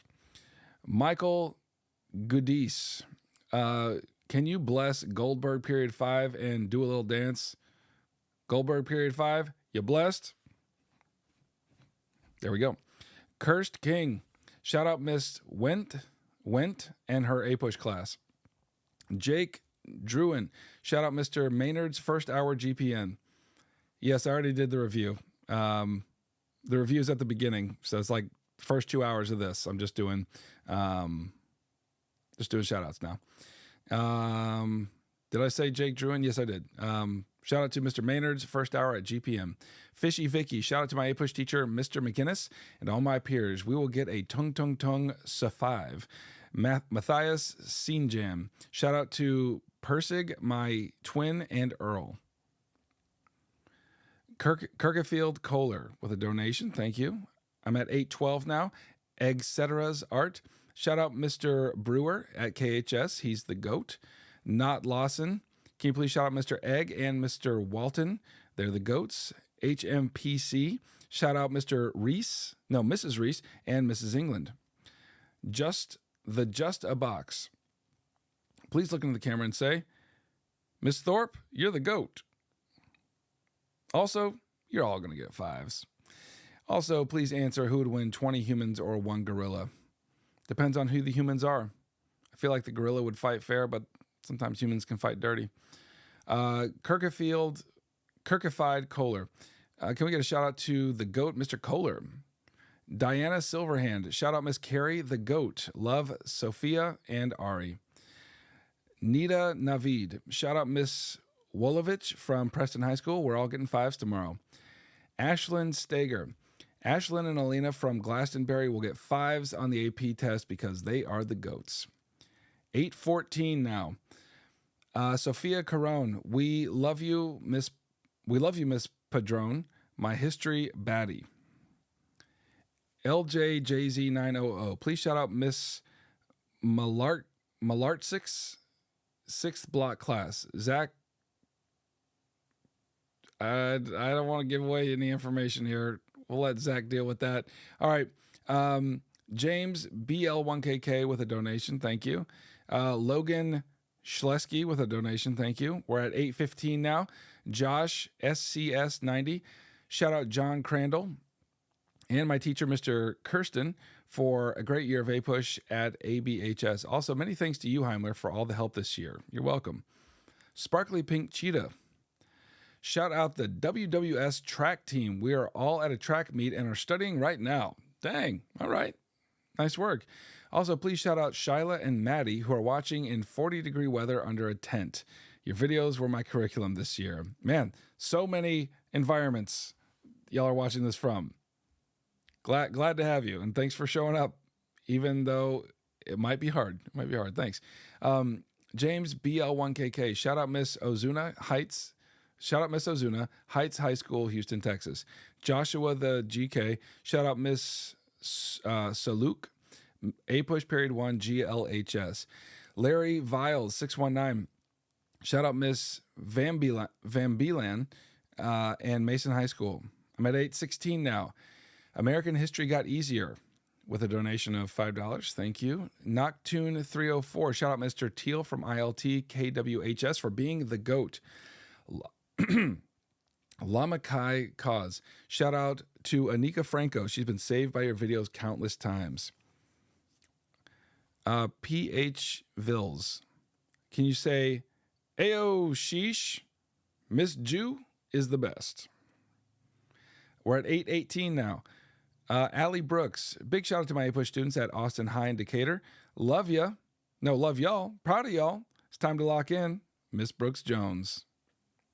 Teacher getting in there, blessing them students up. Political Pulse. Can you please say Denny for TA? And shout out Miss Lindsay Bolt from Lucy Beckham High School. Thanks. Clover 4680. Panderson and Ford, Amstud, and their great teaching. Parker Photography Media. Can you please shout out Mr. McLean and Mr. Nelson for being amazing AP World and APUSH teachers. Lil Ernie 1, APUSH test tomorrow. Shout out Miss Wilkerson's class, 6th and 7th period. Heimler, bless us. You blessed. And we're at 8:19. GXC Real. Shout out Miss Sayeski and Brian Kim from EHS. Amarillo Fish, I'm making an edit on you. Look in the camera and say, domain expansion is throughout heaven and earth. Okay. Domain expansion, infinite test prep. Throughout heaven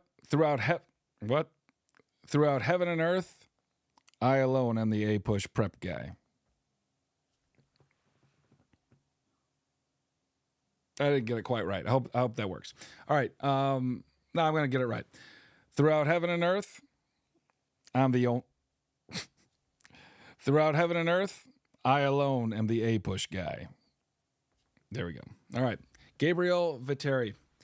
If you have Greg Hudson's, the best APUSH teacher, phone number, can you tell him his students love him? I do have Greg Hudson's phone number. Love that guy. He's a good one. He's a good one. Nasty Food. Shout out to Miss Ozuna, JFK or George Washington in a boxing match. George Washington all day. JFK was not a soldier. Sloan Barrera. We're at 8:20. Heimler, my savior. Can you please shout out my awesome teacher, Mr. Roger, a.k.a. B-Raj. We love your content, and APUSH wouldn't be the same without you. Well, thank you. Dolly Wisp, can you please say Jerry Smith will get us all 5s? We're all getting 5s. Trust. 8:21, by the way.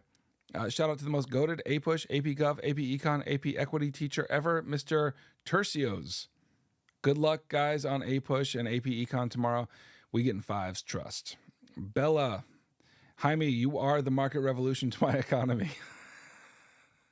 You're the best. I love that. That's great. Thank you, Bella. Alan Mondragon, shout out Morton East and Ma'avilia. You got it. Michael V.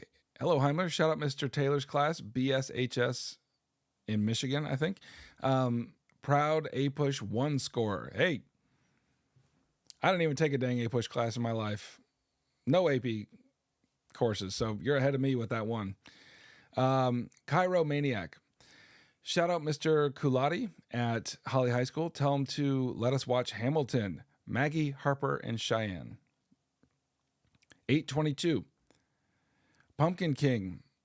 Heimler, can you shout out Dr. Torres, 8th period APUSH class, and condemn Nico G from getting a 5 by the power of Tung Tung Tung Sahur Burrow. I don't know. I'm not here to cook anybody's beef. So Nico's gonna have to get that 5 or the 1, whatever. Me gave IG. Shout out Mr. Franz, period 2. He has so much aura. Can you look at the camera and say in the deepest voice, I hope you boys are learning something here. Aitana Perez. We're at 8:23. Heimler, you're my hero. Shout out to my amazing, wonderful teacher, Miss Teskey. We watch your videos in class all the time and love your content. That's great. Thank you. Gabby R15, please bless Mrs. Countryman and her first period APUSHers. Avery CS, shout out Miss Balog's 6th period. Luck to Avery and AJ. 8:24 now. Savia Lafaili. Hey Heimler. Oh, come on. Get the focus. Get the focus. There we are. Hey Heimler. Shout out to the AP Goats. Tom Pearl. Carl Sry.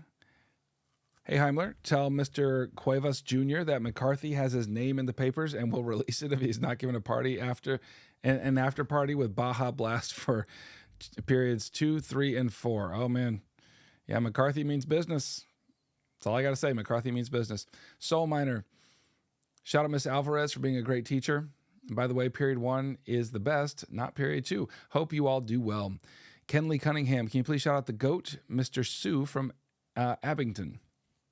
We're at 8:25 now. Sophia, I am. Can you shout out Miss Khan from and her dog Kona? 2K Cloudy, big shout out to Miss Kotowiski at Woodby for putting me on Heimlich history and being the best history teacher ever. LF0917, shout out to my APUSH students at Pike County High School. You will do great tomorrow. I'm proud of y'all, from Miss Floyd. Come on, Miss Floyd. That's beautiful.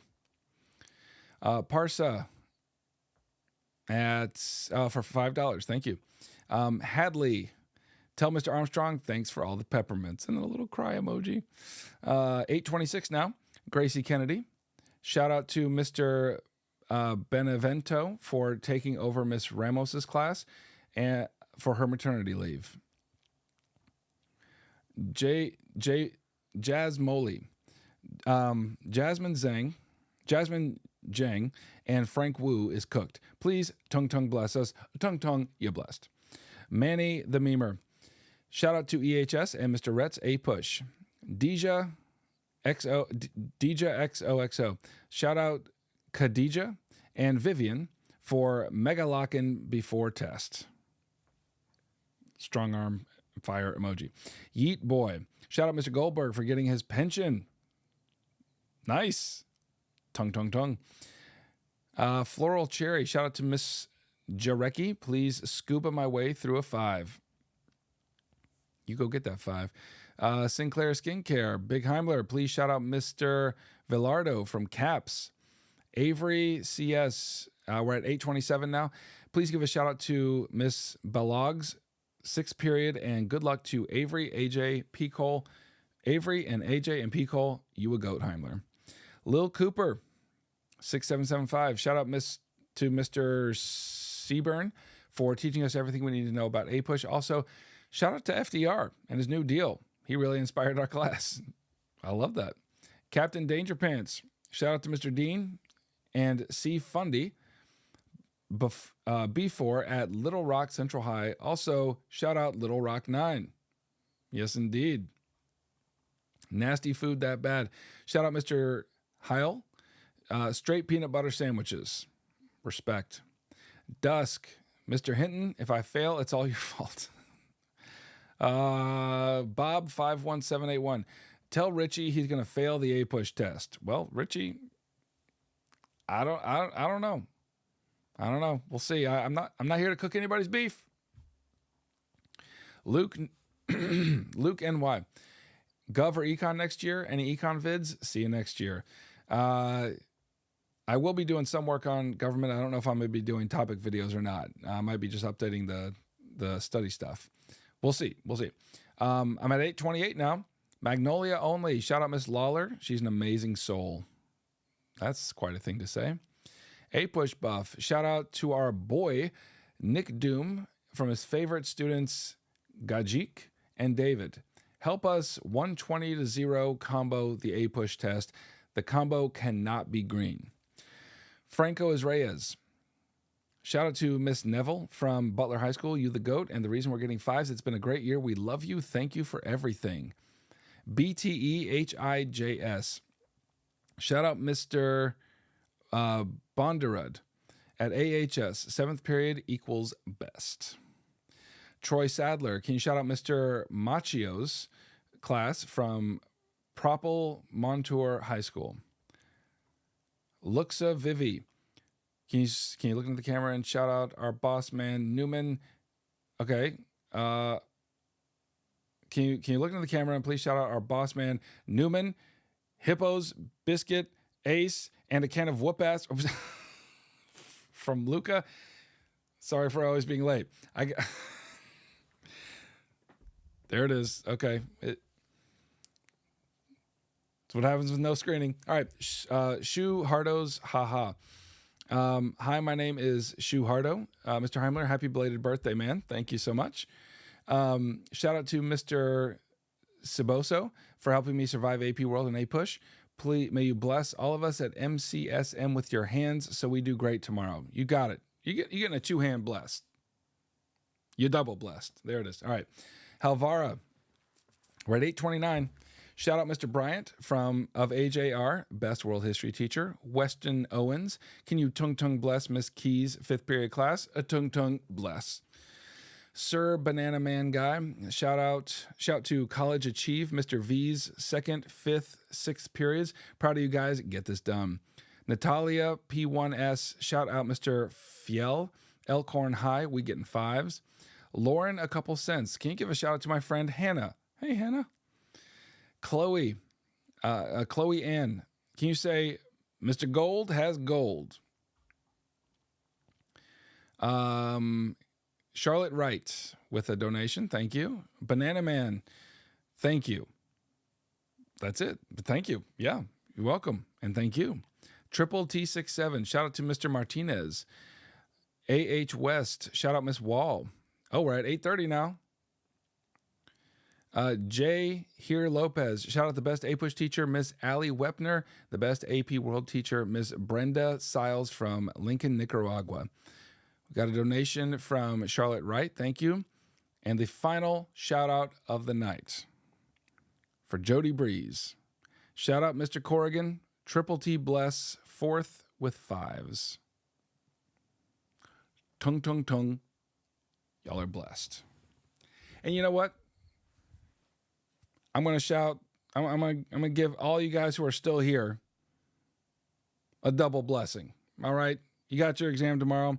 I hope that none of you who are watching this are on the East Coast.